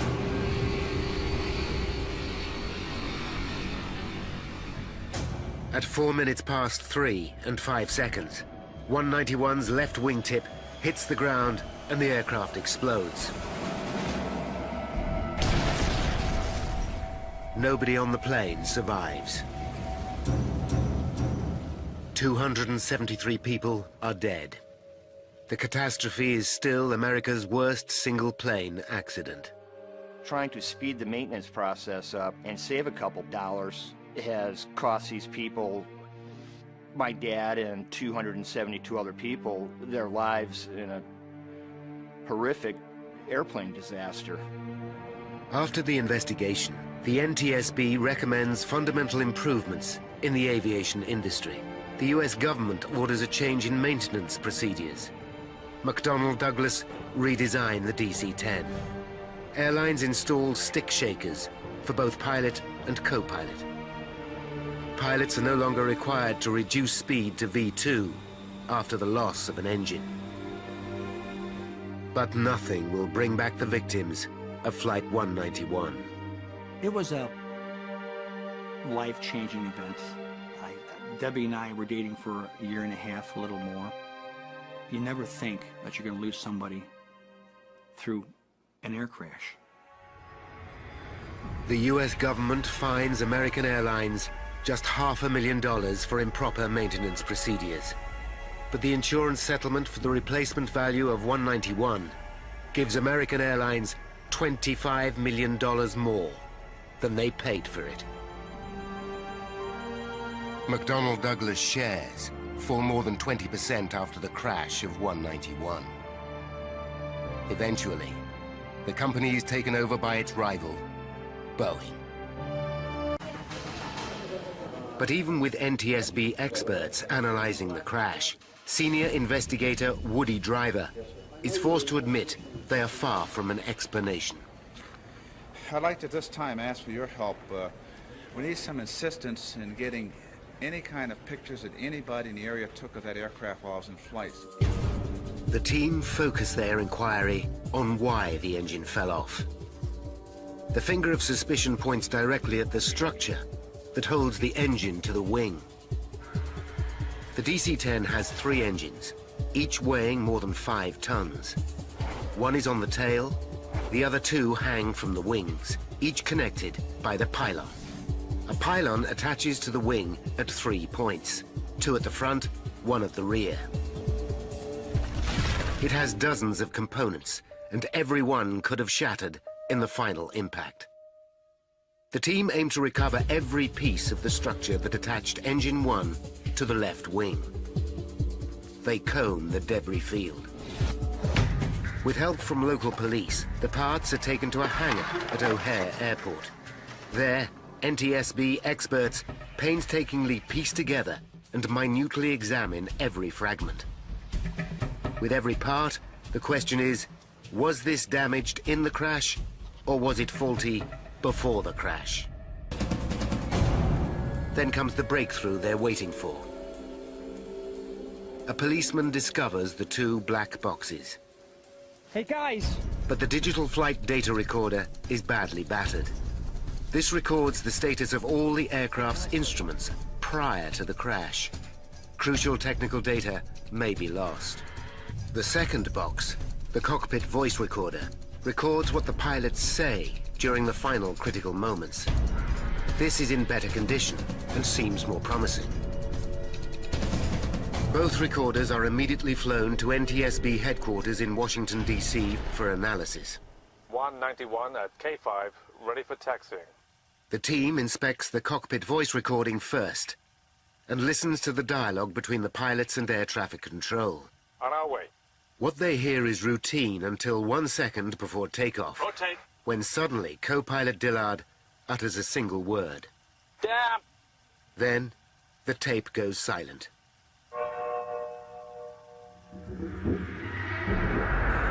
tape. The voice recorder stops at takeoff. It will reveal nothing more.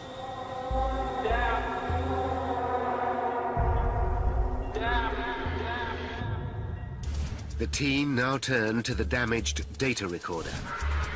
The armored casing survived the crash, but the digital tape inside is torn.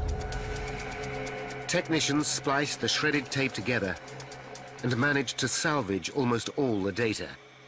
Only a few seconds are lost. The data recorder continued to function until the final moment before impact. The printouts reveal a disturbing picture. Even with the loss of engine 1 from the left wing, co-pilot Dillard is able to stabilize the plane. Following standard procedure, he reduces airspeed, but for some mysterious reason, the plane starts to roll suddenly to the left. The investigators search the data recorder for the settings of the ailerons and slats on the left wing. These allow the pilot to control the aircraft. But this crucial data seems to be missing. Even though the data recorder continues working, it stops recording this information at exactly the same moment the voice recorder cuts out. The question is, why? It's now 48 hours since the crash. In Chicago, the team examining the wreckage makes a significant find. After close scrutiny of the pylon assembly that holds the engine to the wing, investigators discover what they believe to be probable cause for the engine falling off. A fractured bolt. It's a much-needed breakthrough, and the team hastily organizes a press conference. Michael Marks, senior metallurgist at the NTSB, flies into Chicago, but misses the beginning of the press conference.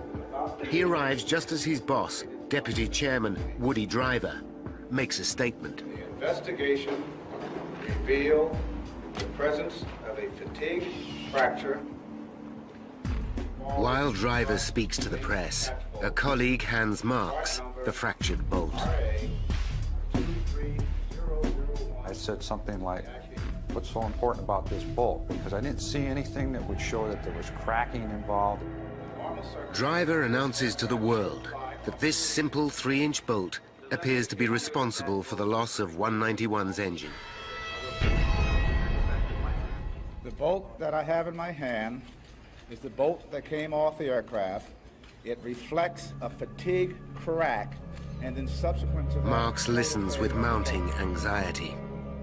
His experience tells him that the bolt was damaged during the crash, not before it. The fracture shows none of the characteristics of fatigue. It has sheared suddenly and cleanly. Years of analyzing metal failure tell him the NTSB is making a terrible mistake in front of the world's press. I felt it was unfortunate that somebody would... A plane takes off from Chicago Airport on a clear spring day. As the wheels leave the runway, it loses power from one of its engines. Suddenly, it rolls to the left. Seconds later, the aircraft hits the ground and disintegrates, smashing into a trailer park. 273 people are dead. Now a team of investigators must find out exactly what went wrong in America's most catastrophic air accident. What they discover will uncover fatal shortcomings in the American aviation business and change the industry forever. Disasters don't just happen. They're a chain of critical events. Unravel the clues and count down those final seconds from disaster.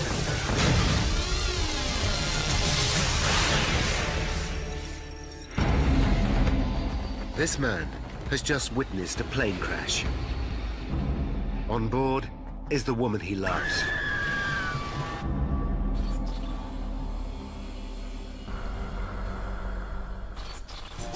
North America, Illinois, Chicago.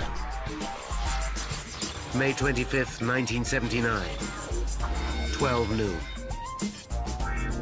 America's third biggest city, with the busiest airport in the world. Every minute, A plane lands or takes off from O'Hare International Airport. More than 2,000 flights a day. This is one of the most crowded airspaces in the world. On its final approach to O'Hare is an American Airlines DC-10, flying in from Phoenix, Arizona. At the controls is 53-year-old Captain Walter Lux. Walter has worked for American Airlines for 29 years and completed over 22,000 flying hours. Welcome to Chicago, ladies and gentlemen. Thank you for flying American Airlines. It's 1:30 p.m. and Walter prepares to go off duty when a fellow pilot approaches him. The colleague has to attend a family function and asks Walter whether he'll swap shifts and take flight 191 to Los Angeles that afternoon. Walter has to think hard. It's the Friday before Memorial Day holiday weekend, and Walter is looking forward to the break. He lives in Phoenix, but this weekend he plans to stay in the family holiday home in the Chicago area with his son Michael. It's a neat little house in between two lakes that my dad has purchased way back in 1959. Usually we're out on the water, either fishing or sailing. The request will mean Walter changing his plans, but he also knows he can call for a return favor in the future. Okay, I'll see you soon. Back we go again, huh? Let's go. There's no time to let his son Michael know about the change. He'll have to call him from LA. Already, passengers are checking in for Flight 191. 21-year-olds Deborah Ann Maruzzi and Doreen Malik are going on the holiday of a lifetime to Hawaii. Debbie's boyfriend, Ray DeVito, sees them off. Hi now. I'm thinking what a great day it was and just how wonderful it is to be able to just hop in a plane and fly to Hawaii. They were going to land in LA and then take off in LA off to Hawaii. I was just caught up in their excitement as well. At 2 p.m., Captain Walter Lux hooks up with his co-pilot, Captain James Dillard, another experienced pilot.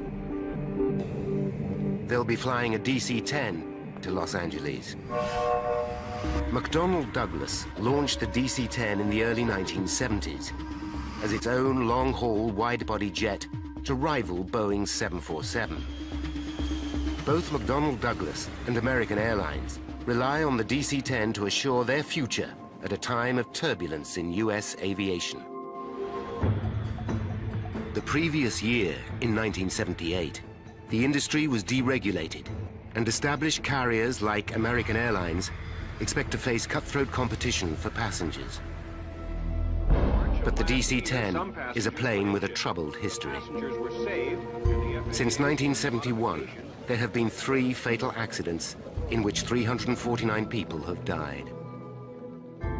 The worst was in 1974 in Paris, when a Turkish Airlines DC-10 crashed just after takeoff. A cargo door blew off, leading to catastrophic loss of pressure. 346 people died. Nevertheless, the DC-10 and its cutting-edge flight control systems are popular with pilots, including Walter Lux. He thinks it's a great airplane. He's became a captain on it. Great airplane, especially in the weather in Chicago. February, March, big snowstorms when a lot of other airplanes might have to divert. Flight 191 is one of the oldest DC-10s in service. It's flown nearly 20,000 hours since 1972. But the plane recently had a major service. It was given the all-clear. At 2:30 p.m., Deborah and Doreen are among the passengers taking their seats. The flight attendants know they'll be busy. It's a holiday weekend, and the plane is almost full. A final count confirms that all 258 passengers are on board. 2:45 p.m. 49-year-old James Dillard will pilot the plane at takeoff and landing. Engine anti-ice. This is the first time he's flown the route from Chicago to LA. But for a pilot with more than 1,000 hours flying DC-10s, it shouldn't be a problem. It's just before 3 p.m. Chicago Tower, American 191 K5, ready for taxi. American 191 Heavy, proceed to 32 right via the bridge. O'Hare Control Tower clears the DC-10 to push back and taxi to runway 32R. Air traffic controller Ed Rucker monitors 191's progress. American 191 Heavy, monitor tower on 118.1. Ray DeVito watches from the observation deck. I was first mesmerized by the sheer beauty of this airplane. Beautifully finished in a very high gloss, shining aluminum finish. Thinking, you know, how does this thing even fly? At 3:01 p.m., 191 pauses for an incoming plane. 32 right, position and hold. All right. A minute later, it's cleared for heading takeoff. 330, cleared for takeoff. 32 right, no delay. American 191, on our way. In standard pilot procedure, both Dillard and Lux move the throttle forward. V1. The wing slats are extended to increase the plane's lift. Within 50 seconds, the 170-ton DC-10 reaches takeoff speed. Rotate. But just as co-pilot Dillard eases the plane's nose into the sky, he notices he's lost power from engine 1 on the left wing. Damn. Ed Rucker watches from the control tower. We need equipment. We blew up an engine. Flight 191 is in trouble. But it's too late for the pilots to abort takeoff. They are now committed. Loss number 1. American Airlines Flight 191 has just taken off from Chicago Airport. As it leaves the ground, it loses power from the engine on the left wing. The plane veers to the left, but co-pilot James Dillard corrects it with the rudder. Come on. He knows the DC-10 can fly with just 2 of its 3 engines and has been trained to deal with exactly this scenario. To reduce the load on the 2 remaining engines, Dillard follows AA guidelines and slows the plane to the minimum climbing speed, V2, 283 kilometers per hour. Air traffic control hurriedly make preparations for the DC-10 to return for an emergency landing. All right, American 191 Heavy, do you want to come back? And to what runway? The pilots know the emergency is far from over, but they have the plane climbing evenly again, though slightly slower than normal. Just beyond the airport's runway are a trailer park and the Chicago Police Canine Training Facility. Sergeant Ken Berger has been training dog teams in search and pursuit techniques for 17 years. Today's training exercise involves Ken playing a fugitive. I can hear a plane approaching. The engine is backfiring. It's sputtering. It's nearing. Suddenly, just 20 seconds after leaving the ground, Flight 191 is in desperate trouble. What the? Without warning, the plane starts to roll to the left. Ray DeVito is still on the observation deck. He watches in horror. There are 2 fireballs, like flak from a World War II movie.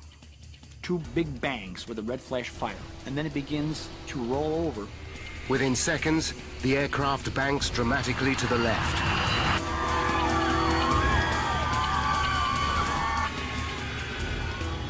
Ken Berger and his colleagues see the plane in trouble.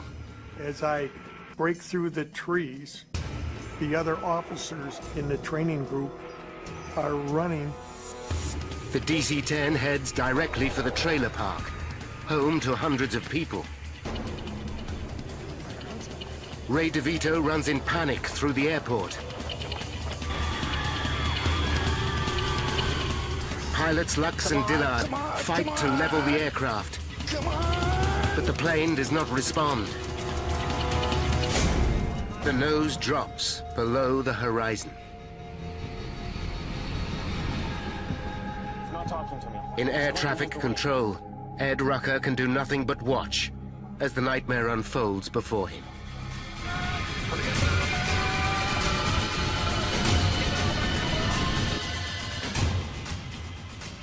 Flight 191 smashes into the ground just short of the trailer park.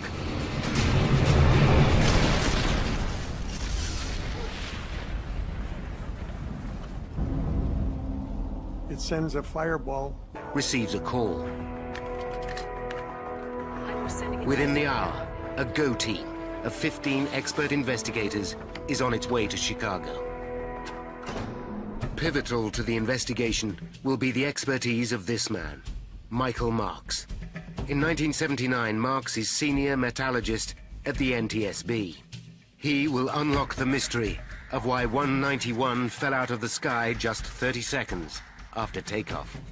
You wouldn't have thought that that could ever happen on an airplane. So it is a shock. It's a shock to you and I and everybody in the world that this type of thing happened. Marks knows that the GO team must come up with results fast. But the task is epic. Evidence is scattered over a square kilometer, and the horrific crash brings intense scrutiny from the world's media. The investigators know this is the fourth fatal accident involving a DC-10 since its introduction in 1971. Including Flight 191, 622 people have died in DC-10 accidents. But there are many potential causes for an air disaster.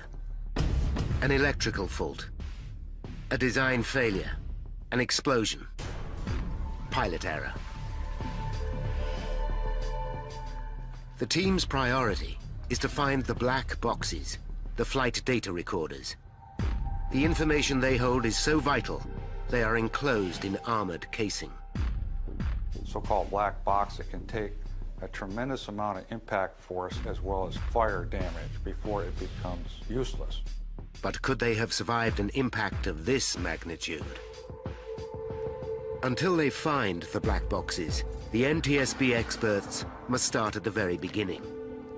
Weather conditions were perfect for flying, and air traffic control report no obvious outside interference, such as another plane or a collision with a flock of birds. But one thing is immediately clear. Halfway down the runway, they find the remains of Engine 1. It must have detached from the wing during takeoff. The question is, why? The investigators hope to find the answer among the debris scattered over hundreds of meters. There may be some very small or individual components that would give you the actual cause of what happened. And it's referred to as the golden nugget. It's vital to understand why the engine fell off, and fast. If the DC-10 has a design fault, the consequences for aviation will be huge. Nearly 300 DC-10s carry almost 150,000 passengers worldwide every day. Are they all at risk? The pressing question is, did the loss of the engine alone cause the crash? Or was it part of a catastrophic sequence of events? They hope that the answers will be stored in the black boxes, but to their frustration, they still have not been found. And the team struggles to identify anything meaningful amongst the wreckage. While the search continues, the team turns to eyewitnesses, and their luck changes. They uncover an extraordinary piece of evidence. An amateur photographer at O'Hare Airport captured the final moments of Flight 191. Photo shows smoke or vapor trailing from the left wing. Was there a fire on board? The evidence from one key eyewitness suggests an explosion. My name is Edward Rucker. Air traffic controller Ed Rucker is one of the first to be Federal interviewed. Aviation Administration. I saw a flash from the left wing. I told my supervisor there was an explosion. Could the downing of Flight 191 be the result of sabotage or a terrorist attack? The plane completed its takeoff and then began As the taking investigators altitude. gather At more this point, eyewitness accounts, the plane it did not becomes appear to clear that a bomb is not responsible. I think The testimonies of 60 people point to one stunning moment. During takeoff, they all saw Engine 1 swing forward, then flip up and over the top of the wing.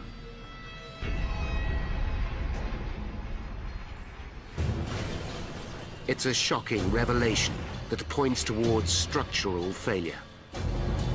If true, it could potentially affect every DC-10 in the air. This would be the airline industry's worst nightmare.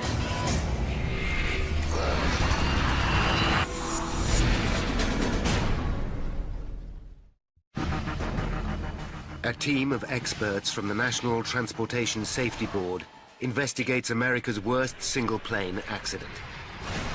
They know that Flight 191 lost an engine at takeoff.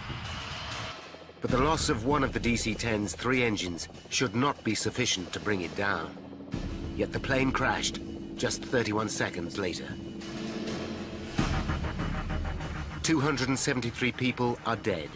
The public reels in shock, and the media demand answers. 100 feet in the air, thick black smoke, and I can feel the heat. 5 kilometers away in the airport terminal, Ray DeVito is aware of the crash.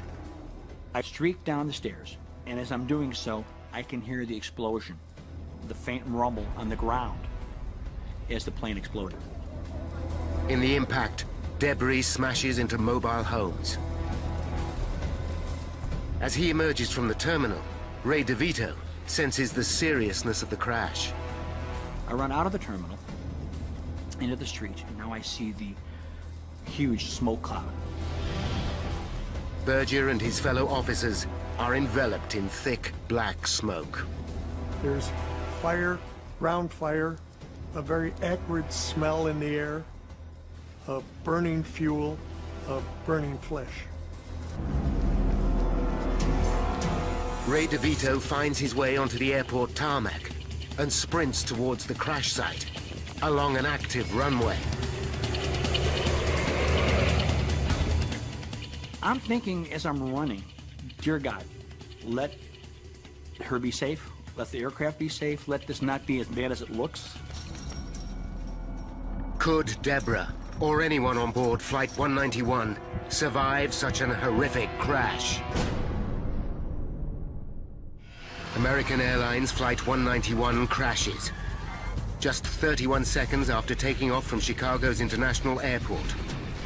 271 people are on board. Ray DeVito races to the scene to find out if his loved one is among the survivors. 3:15 p.m.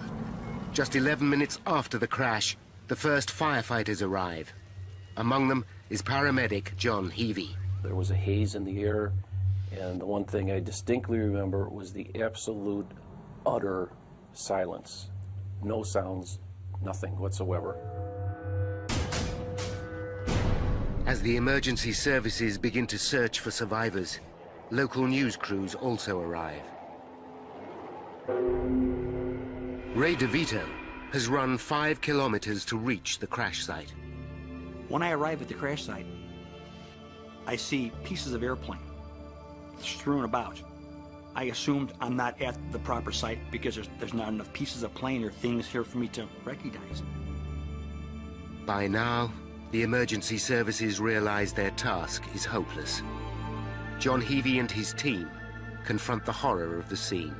There were parts of what we didn't know what they were until we got closer. There were just parts and chunks of people that were soaked in jet fuel, that were burning. The twisted wreckage of 191 lies scattered for hundreds of meters.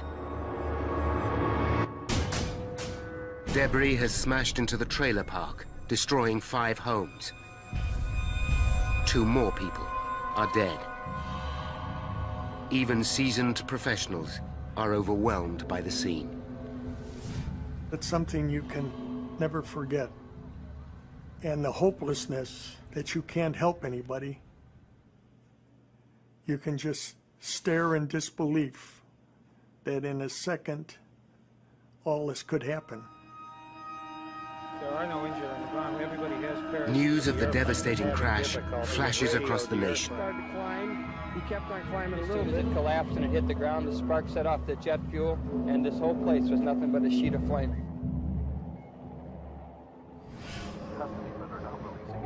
In Phoenix, Arizona, the news alerts Michael Lux, son of pilot Walter Lux.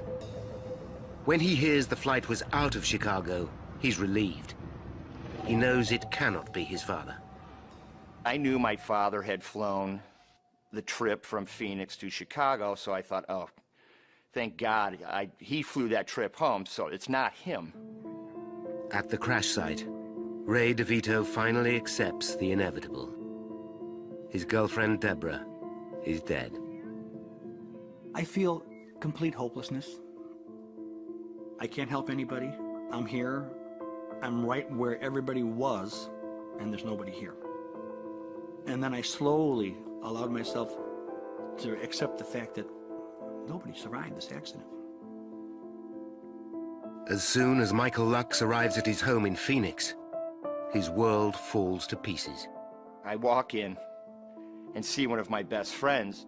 He just has this look that I've never seen, and I was startled, and then I realized our house is full of people, and, you know, where's my mom? What's going on? And then it was on the television in the other room that my dad was the captain. Lord Jesus Christ, Savior of the world, we recommend your servants whom we find here in this distressful incident. American Airlines Flight 191 ranks as the worst single-plane accident in U.S. history.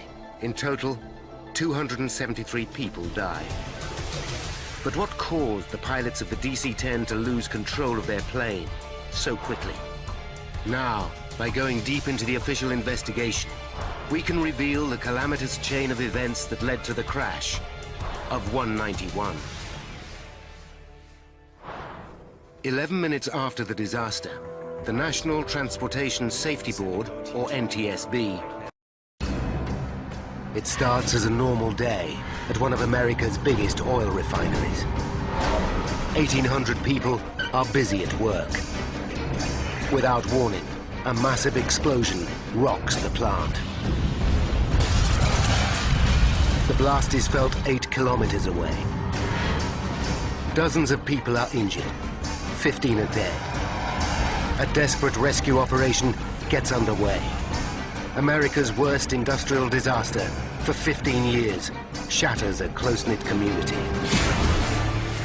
Now, a team of investigators must work out exactly what went wrong.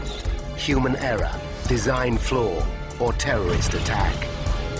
Disasters don't just happen. They're a chain of critical events. Unravel the clues and count down those final seconds from disaster.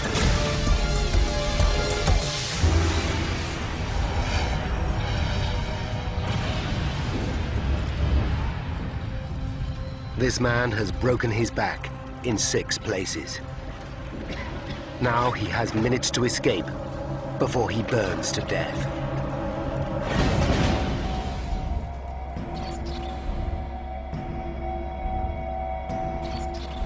North America, Texas, the Gulf of Mexico. Every second, America burns nearly 4,000 gallons of gasoline, almost half the world's production. Much of it passes through this complex of refineries, the beating heart of the nation's gas-addicted economy. On the front line of this multi-billion-dollar industry, 56 kilometers southeast of Houston, lies Texas City. Here, 40,000 people live, clustered around 3 giant refineries. One of them belongs to the world's second biggest oil company, British Petroleum, or BP. It provides jobs for 1,800 workers and sprawls over a massive 5 square kilometers. Every day, it processes up to 11 million gallons of gasoline. This huge quantity of flammable liquid brings with it constant danger. The oil industry has strict safety guidelines, and with good reason. There might have been some other explosions. That just exploded. That was a freak. Since the 1970s, more than 100 oil workers have died in industrial accidents across America. BP's Texas City refinery has a checkered safety record. Workers have been killed here on at least 6 separate occasions. In September 2004, 2 workers were scalded to death. The Occupational Health and Safety Authority found BP guilty of a willful violation of industry safety guidelines. BP now claims to have put its house in order. There is no limit to the amount of activity that we've undertaken in Texas City to make it a very safe plant. But since 9/11, there's a new threat. Growing demand for gasoline has left America with little spare capacity. An attack here could cripple the world's biggest economy. As a result, the FBI now regards this group of refineries as one of the top 5 terrorist targets in the United States.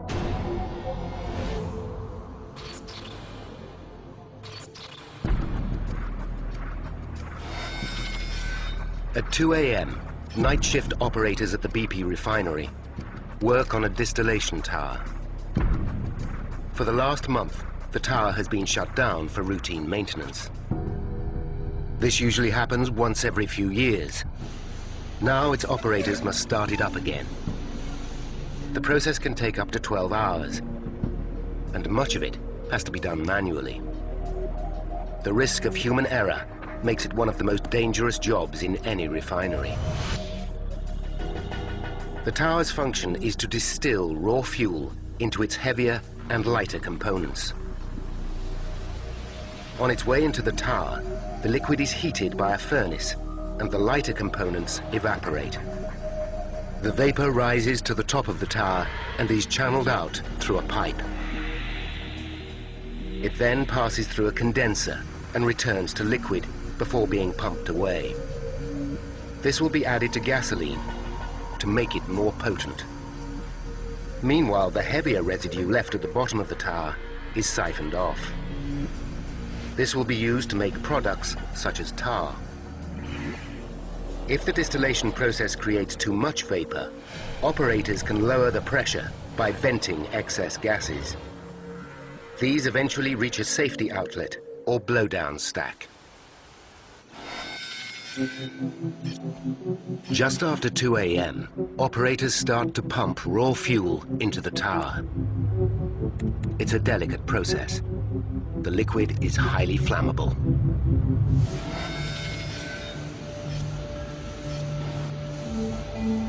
An hour later, an alarm goes off in the control room. The liquid in the tower is above the recommended level. Against safety guidelines, the operator kills the alarm and continues filling the tower for another 15 minutes.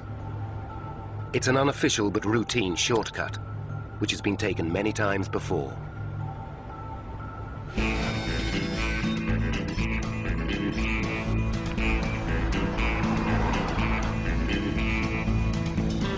At 5 a.m., an hour before sunrise, construction engineer David Crow arrives at work. David's office is in a 20-meter trailer within sight of the blowdown stack. Though he's only worked at the BP refinery for the last 8 months, David and his wife Georgine have become close friends with his fellow workers. They were all buddies. There was no problems. Everybody got along. Among David's friends are James and Linda Rowe. James has worked here as a department superintendent for a year. 6 months ago, his wife Linda quit her job as a teacher to work at the refinery. She wanted to spend more time with her husband. As a result, they hardly see their daughter, Eva, who lives 400 kilometers away. The two women are particularly close. My mom, she was my best friend, like my sister, you know, and my mom all in one.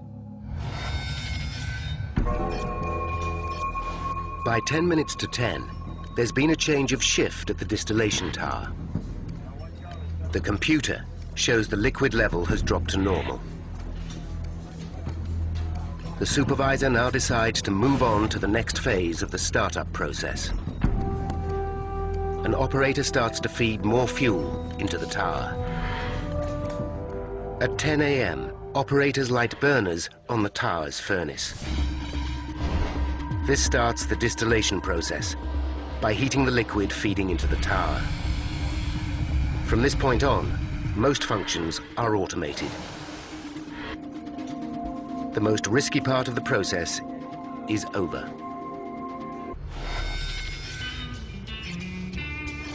Just before 1 p.m., workers relax within sight of the distillation tower. It's been a week without accidents, and to reward the workforce for their safety record, BP's management buys them lunch. As the workers enjoy their food, a white pickup truck approaches the main processing unit. It's one of many trucks in the refinery, and nobody pays it any attention. Among the workers are Ralph Dean and his wife, Alyssa. Ralph has been employed here for 8 months as a rigging supervisor. Alyssa is 32 and works as an office manager in the nearby trailer. Lunch is the one time they get to see each other. I was having a great time. Free lunch, free food, construction workers, yeah, it was great.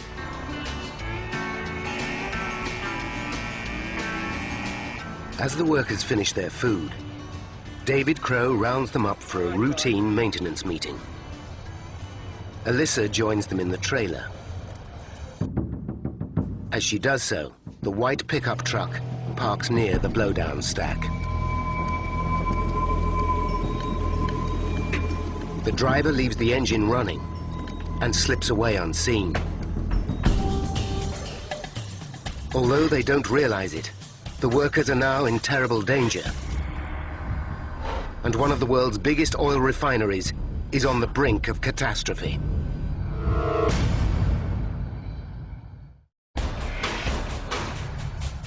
At the BP refinery in Texas City, operators have been starting up a distillation tower for the last 11 hours. The high-risk procedure seems to be going to plan.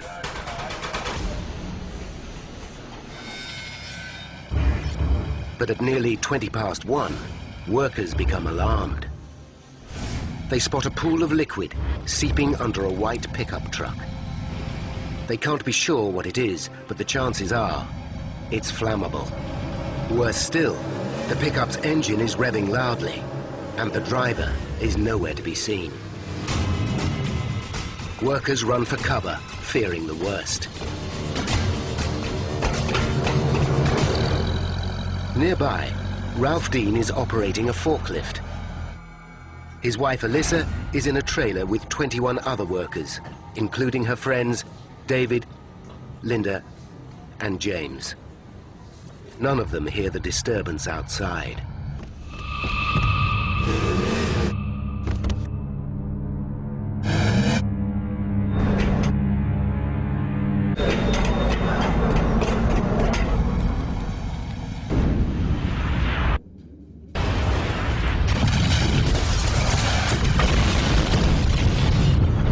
Never heard a noise that loud. Extremely violent. It was biblical. As far as Ralph can see, the refinery is ablaze. The impact of the blast is felt 8 kilometers away.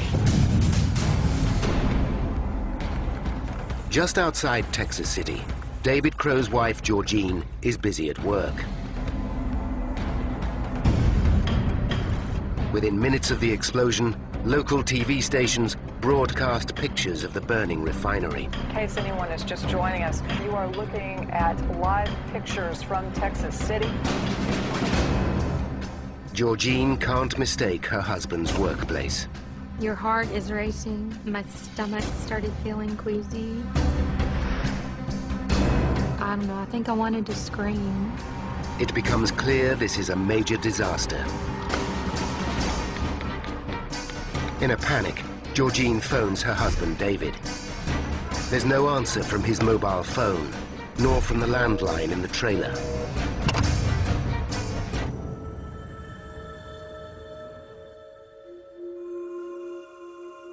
The concern now that perhaps the fatality count, unfortunately, could be going up.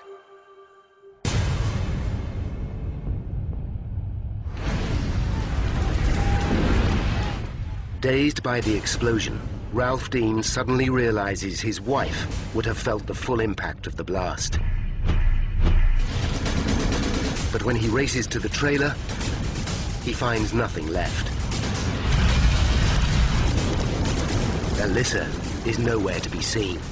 I can't recall feeling anything. The single thought that I can remember the whole time was find her and get out. David Crow was also in the trailer. He's knocked unconscious by the blast and now lies trapped beneath the debris. He's seriously hurt. He's fractured his foot, his heel is crushed, and he's broken 6 vertebrae. But if he doesn't move quickly, he'll burn to death. As he regains consciousness, David tries desperately to free himself.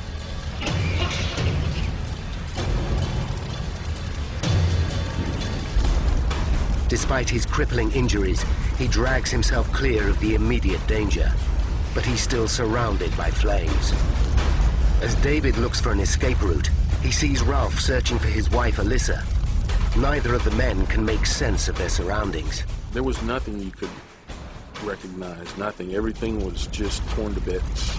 It was probably outside the military, the worst thing you'll ever see. It was hell on earth. Meanwhile, Eva Rowe is on her way to visit her parents, James and Linda. She lives near Dallas, a 4-hour drive away, and doesn't see them as much as she would like. It's just a few days to Easter, and she's looking forward to spending the holiday with her family. I was in a really good mood, just driving along, enjoying the day.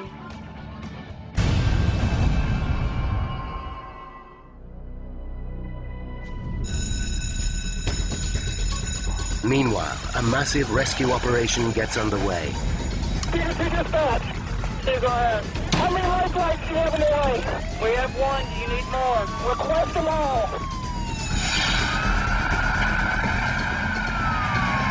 200 firefighters descend on the refinery.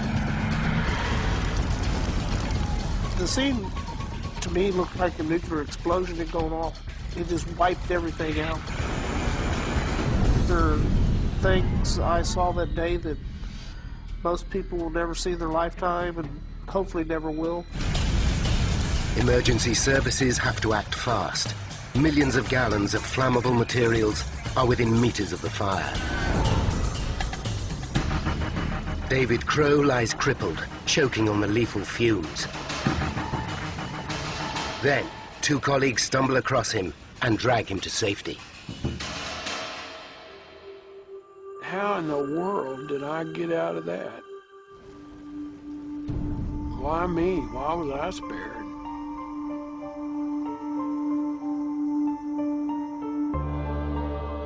I believe we all have guardian angels. And one was with me that day.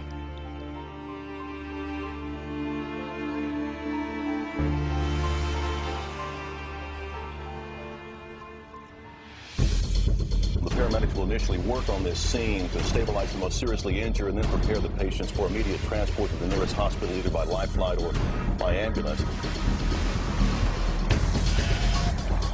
Every available helicopter and dozens of ambulances race the victims to hospitals.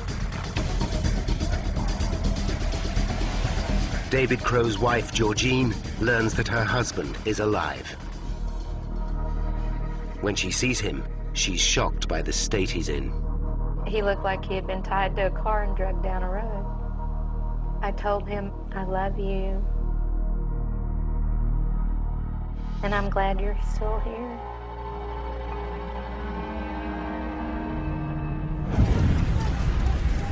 But not everyone is clear of the danger. Ralph Dean continues the desperate search for his wife, Alyssa.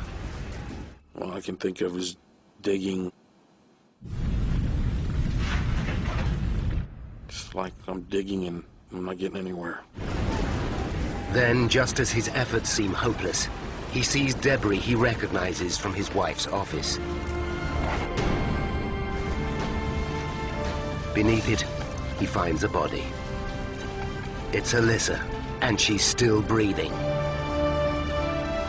She's unconscious, but alive. A piece of heavy furniture has shielded her from the blast and saved her life. But James and Linda Rowe, who were also in the trailer, are still missing. Their daughter Eva, now only 45 minutes from Texas City, has no idea there has been an explosion.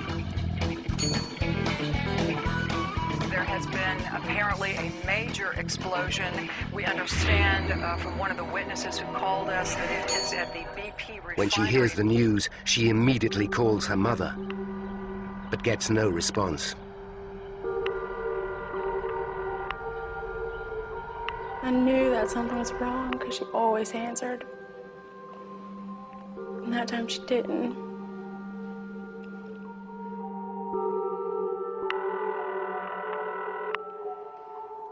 I wish she would have. I wish she would have answered.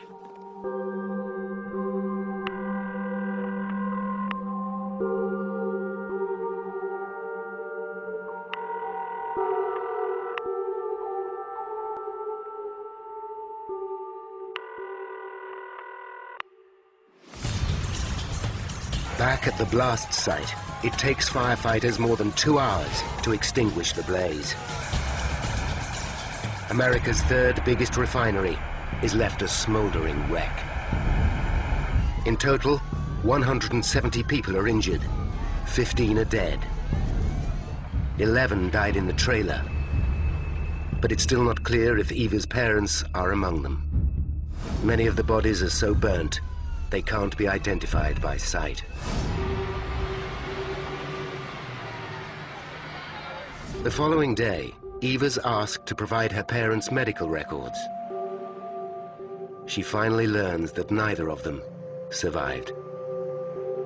I began trembling immediately, like my whole body was just shaking uncontrollably. My hands, my arms, my legs. I couldn't force myself to be still. And it didn't go away for over 6 months. The trembling didn't go away. Survivors of the blast are also traumatized.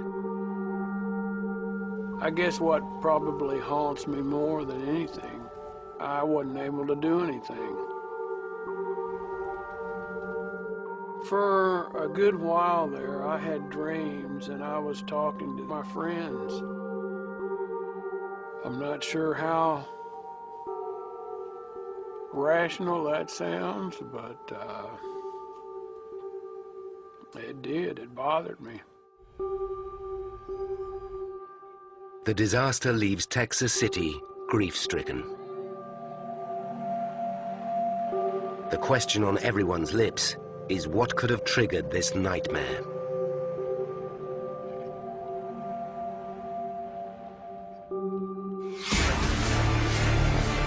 Now, by going deep into the official investigation, we can reveal the calamitous chain of events that led to the Texas City explosion.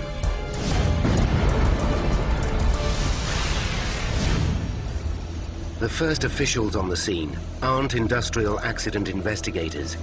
They're agents from the FBI. They arrive within hours of the disaster. In an era of global terrorism, the agency is suspicious of any major explosion. The Texan oil industry is a particular concern. Since 9/11, these refineries have been designated high-value targets. The potential for a terrorist atrocity is obvious. The agents fear this disaster could be the start of a new wave of domestic terrorism. They turn to eyewitnesses for the first clues. Immediately, their attention is drawn by the mention of a white pickup truck.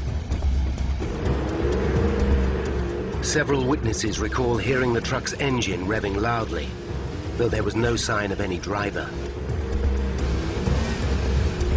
The agents need to know if these facts are as sinister as they sound. But just as they think they're making progress, other eyewitness statements shed further light on the case. The agents learn that 6 minutes before the explosion, liquid was seen spewing out of the blowdown stack, and the pickup truck was parked less than 9 meters away. They realized the escaping liquid could explain the mystery of the revving engine. Normally, an engine's carburetor forces clean air together with fuel, which ignites, causing the engine to rev. But the white pickup wasn't taking in ordinary air. Its engine was flooded with petrochemical fumes from the escaping liquid. This would account for it revving in spite of the driver's absence. A single spark from the running engine is all it would take to ignite the vapor. It now looks like the escaping fluid is to blame for the blast.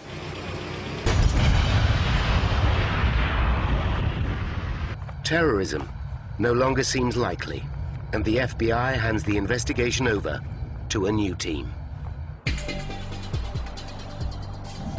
1,900 kilometers away in Washington, D.C., is the federal agency charged with taking the job on. The Chemical Safety and Hazard Investigation Board, or CSB, was formed in 1998 to look into industrial accidents. It's independent of any other branch of government. The members of its board are appointed directly by the President and confirmed by the Senate. A team arrives in Texas City the day after the explosion. It's led by Chief Investigator Don Holmstrom. A trained lawyer with years of experience working in refineries, Holmstrom is regarded as a leading expert in petrochemical safety. Over the last decade, he's investigated a string of major accidents. The press refer to him as a safety evangelist, the perfect man to handle the pressure of a high-profile investigation. A catastrophic incident of this magnitude certainly focuses a lot of attention from the media, from the public in general, on an international level. Holmstrom knows progress will be slow. Key witnesses are either dead or injured. Much of the evidence has been destroyed in the explosion, and the blast site is unsafe. One thing at least is clear. Eyewitness testimony has placed the blowdown stack at the heart of the disaster. This was the source of the liquid that seeped under the white pickup truck. Holmstrom knows the blowdown stack is the final safety outlet for the distillation tower. Its function is to vent gases and contain small quantities of liquid. But there's no way fluid should ever overflow from the 35-meter stack. Something must have gone disastrously wrong. But what? The team needs to start gathering physical evidence from the blast site. In particular, they need to find the computer hard drive from the main processing unit. This holds a complete electronic record of the distillation process.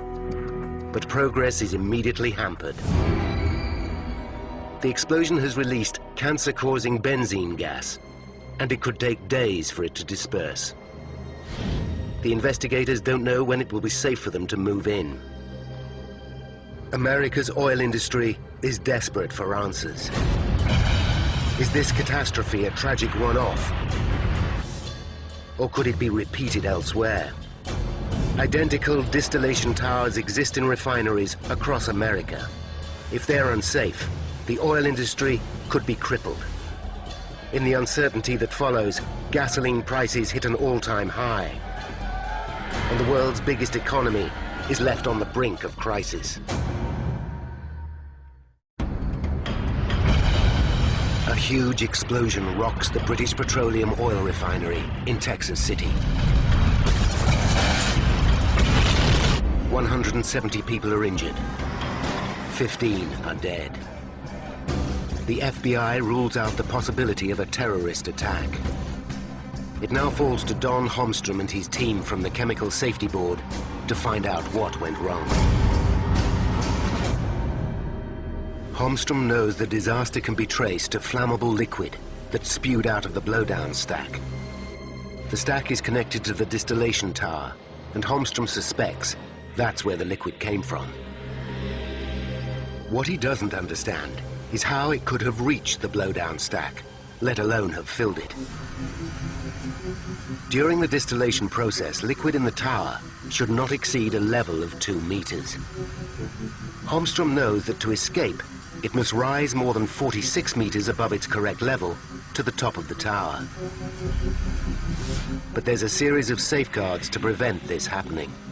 First, an outlet control valve automatically regulates the flow of liquid from the bottom of the tower. If it begins to overfill, the valve opens wider and the level goes down again. Second, a level indicator should provide operators in the control room with a constant update on how full the tower is. Attached to it is a high-level alarm, which should go off if the tower starts to overfill. Beyond that is a second backup alarm. The system should be foolproof. But if Holmstrom's suspicions are correct, these safeguards must all have failed. He needs to know what was going on in the tower before the blast. He begins by questioning eyewitnesses. He soon learns the distillation tower was being started up on the same day as the explosion. It's too big a coincidence to ignore. Although the startup is governed by strict safety guidelines, it's potentially a risky process. Could this be connected to the explosion?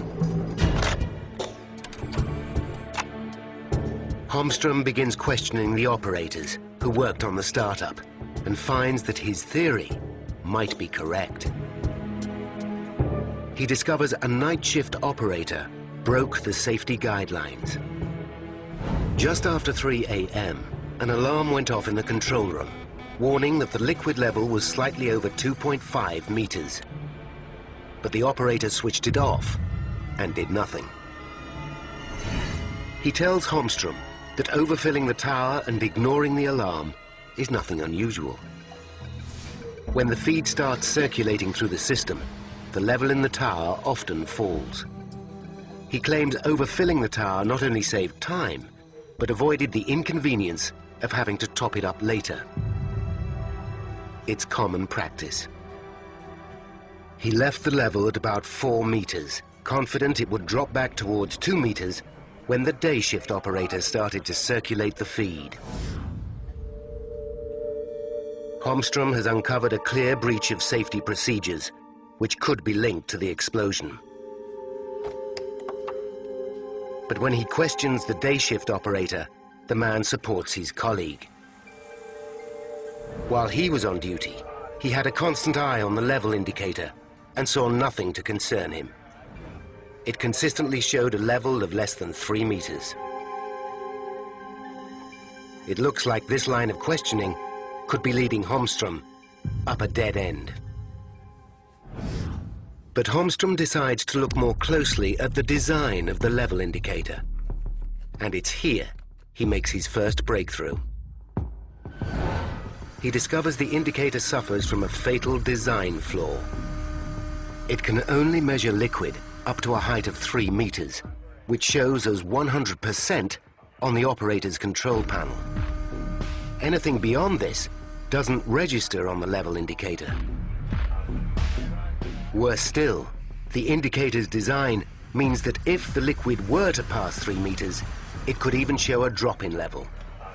Holmstrom realizes the operator's testimony does not prove the startup was safe. he suspects he's on the right track. But even allowing for these mistakes, there should be enough safeguards to prevent an explosion. A second alarm, situated above the first, should go off if the liquid level passes 2.5 meters. Yet nobody recalls hearing it. Holmstrom focuses on this backup alarm. He goes through BP's work orders and discovers another critical error. The alarm had been reported as damaged before the explosion, and there's no record of it being fixed. Holmstrom now knows that of the tower's 2 high-level alarms, one was deactivated and the other never worked in the first place. But even with the alarm systems out of operation, there are further safeguards to prevent excess liquid from rising in the tower. The liquid level is regulated automatically by an outlet control valve. If the level gets too high, the valve automatically opens to allow more liquid out of the tower. Could this also be faulty? Without access to the blast site, the investigators cannot know for sure. Holmstrom confirms with the day shift operator that liquid did flow out of the tower at a normal rate. To his horror, he learns the operator doesn't realize he should check this. It's a serious oversight, but in itself, it's not enough to account for the disaster. Safety guidelines dictate that a supervisor should always be on hand to oversee the flow of liquid during startup. When Holmstrom speaks to the supervisor, he makes another breakthrough. Just before 10 o'clock, he received a phone call telling him his son had broken his arm. He left his post and handed over control to a colleague. Holmstrom interviews the replacement supervisor, who makes a shocking admission. He had never handled a startup before and failed to make a note of the flow out of the tower. So far, Holmstrom has uncovered slack operating practices, poorly maintained equipment, and a supervisor leaving his post at a critical moment. There's now no question in Holmstrom's mind that the flawed startup is to blame for the explosion. But he still lacks firm evidence to prove it. 1 week after the explosion, the team finally get the news they've been waiting for. They are cleared to enter the blast site. The investigators sift through the debris, taking 200 photographs, as well as video footage. A lot of evidence has been destroyed in the blast. But the most important piece of evidence is intact: the hard drive from the tower's control room. It's the equivalent of an aircraft's black box and contains an electronic record of all the key processes that went on within the tower. At last, Holmstrom has the information he hopes will substantiate his theory. He immediately examines data from the outlet control valve. As suspected, it's at the heart of the problem. On the morning of the blast, instead of being set to auto, it was left closed. The valve did not regulate the flow of liquid out of the tower, as it should have. At 9:52 a.m., the day shift operator started the feed. For 3 hours, he pumped liquid into the tower, failing to notice none was flowing out. During this time, his supervisor also failed to notice the imbalance in the flow. It's a potentially lethal situation. But Holmstrom still needs to determine how the liquid escaped from the top of the tower. He goes back to the hard drive and finds that shortly after 1 p.m., less than 20 minutes before the explosion, the tower's pressure relief valves were forced open. These valves are designed to control gas, not liquid. The computer confirms the liquid did reach the top of the tower and escape down the gas pipes. Once the valves were open, the path was clear for it to reach the blowdown stack.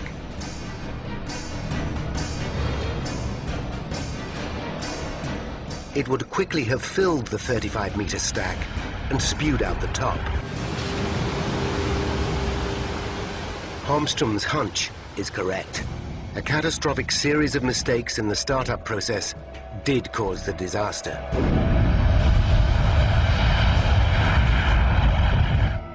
When BP learns what happened, the company accepts responsibility for the blast. But 2 months later, BP pins most of the blame on low-level workers. This leaves many in Texas City dissatisfied. They know the poor safety record of the BP refinery and feel their fellow workers have been scapegoated. They have an ally in Don Holmstrom. He agrees it's too easy to blame a handful of people. The problem with blaming an individual is that one could come to the conclusion that, well, we got rid of the individual and all our problems are solved. Holmstrom wants to know how long these safety problems have existed. He returns to the computer hard drive found in the wreckage. It holds a complete record of the tower's previous startups going back for years. He discovers a frightening catalogue of near misses. The records prove the night shift operator had been telling the truth. It was common practice to ignore safety guidelines during the startup process. Out of 16 previous startups, 13 had liquid levels above 3 meters, the range of the level indicator. Any of these could have ended in disaster, but managers of the refinery failed to properly investigate the malpractice. Certainly the safety culture as it existed before the incident left a lot to be desired. Next, Holmstrom turns his attention to the location of the trailer where most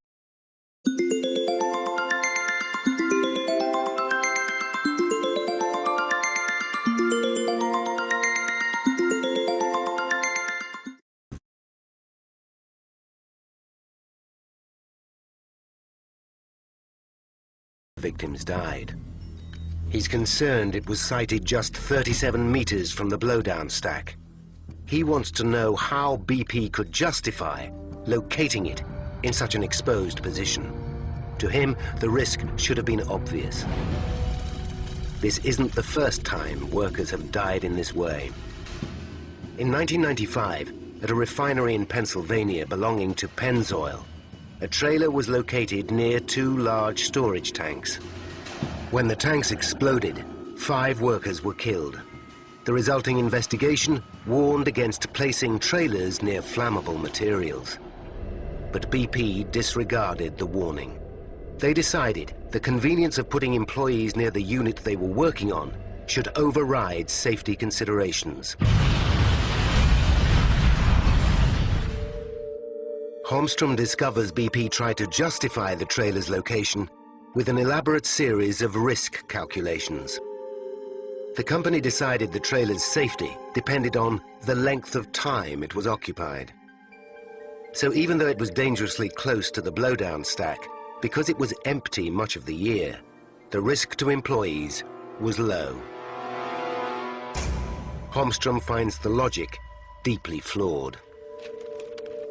Certainly, if you're an occupant of a trailer and you're being sited next to a hazardous process unit, it doesn't make any difference whether you're exposed to a risk for several weeks or a year's period. It's still a risky situation for you. Lax safety practices and employees left dangerously exposed. It's a lethal combination, particularly in light of the string of fatal incidents that have haunted Texas City. Even before the explosion, the Texas City plant was America's most dangerous oil refinery. Since the 1970s, accidents here have killed more than 30 workers. I think these events are unrelated. There has been a few, and we regret each one. However, Holmstrom believes BP's recent safety problems are related, and the trail leads directly to its most senior executives. America's worst industrial accident for a decade has killed 15 workers at BP's Texas City oil refinery. A lot of folks worried about their loved ones right now, Jerome. A tragic, tragic day in Texas City.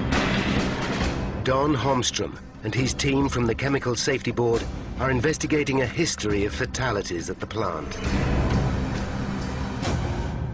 Despite BP's claims to be getting to grips with its poor safety record, the team finds evidence to the contrary. In 1998, an internal memo from BP's board in London ordered all refinery managers to cut operating costs by 25%. This cost cutting is directly to blame for the disaster.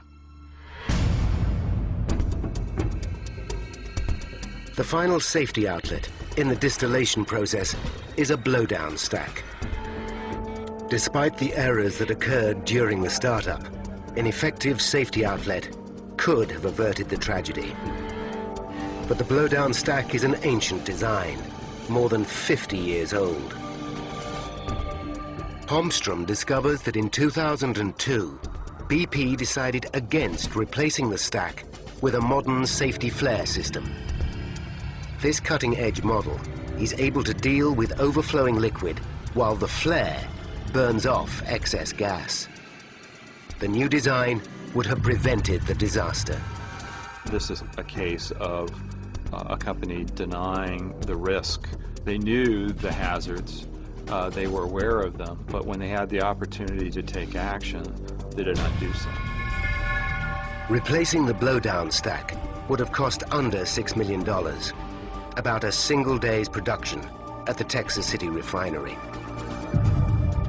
For the people who worked there, it would have been a small price to pay. It's people. People are the most important thing. Not the plant, not the corporation itself. It's the people.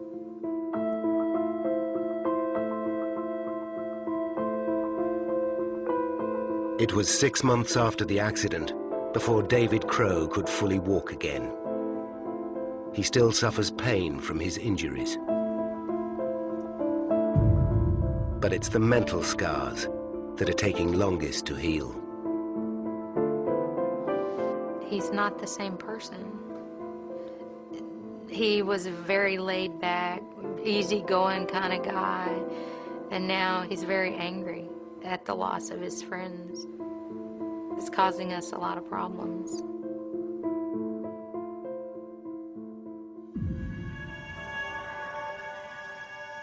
Like David, Ralph Dean's wife, Alyssa, also suffered a broken back. Her gallbladder had to be removed, and 20% of her body was burnt. For several weeks, doctors told Ralph she might not survive. My wife's gonna have to live with this for the rest of her life. I mean, it's just a part of our life that's just always gonna be there. Hell yes, I'm angry.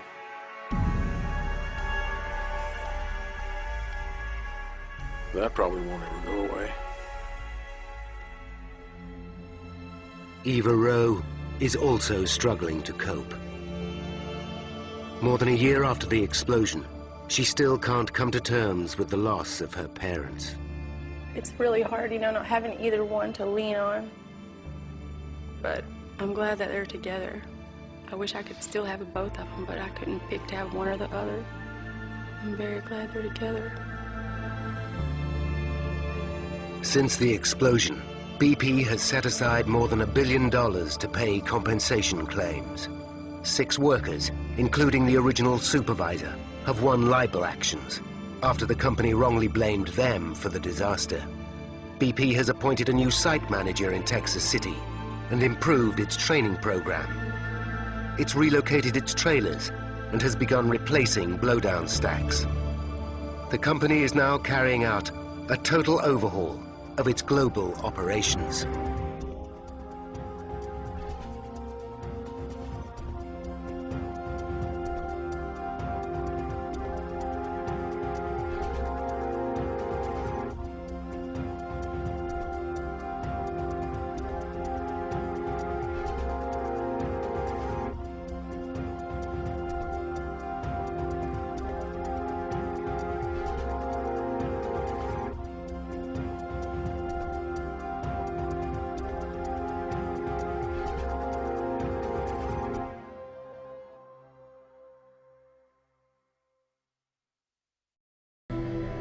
North America, Florida.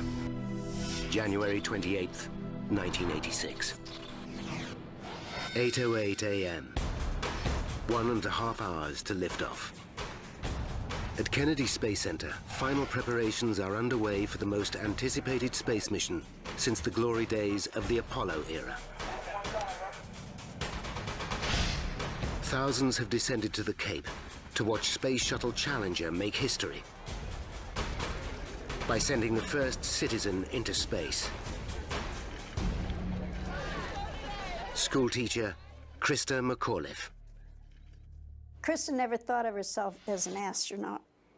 She felt that she was a teacher now. She felt this way, that she could show everyone how important teachers were and get children excited about education and wanting to do the very best that they could. She said it was the best field trip ever. 37-year-old Krista, mother of Scott and Caroline, has spent 5 months training for space. In the process, she has become a national celebrity. She knows there's a lot riding on this mission. The 25th shuttle launch will be far more than just another trip into orbit. It's designed to resurrect the entire program.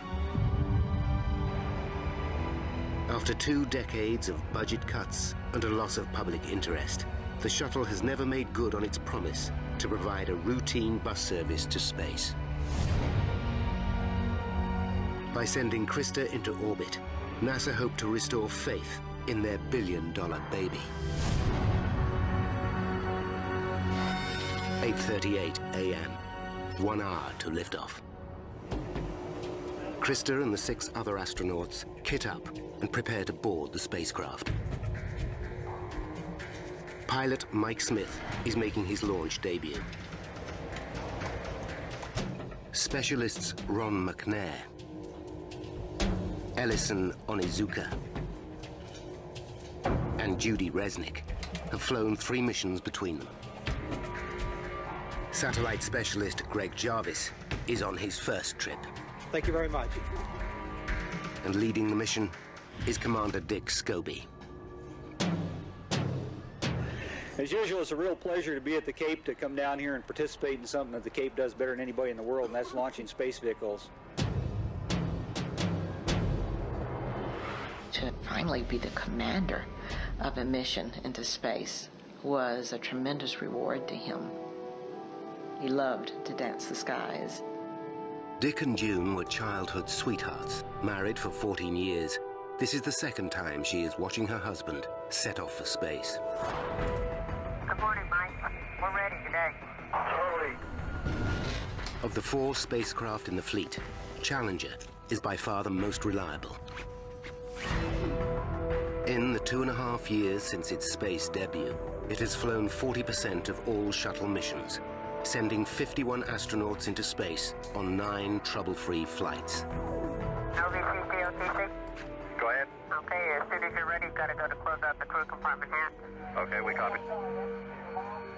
But this mission has not been going to plan. Bad weather has delayed launch for over a week. This morning, specialists sent up several weather balloons to check today's conditions. All the data looks good, but there's a problem. Unseasonably cold weather has covered the pad in sheets of ice 7.5 centimeters thick, and icicles over 1 meter long. No shuttle has ever launched in such freezing conditions. They're still assessing the ice problem that we had on the structure. Launch control decide to delay liftoff for 2 hours in the hope that most of the ice will melt. From their position in the stands, Krista's parents are worried. Just didn't feel right at all. And my husband said, you know, if I could go and take her off that thing, I would. Good morning, Krista. Hope we go today. Good morning, hope so too. This is Mission Control Houston. It's T-minus 9-minute mark. Flight controllers are ready to support launch. Roger, will come. With only 9 minutes to lift off, Launch Control checks to make sure all of the shuttle's propulsion systems are functioning properly. Booster go. Challenger's 3 main engines can burn nearly 4,000 liters of fuel a second, fed from the giant 46-meter-tall external tank. But the 2 solid rocket boosters are the real powerhouses of the system. Their 3 million kilograms of thrust accelerated to 28,000 kilometers per hour, the speed it needs to break free of Earth's gravity. All of Challenger's systems are functioning correctly. The decision is unanimous. Mission Control, this is Kennedy. We are a go for launch.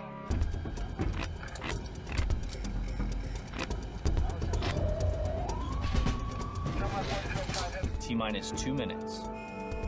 With so much fuel in one place, the risks are clear to everyone. But in the history of American spaceflight, no astronaut has ever been killed at liftoff. A comforting fact for some. I suppose every once in a while you'd think about it, but you'd say, oh, NASA can do no wrong. And like Krista said, you know, Mom, she said that shuttle, they can shut that down the very last second if anything's wrong. 10, 9, 8, 7, 6, 5, 4, 3, 2, 1.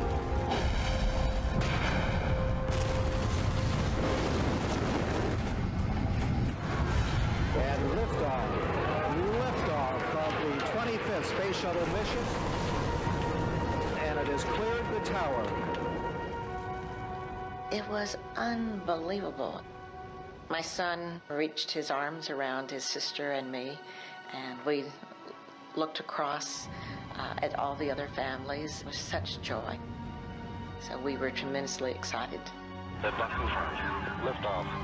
For Krista, it's the culmination of 5 months training and a lifetime dream. Challenger, roll program. Roger, roll, Challenger. Almost immediately, the shuttle begins a maneuver to roll over, putting the spacecraft on the correct trajectory for orbit. Good roll, flight. Raj, good roll. Good roll program confirmed. Challenger now heading downrange. Challenger is already traveling at nearly 1,600 kilometers per hour. As it climbs beyond the 10-kilometer mark, a severe crosswind suddenly slams into the shuttle.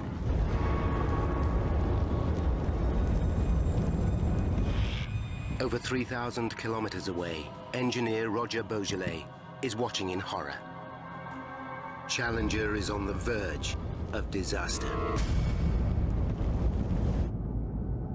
As Challenger rockets upwards, it's traveling 9 times faster than a speeding bullet. 58 seconds into flight, it encounters a side wind, but a second later, the shaking stops.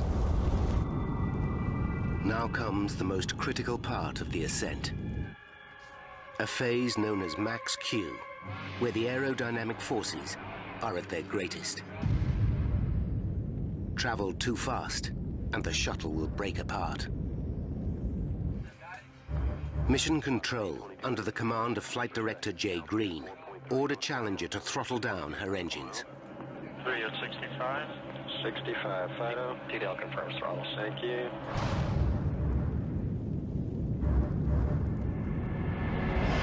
At 66 seconds, Challenger gets the all clear.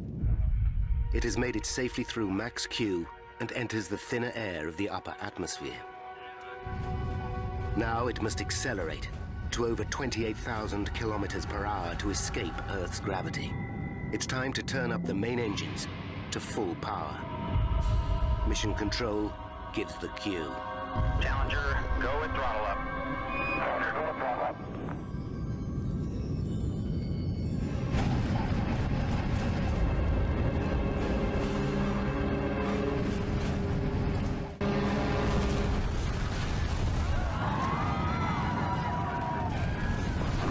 Suddenly, Challenger is engulfed in a massive fireball. Mission Control are stunned. They lose all contact with the spacecraft. Flight GC, we've had negative contact, lost downlink. Copy. Their data hasn't indicated that anything was wrong. Okay, all operators, watch your data carefully. Nobody is sure quite what has happened. Krista's parents can't believe their eyes. The shuttle was gone, and we all knew, everybody knew that something was wrong. Something horrible was wrong, but of course nobody knew what it was. Flight controllers here looking very carefully at the situation. Obviously a major malfunction. At that moment when we were our most excited, it came crashing down. The boosters remain intact, careering wildly off course. For safety, they are destroyed by remote control.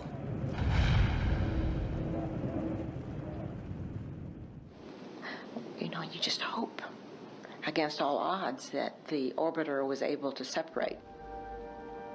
As the spiraling debris falls to Earth and plunges into the Atlantic, it's becoming all too clear what has happened. Flight final, go ahead. RSO reports vehicle exploded. Copy. We have a report from the flight dynamics officer that the vehicle has exploded. Flight director confirms that. We are looking at checking with the recovery forces to see what can be done at this point. We were just so stricken that this had happened because I never expected anything to happen. It was unreal.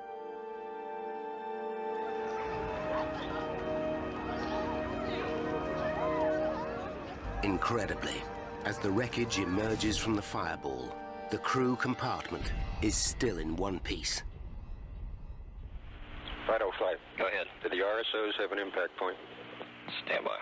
At mission control, Jay Green gets the exact location where the wreckage hit the ocean. DoD also reports that all SAR forces have been scrambled and they are on their way. A massive search and rescue operation is immediately set in motion. They're hoping that the astronauts may still be alive. Then, they spot a parachute lowering from the sky. But the parachute is only attached to the nose of one of the boosters. It's just part of the debris that continues to rain down over the Atlantic. The crew compartment can no longer be seen.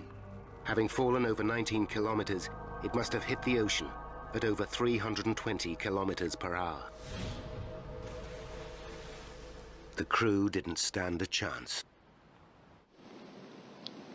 We became numb, speechless, and our hearts were shattering, much like those pieces that were falling from the sky.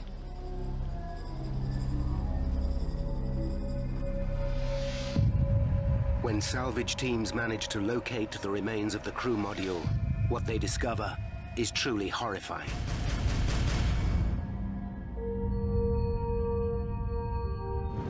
Space Shuttle Challenger was traveling at nearly twice the speed of sound when it was torn into thousands of pieces.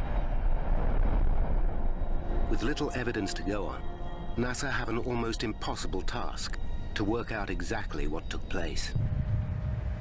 But with the recovery of the crew compartment, they should be able to piece together what happened to the astronauts after the massive blast. The crew's helmets give NASA their biggest lead. Each astronaut had an air supply attached to their helmet to be used in an emergency.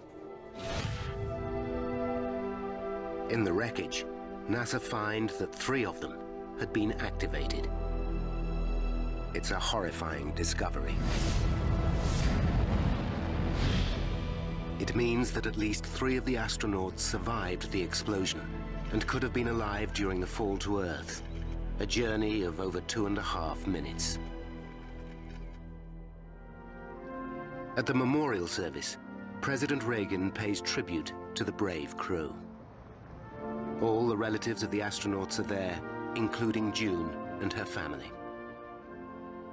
We were just barely able to put one step in front of the other. There was silence among all these family members. We were stunned. You never can prepare for anything like this. The best we can do is remember our 7 astronauts, bringing life and love and joy to those who knew them, and pride to a nation. I was just sad. I just felt the loss. I felt naturally that it never should have happened, and I couldn't do anything about it. Dick, Mike, Judy, Elle, Ron, Greg, and Krista, your families and your country mourn your passing. We bid you goodbye. We will never forget you. While America mourns, the pressure is on to find out exactly what caused the shuttle to explode. A presidential commission spent 5 months investigating the disaster and discover that the right solid rocket booster malfunctioned. The booster is made up of 4 segments bolted together. Where they meet is called a field joint. The area is sealed by a pair of compressed rubber O-rings. At ignition, the rocket fires up in under 1/100th of a second and forces the booster's steel casing outwards. The O-rings must expand at a speed faster than a blink of an eye to stop the rocket fuel escaping out the joint. The commission found that due to the freezing temperatures, the O-rings in the right booster's lowermost field joint did not enlarge as they should have. Gases twice as hot as the inside of a blast furnace escaped with deadly results. And liftoff of the 25th Space Shuttle mission. As the shuttle accelerated skywards past Max Q, a flame burnt away the support attaching the booster to the external tank. As the attachment broke free completely, the entire bottom section gave way. The nose of the booster crashed into the top of the tank with devastating results.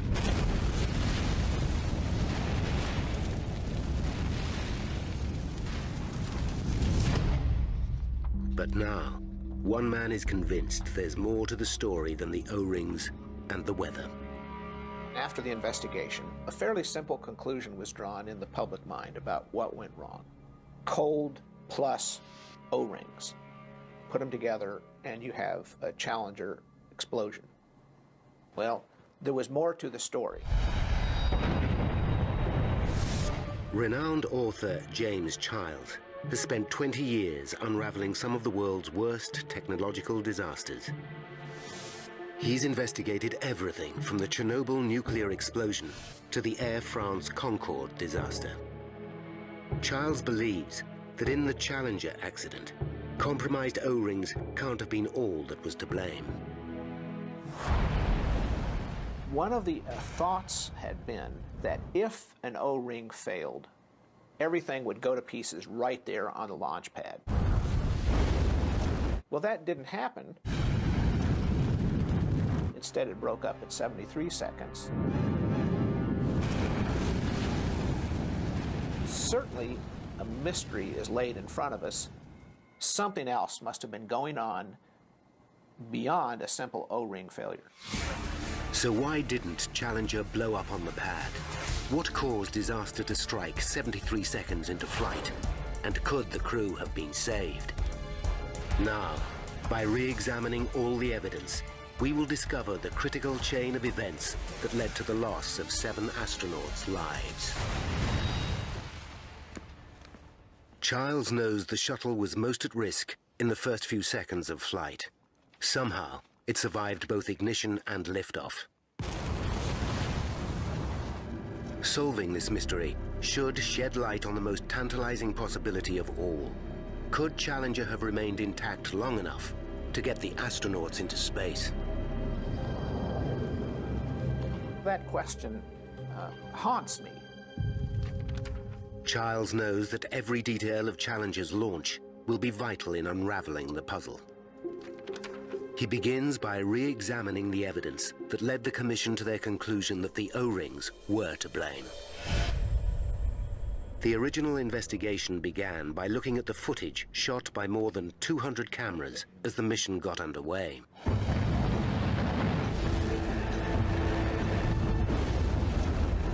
In the first 2 seconds, the images reveal mysterious black smoke billowing out from behind the right booster near the external tank.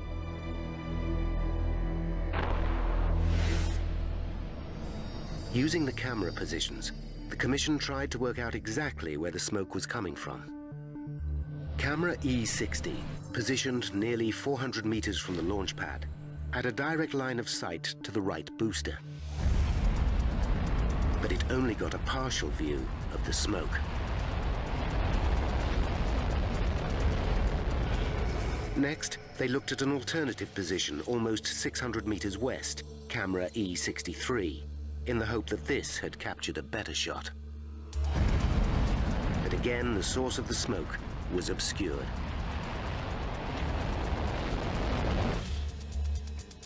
The precise location of the smoke was unclear. So the Commission compared the two shots and calculated its origin to be within a 1.3 meter section of the right rocket booster's surface, 13 meters up. Analysis of the footage also indicated the smoke was billowing upwards. This vital information, together with the black color of the smoke, showed that it was the O-rings that were burning. But Jim Childs is not convinced this is the whole truth. If the O-rings had been breached and were leaking rocket fuel, the super-hot gases should have burned through the booster casing immediately, blowing the entire shuttle to pieces at liftoff. As Childs scrutinizes the official report, he realizes he's not the only one with unanswered questions. My name is Roger Beaujolais. Engineer Roger Beaujolais worked for Thiokol, the company that built the boosters for NASA. I swear to tell the truth, the whole truth. He testified to the Commission in 1986. He too realized that a more complex chain of events must have taken place. On the morning of the launch, they were expecting temperature. If we had a leak in a joint, it would blow up right at ignition. And not only blow up the shuttle, kill the astronauts, but it would blow up all the launch pad facilities also. Beaujolais' evidence stunned the Commission. He revealed that he knew that the cold weather would jeopardize the mission. His conviction was based on evidence from a previous launch. A year earlier, in 1985, Discovery lifted off on a cold January morning. The temperature was just 11 degrees Celsius, the coldest launch conditions prior to Challenger's liftoff. When Discovery's rocket boosters were recovered, Beaujolais found a major problem in one of the field joints. There was a large amount of soot and signs of scorching around the O-rings. Beaujolais believed the cold made the O-rings rigid and prevented them sealing. On further examination, he noticed how close Discovery had come to catastrophe. The O-rings were less than a millimeter away from burning through completely. But as Childs reads the report, he realizes Beaujolais' testimony didn't stop there. We scheduled a teleconference between... He made a far more damning revelation. A full 13 hours before liftoff, Beaujolais had actually tried to stop the launch. This here, gentlemen, proves without a doubt that the O-rings will not seal the joint. Had he been listened to, the disaster may never have happened at all. Journalist Jim Childs is re-examining a critical aspect of the Challenger shuttle disaster. Why didn't the vehicle blow up at its most vulnerable point, during liftoff, when all the evidence says it should have? As he reads the report, he finds out rocket engineer Roger Beaujolais predicted such a scenario at a teleconference held the night before launch. Taking part were Morton Thiokol's 4 senior managers, NASA managers at Kennedy Space Center, and in Tennessee, NASA's head of rocket boosters, Lawrence Malloy. I don't think that you fully appreciate the seriousness. The question was asked, are you guys concerned about launching in cold weather tomorrow? When I heard that, I almost went nuts. I recommend that we do not launch if the temperature is below 53 degrees Fahrenheit. When Beaujolais warned them that the freezing temperatures made it too dangerous to go ahead, Firecol's managers immediately advised NASA not to launch. We recommend not launching. But NASA considered the data to be inconclusive. I'm appalled. How can you possibly enter into this conversation the night before a launch? My God, Firecall, that makes no sense. Larry Malloy states, my God, Firecall, when do you want me to launch? Next April? Why are you guys trying to come up with launch commit criteria on the eve of a launch? Those are powerful metaphorical statements that interpret for all of us, engineers and managers alike, to mean you're screwing up my launch schedule. In response to Malloy, Firecol's managers put the teleconference on hold and reconsidered their position. It's obvious that our hands are tied. When it looked like they were changing their minds, Beaujolais made a last-ditch attempt to convince them to abort. This, gentlemen, this is real data. He reminded them of the burnt O-rings from discoveries near fatal flight a year earlier. Look at it! Damn it, look at it! I was literally screaming at them to look at the photos and not ignore what they were telling us. You have to be blind, deaf, and dumb not to know what these two pictures are telling you. The longer the delay in sailing the joint, the greater the risk of disaster. But this time, Beaujolais' evidence was ignored. General manager said in a soft voice, take off your engineering hat and put on your management hat. That is the strongest metaphor to play ball that I've ever heard in my 27-year engineering career in the aerospace industry. Okay, gentlemen, let's take a vote on it. Go for launch.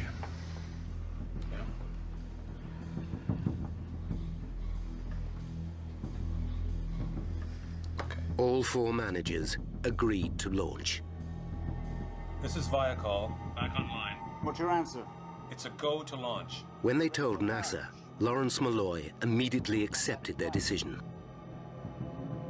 I was so angry. I had to stay as composed as I could by kind of separating myself from what was going on in the meeting at that point, or else I would probably jumped up and punched somebody out.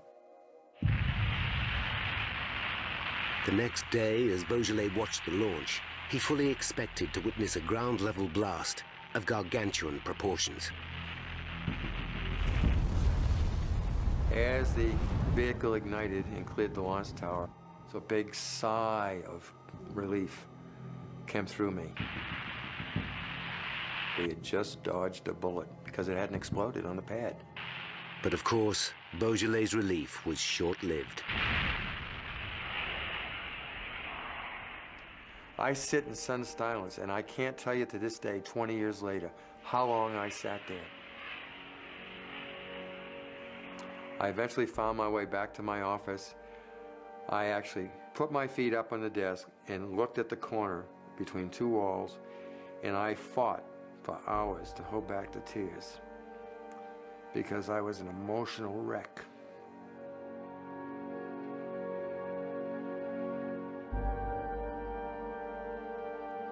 If even the one man who predicted disaster was surprised at what actually happened, then surely there's more to discover about how the 7 astronauts were killed. Like the commission before him, Childs returns to the image of the black smoke leaking from the right solid rocket booster. After all, this was the key evidence that pointed to the O-rings being the cause. Are there any more clues to be had from this precious footage? One becomes immediately obvious. The smoke starts, then stops 2 seconds later. Why? We know from the film, the smoke starts shortly after launch, it goes for about 2 seconds, it stops. We know that something has stopped it. We don't know what. And there is more. The smoke does not come out in one long plume. It comes out as a series of 9 short puffs. What is causing this pulsing? The investigators knew that the booster was put under incredible stress at the point of ignition, so they examined this critical phase in more detail. To fire the booster, a flame is shot from the top downwards through a tunnel in the middle of the solid fuel. In less than 1/100th of a second, the rocket ignites. The explosive force causes the steel casing to expand outwards in one sharp movement. The gases burning inside are now under tremendous pressure and firing out of the exhaust at over 8,500 kilometers per hour. But despite being under continuous strain, the field joint on Challenger's right booster somehow sealed itself, and the smoke stopped. Childs examines how the investigators answered this thorny mystery. They looked further back at the takeoff sequence. 6 seconds before liftoff, the main engines fire up. At this point, the whole shuttle is still bolted to the ground. The enormous thrust pushes Challenger's nose over by a meter. As it returns to vertical, the bolts fixing the shuttle to the pad release. And simultaneously, the boosters ignite. This rocking motion sends a shockwave throughout the entire vehicle. It's a phenomenon NASA engineers call the twang. As the vibration passes through the structure, is it possible that the resonance is opening and closing the seal inside the field joint? Is this what is causing the black smoke to billow out in puffs? If so, then the timing of the puffs should match exactly the twang's natural frequency of 3 seconds. From careful examination of the film, the smoke does indeed seem to billow out at the same rate. It's clear from the match between the frequency of the smoke puffs and the vibration of the solid rocket booster that the twang is directly responsible for these puffs of smoke. It's a major step forward. As the solid rocket booster flexed, it must have caused the field joint to open momentarily, producing the telltale puffs of smoke. But the second, more difficult question remains. If the O-rings were being breached, why did the smoke suddenly stop 2.6 seconds into liftoff? Most likely scenario is that something blocked the hole. That really can be the only explanation. With the booster running at such intense temperature and pressure, only one thing could have blocked the hole: the rocket fuel itself.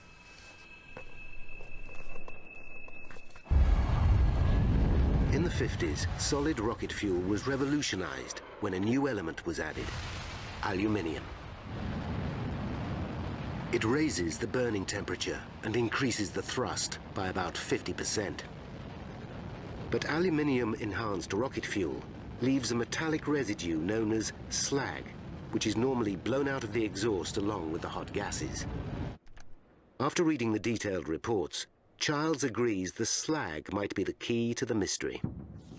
We'll never know the exact dynamics, but it fits the physics.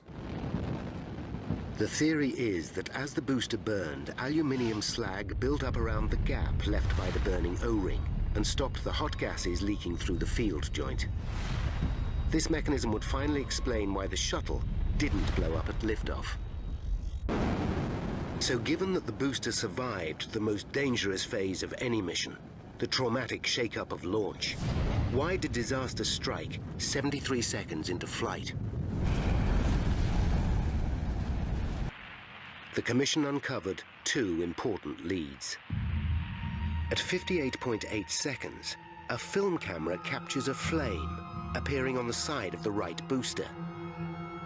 Moments later, there's an unexpected reading in Challenger's flight data. More than 2,000 transmitters spread all over the vehicle give mission control an accurate account of the spacecraft's behavior in real time. The information, called telemetry, is recorded on the ground.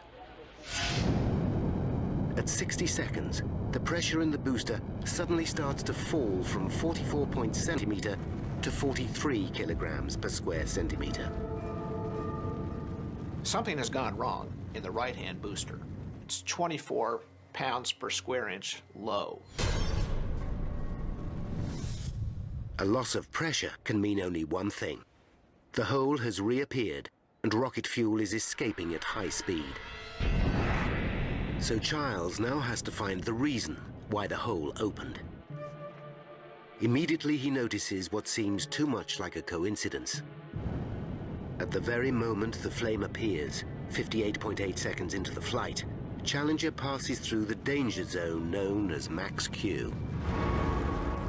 This is where the air resistance experienced by the shuttle is at its greatest and the structural forces peak. Given that Max Q occurred just as the flame appeared, Childs wonders if the stresses on the ship could have dislodged the slag. Why would it open again? It might well have to do with the stresses on the shuttle at around the 60-second point. That might well be enough to open it up and free those chunks of slag. It's a reasonable theory, but there's no proof. The shuttle was not overspeeding and had correctly throttled down to 65%, so it shouldn't have been unduly stressed. Perhaps something else was going on. Reading through a little-known report by an engineer who studied the accident on Morton Thiokol's behalf, Childs stumbles on an intriguing possibility. He takes another look at the film of Challenger's ascent.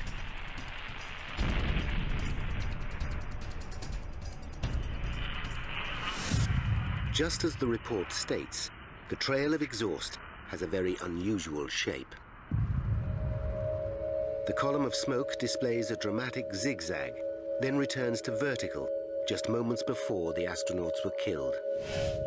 Is this smoke trail evidence that the shuttle was hit by a strong side wind during its ascent? Initially, it's hard to make the theory stand up.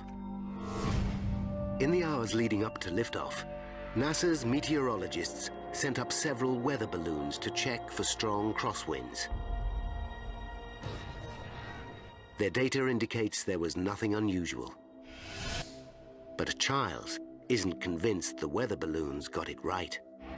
Closer examination reveals the balloons had drifted over 64 kilometers downwind during their ascent. It's unlikely they would have experienced the same weather conditions as Challenger. Further intriguing evidence comes from the telemetry that monitors the ship's direction. At 58 seconds into flight, Challenger's main engine nozzles suddenly alter their thrust angle by 2 degrees.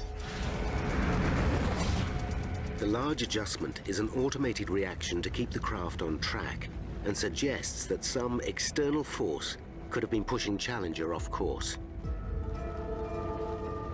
What's more, the shuttle's lateral accelerometer, a device that measures sideways movement, throws up a surprising reading at exactly the same moment. There's a sinister gap in the data. This could mean one of two things. Either there was a glitch in the telemetry, or the lateral acceleration was so violent that the reading went right off the scale. If the second of these two options is the truth, it could be the key as to why Challenger blew apart, taking with it the lives of 7 astronauts.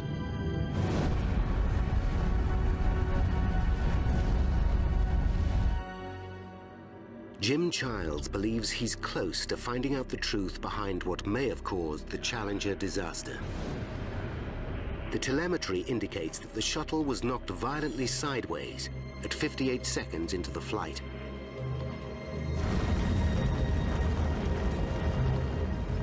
He returns to the image of Challenger's smoke trail.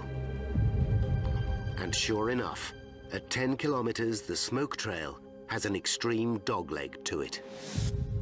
The zigzag could be evidence of a fast-moving narrow layer of air, a jet stream, tracking rapidly east. Finally comes the last piece of the puzzle. The report states that just 30 minutes before liftoff, a commercial jet flew above the launch site.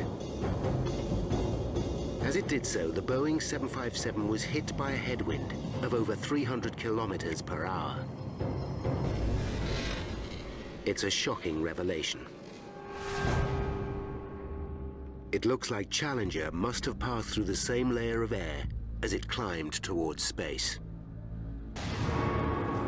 As it entered the jet stream, it would have been hit broadside with a force equivalent to Hurricane Katrina.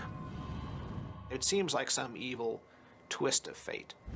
The slag is blown free, and now hot rocket exhaust, more than 5,000 degrees Fahrenheit, is free to blast through and to start eating away that steel case. Now, by rewinding the events of that ill-fated flight, and by following the evidence uncovered during the extensive investigation, we can finally reveal exactly what caused the Shuttle Challenger disaster 73 seconds after liftoff.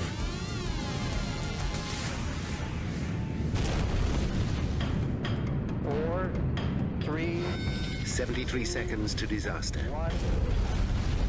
The solid rocket boosters ignite.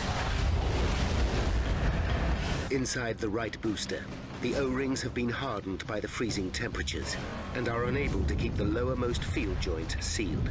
They start to burn away. And liftoff. Liftoff. As superhot gases escape, small pieces of aluminium slag from the rocket fuel build up and block the hole, preventing a catastrophe on the launch pad. 15 seconds to disaster as Challenger enters a fast-moving yet very narrow jet stream. It is shaken violently. The aluminium slag is dislodged. Almost immediately, a flame appears on the right solid rocket booster.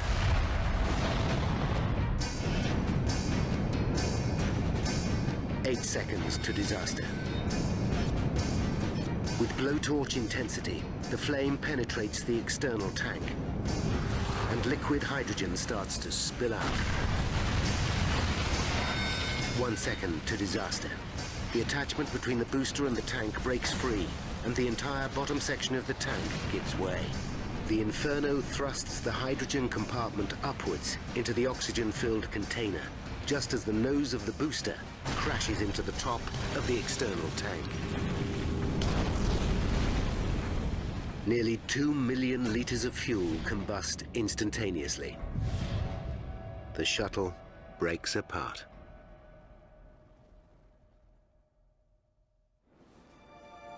For Childs, it's a sobering end to his investigation. It could have all been so different. He is certain that had the wind not been so strong, the slag could have remained in place. The booster pressure would have remained normal, and 2 minutes into flight, the rocket boosters would have disengaged and separated from the shuttle. Challenger and its crew would have then been safely on their way to space. Confirm good solid rocket booster separation. If the aluminium slag had only hung on for another 62 seconds, the astronauts might be alive today.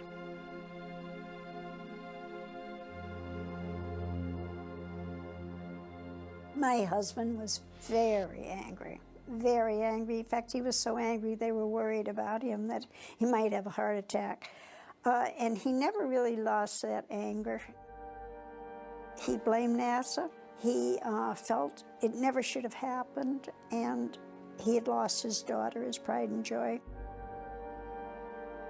I never thought I was angry because I was just sad.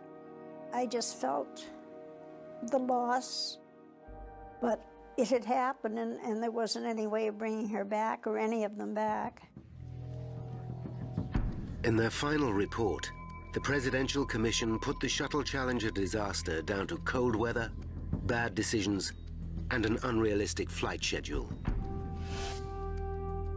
My world just came crashing down to hear about the causes. It was one of the most difficult days for all of us. We were angry, we were sad, we were sorry, a tremendous loss for us. They held the managers of both NASA and Morton Thiokol responsible for the decision to fly.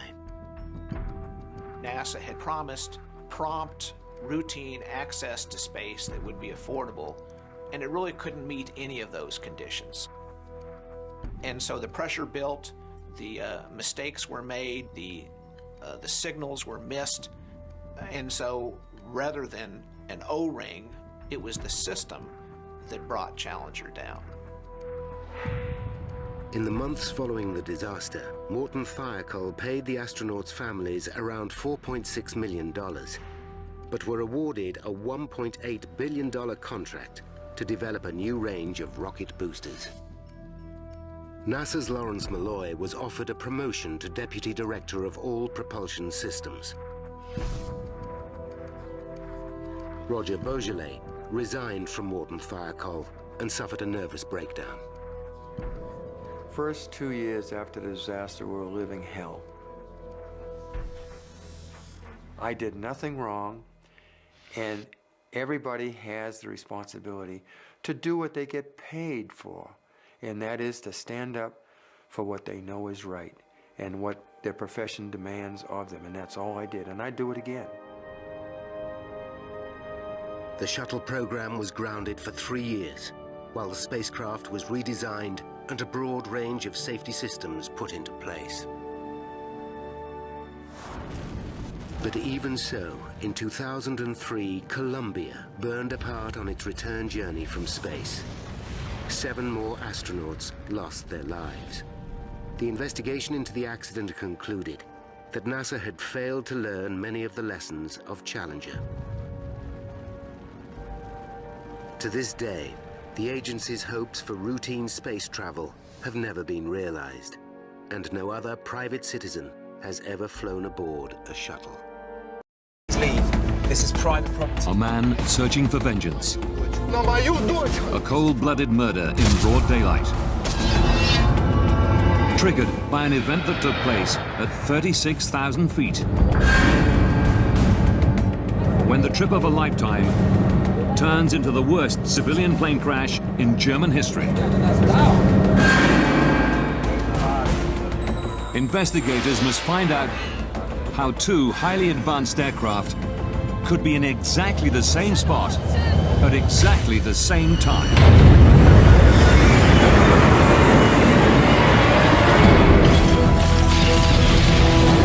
Disasters don't just happen. They're triggered by a chain of critical events. Unravel the fateful decisions in those final seconds from disaster.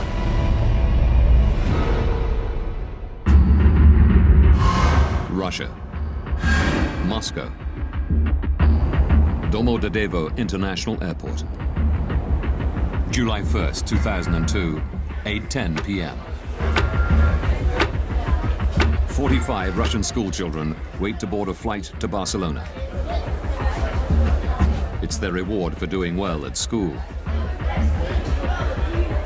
Among them is 11-year-old Artur Hamatov. At the start of the school year, we agreed that if he finished with top grades, then he could go with the group. When I came back from work one evening, he came up to me and showed me his school report card and said, "Dad, look, I kept my word." And he looked at me with a question in his eyes, and I said, "Good, I promise you can go." The children are from Ufa in central Russia. They've been delayed in Moscow because they missed their original flight. A replacement has been chartered to take them to Spain. Flight BTC 2937 is now ready for boarding. Also on the flight are Svetlana Kaloyeva and her children, Konstantin and Diana.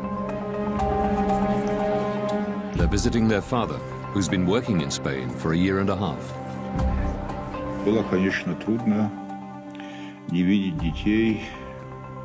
I spoke to them on the phone every day, which made my stay easier. But it was hard not to see my children for such a long time. Svetlana is lucky to get seats on this Bashkirian charter. Delays in getting visas meant other flights were sold out. We were finally going to see each other and we were going to have fun together.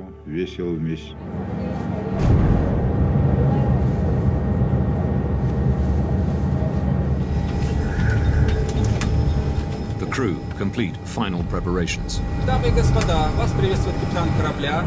Добро пожаловать на борт башкирских авиалиний.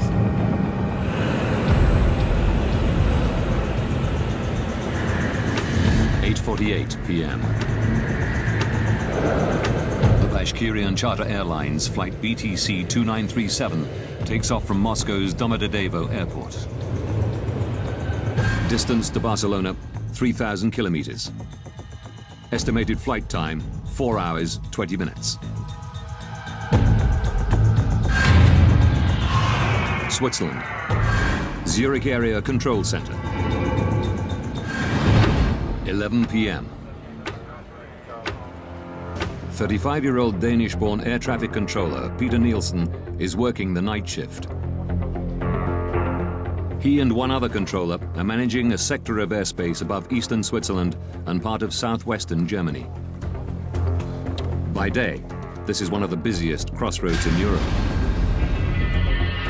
But at night, traffic slows down to a trickle, with only a few planes at any given time. Peter Nielsen's colleague goes on a break. Nielsen is solely responsible for all Zurich area airspace. He sets one radar for traffic passing through his sector, and the other for planes coming into land at nearby Friedrichshafen Airport. But after 11 p.m., there are no scheduled landings. Nielsen can concentrate exclusively on passing traffic.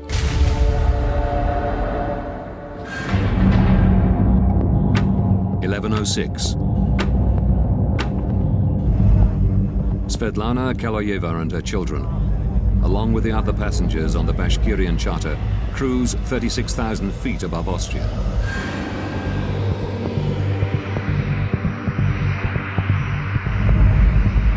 They're scheduled to arrive in Barcelona in just over 2 hours. 600 kilometers away, a DHL Boeing 757 takes off from Bergamo in Italy. Destination, Brussels. The captain and the co-pilot are the only people on board.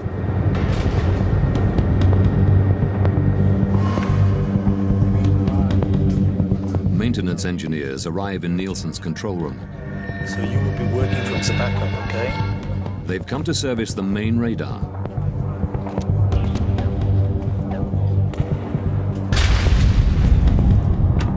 (11:21). The DHL cargo plane, flight DHX 611, enters Nielsen's airspace.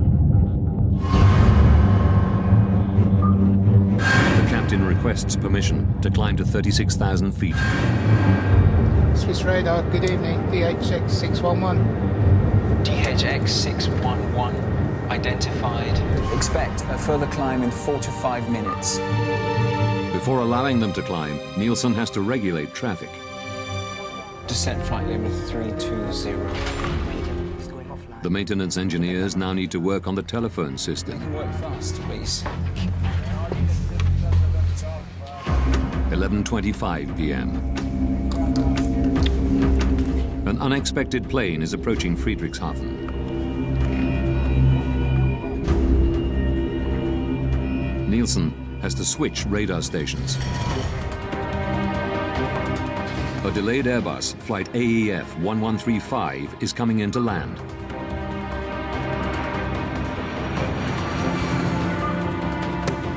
He calls the airport's control tower to let them know.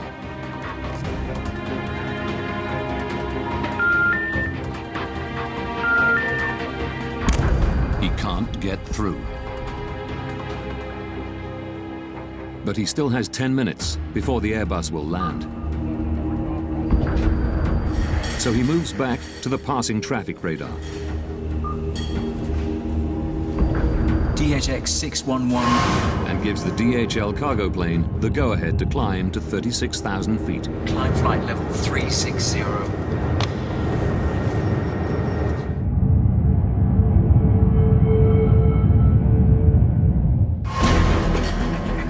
Nielsen then returns to the Airbus and calls Friedrichshafen Airport again.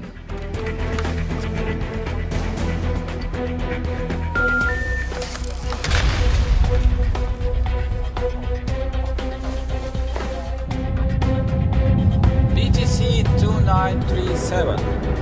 The Bashkirian charter calls in as it approaches his sector. Station calling, say again? BTC 2937. Level 360. Level. But just as Nielsen acknowledges them, the Airbus contacts him. AEF 1135 is inbound. Final approach fix for ILS runway 24. I expect so. I'll call you back shortly. Nielsen calls Friedrichshafen a third time.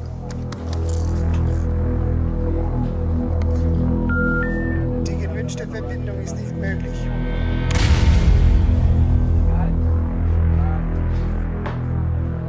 AEF 1135. He radios the Airbus and tells them to contact the airport directly. I lost my phone connection to Friedrichshafen. Could you call them on your second set? Affirm.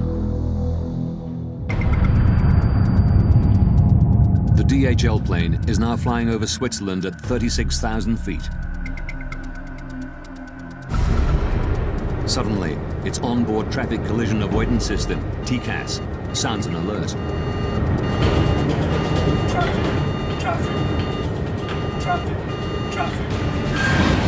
At exactly the same time, the Bashkirian plane's TCAS system also squawks.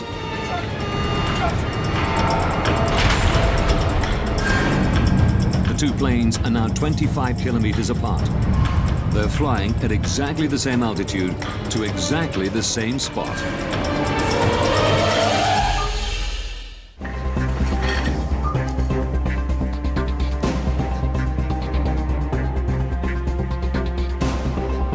Peter Nielsen suddenly realizes he has an urgent problem.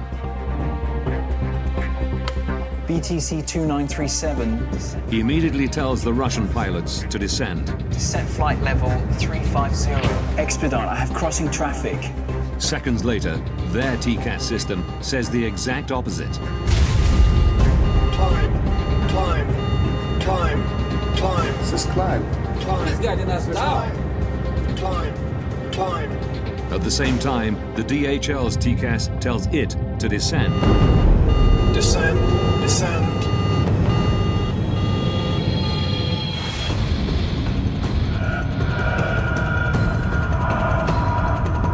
The Bashkirian crew don't know which command to follow. Nielsen repeats his instruction. Expedite, descent level 350, BTC 2937.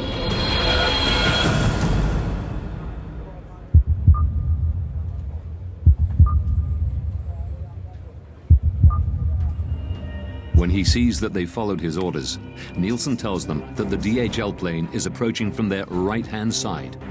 We have traffic at your 2 o'clock position, now at 360. He switches back to the Airbus.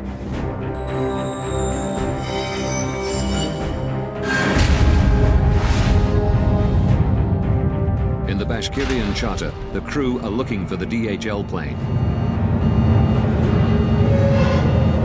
The two aircraft are now just over 5 kilometers apart. They are both in descent, closing at a rate of 1,300 kilometers per hour, faster than the speed of sound. It's here, descend. Stay on the left. Descend hard, descend.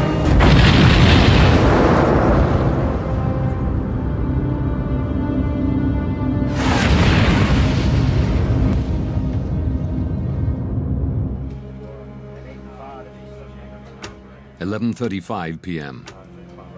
AEF 1135. The Airbus crew have finally made contact with Friedrichshafen Airport. Can we go, Friedrichshafen? Nielsen can now hand over the plane. Affirm. Bye-bye.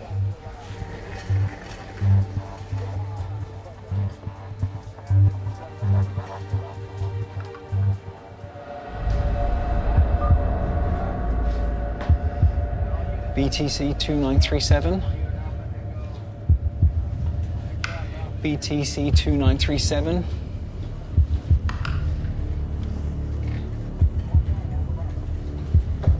BTC 2937.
Within days, the victims' families arrive at the scene. Among them is Zulfat Hamatov, father of 11-year-old Artur. Через 2 дня мы полетели в Германию. Это был шок. Мы все были в шоке. It was a shock. Many parents were fainting when we saw the broken plane wings, the broken tail.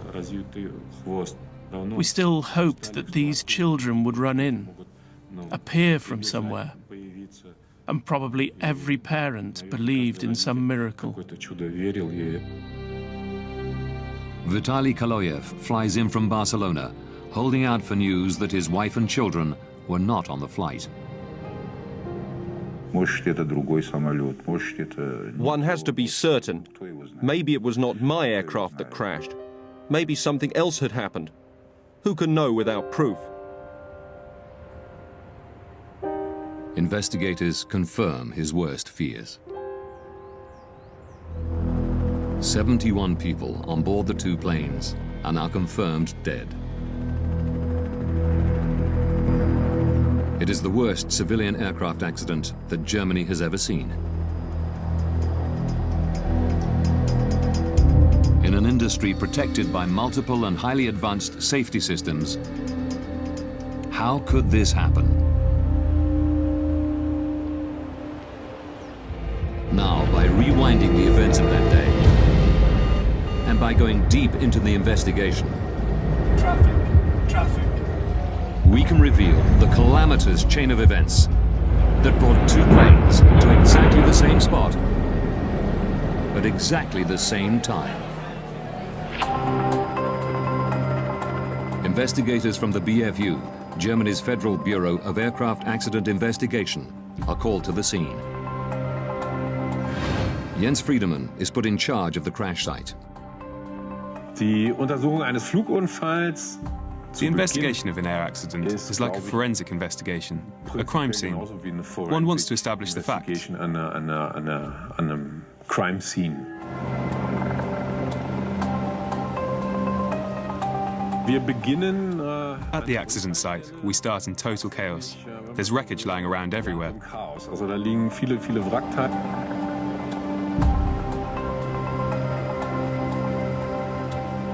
Friedemann can take nothing for granted.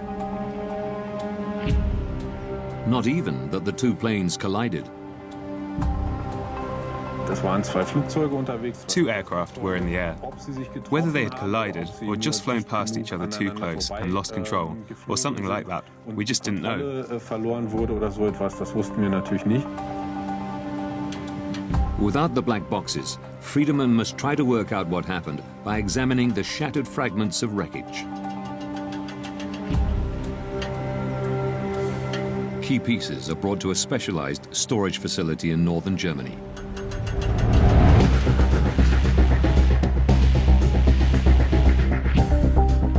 To Friedemann's eye, the mangled metal soon tells a clear story.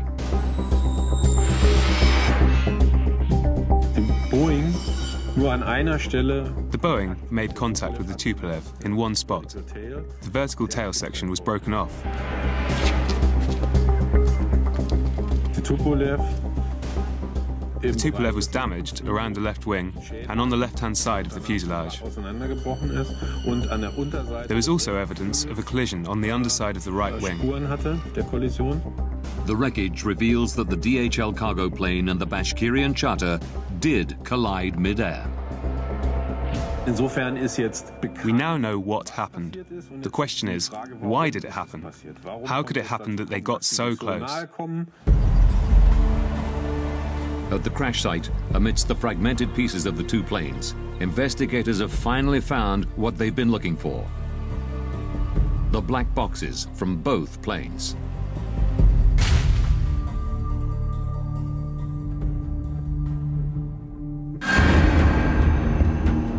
This was very important for us as accident investigators. The BFU's Johan Royce joins the investigation. It is his job to analyze the contents of the recorders.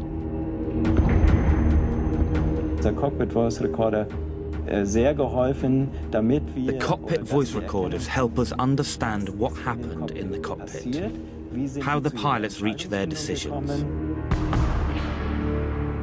Royce begins by examining the pilot's traffic collision avoidance system, TCAS. Our first question was to establish whether TCAS had worked the way it was intended to, the way it was designed. TCAS builds a three-dimensional map around an aircraft using its altitude, speed, and heading. All planes fitted with TCAS constantly transmit this information to each other. If planes get too close to one another, TCAS warns the pilots. Traffic. And if necessary, gives them what is called a resolution advisory. Descend.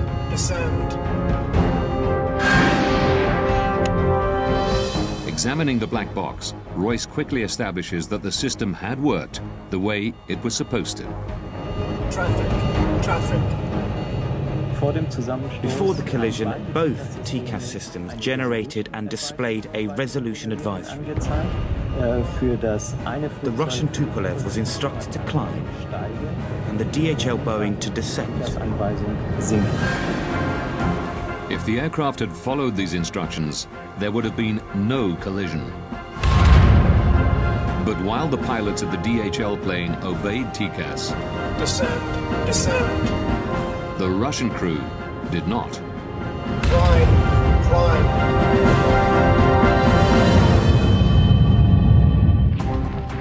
Experts from the United States are headed to the scene of the deadly mid-air collision of two aircraft in southern Germany. The Überlingen and mid-air collision is now world news. The media are speculating freely and looking for someone to blame. The pilot of the Russian plane is said to have ignored repeated instructions from air traffic controllers. Why did the TCAS device meant to avoid collisions, in this case maybe help cause one? And why didn't the Russian plane descend when first ordered? A language problem? Controller commands are always in English. Black box recordings quickly eliminate one theory. Zurich, good evening. BTC 2937, level 360. With the cockpit voice recorder, we were able to establish that language was not the problem.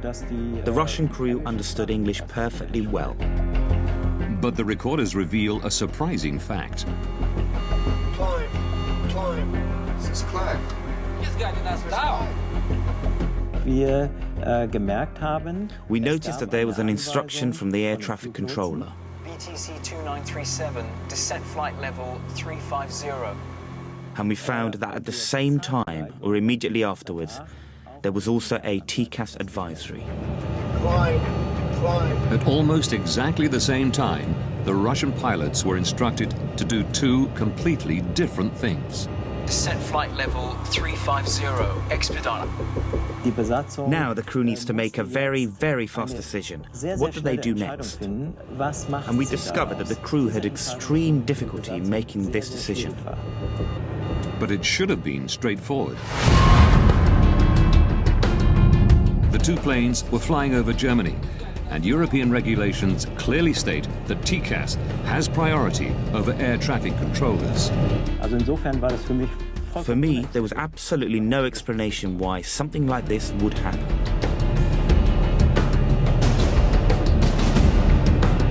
Climb. Why didn't the crew use TCAS the way it could and should be used? By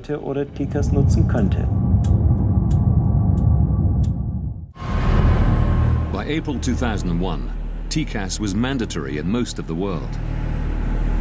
But investigators discover one notable exception: Russia. Could it be that the Russian crew did not know how to use TCAS? Rustam Mustafin is a former Bashkirian pilot. He confirms that even though not standard for domestic flights, planes flying overseas were specially fitted with TCAS.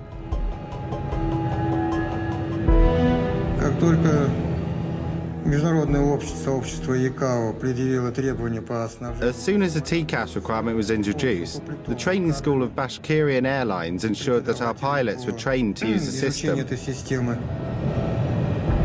Mustafin regularly flew with the pilots of flight BTC 2937. By the time of the disaster, we had acquired extensive experience using it. The crew knew how TCAS worked, but ignored its instructions. The Tupolev's flight manual, the pilot's operational Bible, reveals why.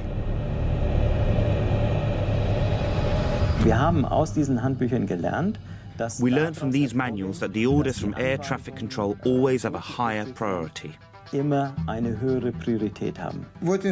operations manual at the time stated that the Air Traffic Control Command was to be given precedence over TCAS in the event of the system issuing an alert.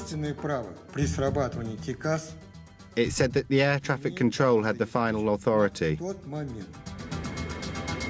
Contrary to European regulations, the Russian crew were trained to use TCAS only as an advisory system and could choose to follow the controller's instructions if they wanted.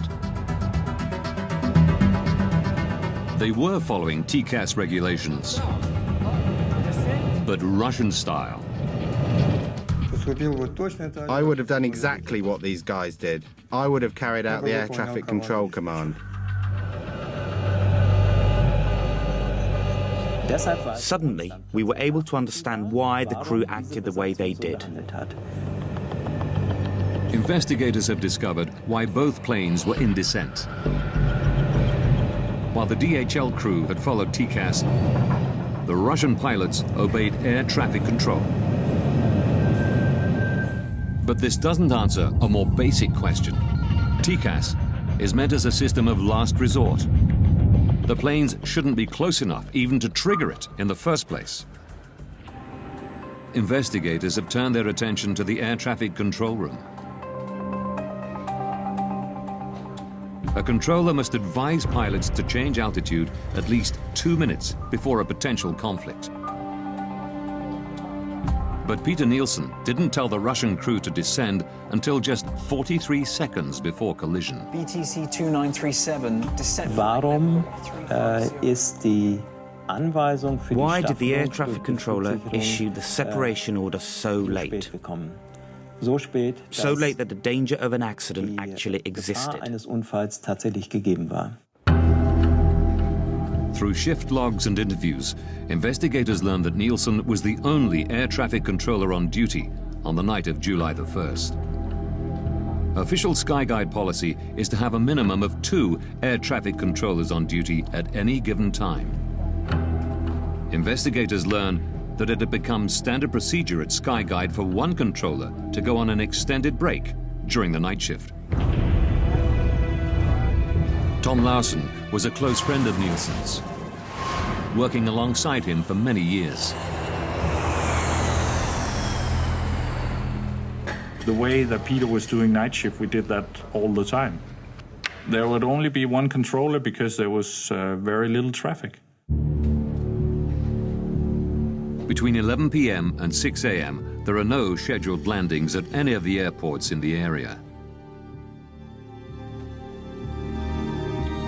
But then, at about 11:25 on July the 1st, 2002, Nielsen is presented with an unexpected landing. There was an approach into Friedrichshafen Airport, which he had to coordinate. It's very unusual that one aircraft comes at that time for Friedrichshafen. I guess that the controller was a little surprised about that. Regulations state that Nielsen must contact the airport control tower before bringing the delayed plane in for landing. This should be routine. One push of a button and the phone connects directly to the Friedrichshafen tower. But records show that Nielsen can't get through. Investigators learned that because of maintenance work, Nielsen's phone system was in backup mode. Even then, the controller should be able to make a call at the push of a button. But a technical examination of the phones reveals a terrible problem.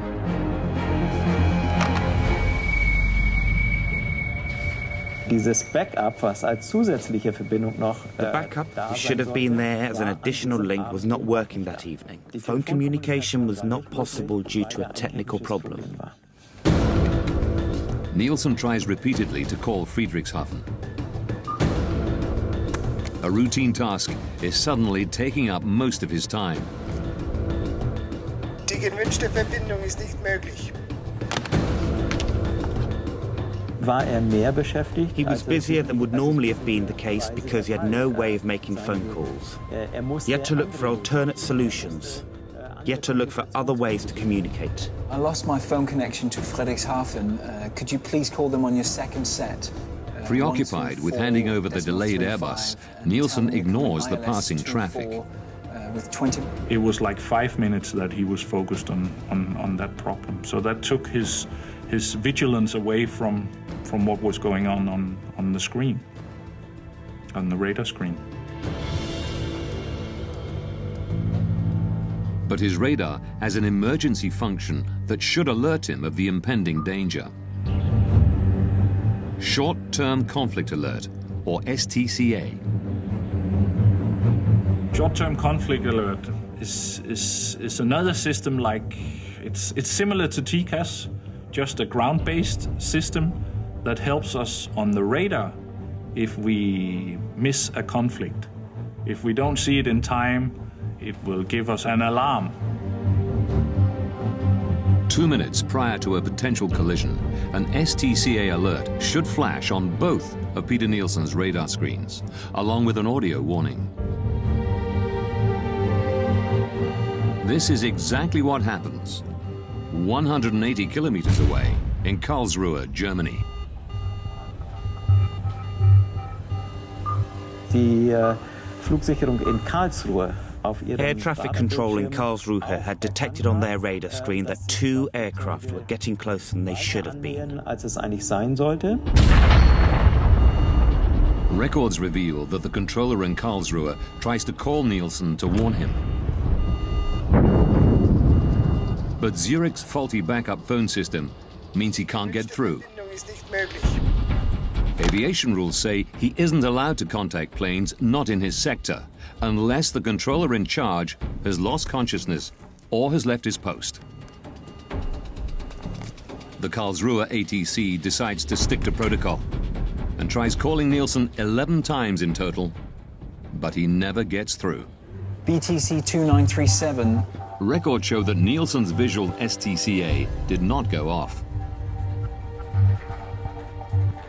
Royce learns that Zurich's radar was also under maintenance, meaning it too was in backup mode.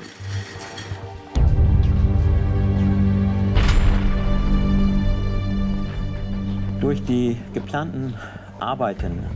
planned maintenance work on the radar system meant that not all the functions present during normal operations were actually available. In backup mode, there is one particular emergency feature which Nielsen does not have. The visual STCA alarm. It's the final piece of the puzzle to explain why Nielsen didn't order the Russian plane to descend until a mere 43 seconds before collision.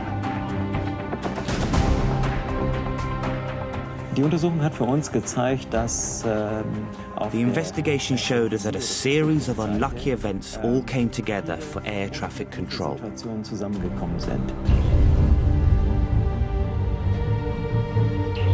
Had Nielsen heard the STCA alarm before the plane's onboard TCAS systems kicked into action, there would have been no conflict and the accident would have been avoided.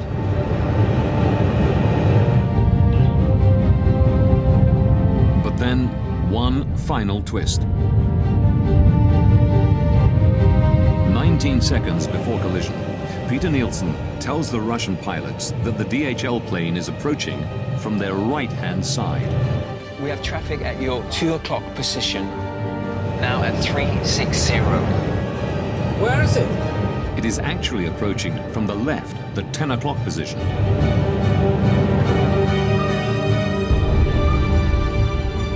The only explanation investigators can find for this mistake is stress. It's uncertain if the Russian pilots would have had time to pull up and avoid collision, even if they had spotted the DHL plane earlier. But the records show that in the final seconds, they tried.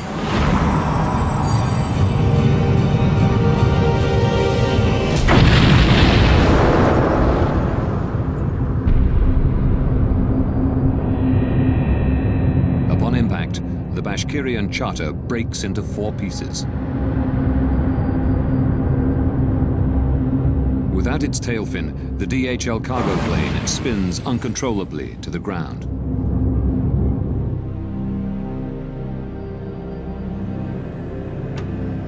February 21st, 2004.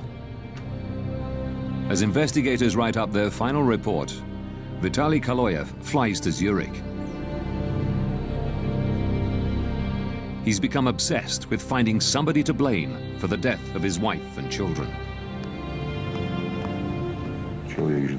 I wanted to hear them say, we are responsible, but forgive us if possible. They killed so many children and nothing had happened. No apologies, no expressions of sorrow, nothing. Nielsen still worked at Skyguide, but was moving into areas of safety analysis. Kaloyev found where he lived. I went to see the controller. I knew he had been on duty that night.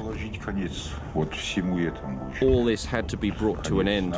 Everything had to be closed. I didn't want to wait any longer and decided to finish this myself. Nielsen came out. He was taller than me. I showed him the photos of my children lying in their coffins. He pushed my hand away. Then he got what he deserved.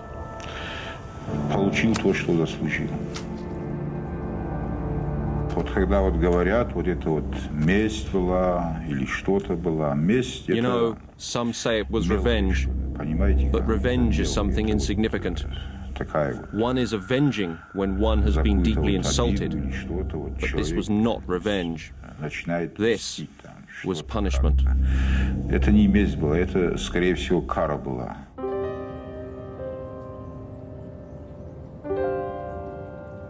In Switzerland, a man has been arrested in connection with the killing of an air traffic controller who'd been on duty when 2 planes collided 2 years ago. Hunted down and stabbed to death in front of his family. Murdered for a fatal mistake. Peter Nielsen was 36 years old. He and his wife had 3 children. After his arrest, Vitaly Kaloyev is held in a psychiatric institution.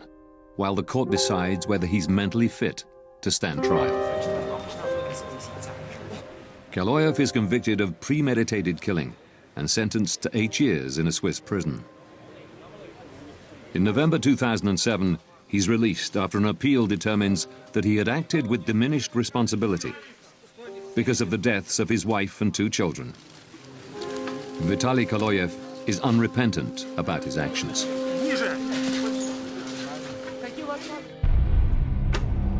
In May 2004, after almost 2 years of painstaking work, the German investigative team publish their final report. It's now possible to rewind the events of that fatal day, following the evidence uncovered during the investigation.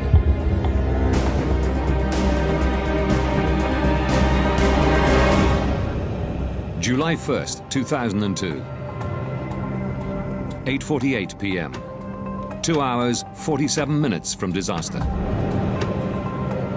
Bashkirian Airlines charter takes off from Moscow's Domodedovo airport.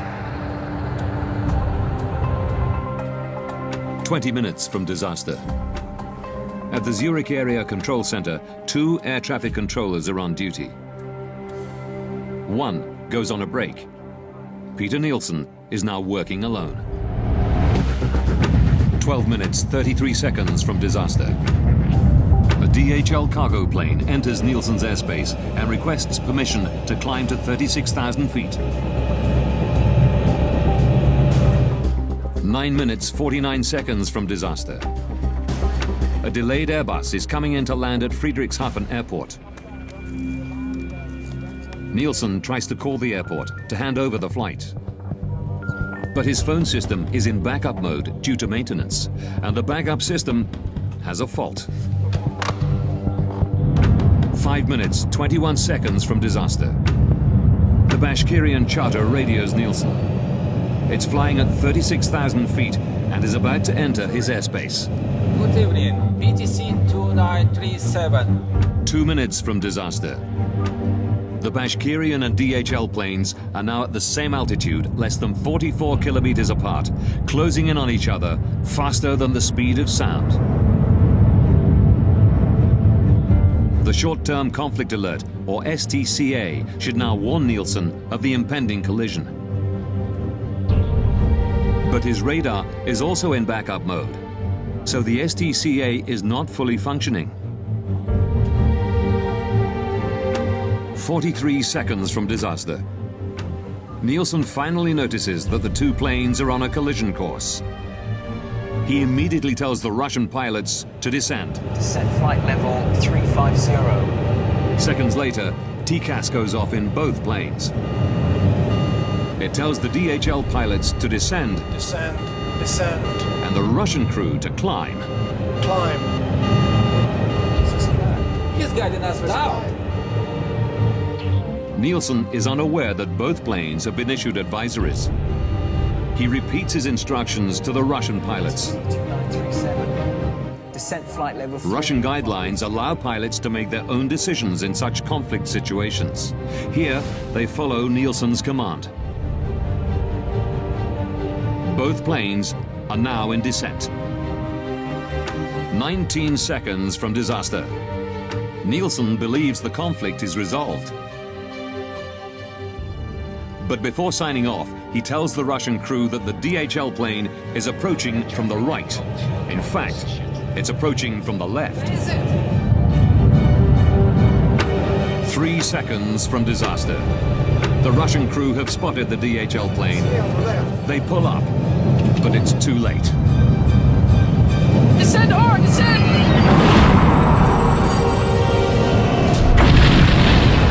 At 11:35 p.m., the planes collide 35,000 feet above the city of Überlingen, Germany. All 71 people on board the 2 planes die.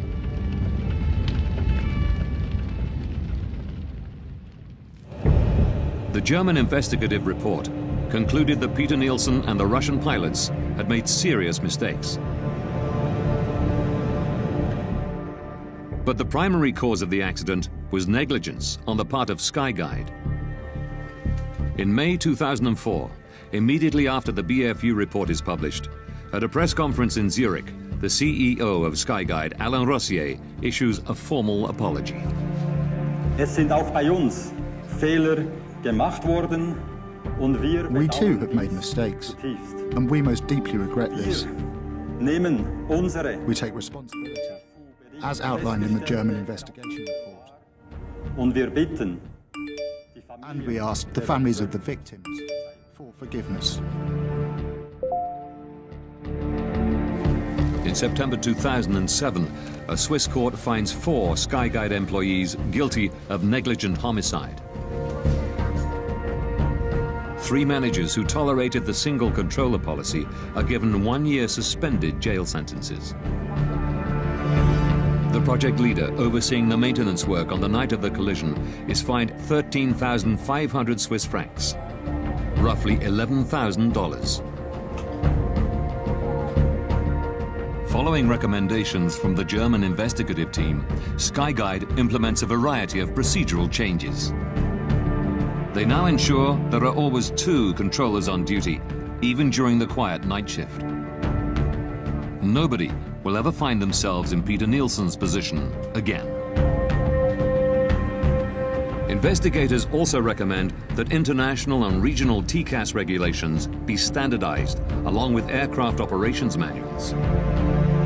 TCAS must have ultimate priority over air traffic control. One cannot say with 100% certainty that this kind of event will never happen again. But we are very confident that we were able to make a significant contribution to preventing the repetition of an event like this. Don't miss extreme angling in brand new Wicked Tuna, continuing on Sunday nights at 9, only on National Geographic.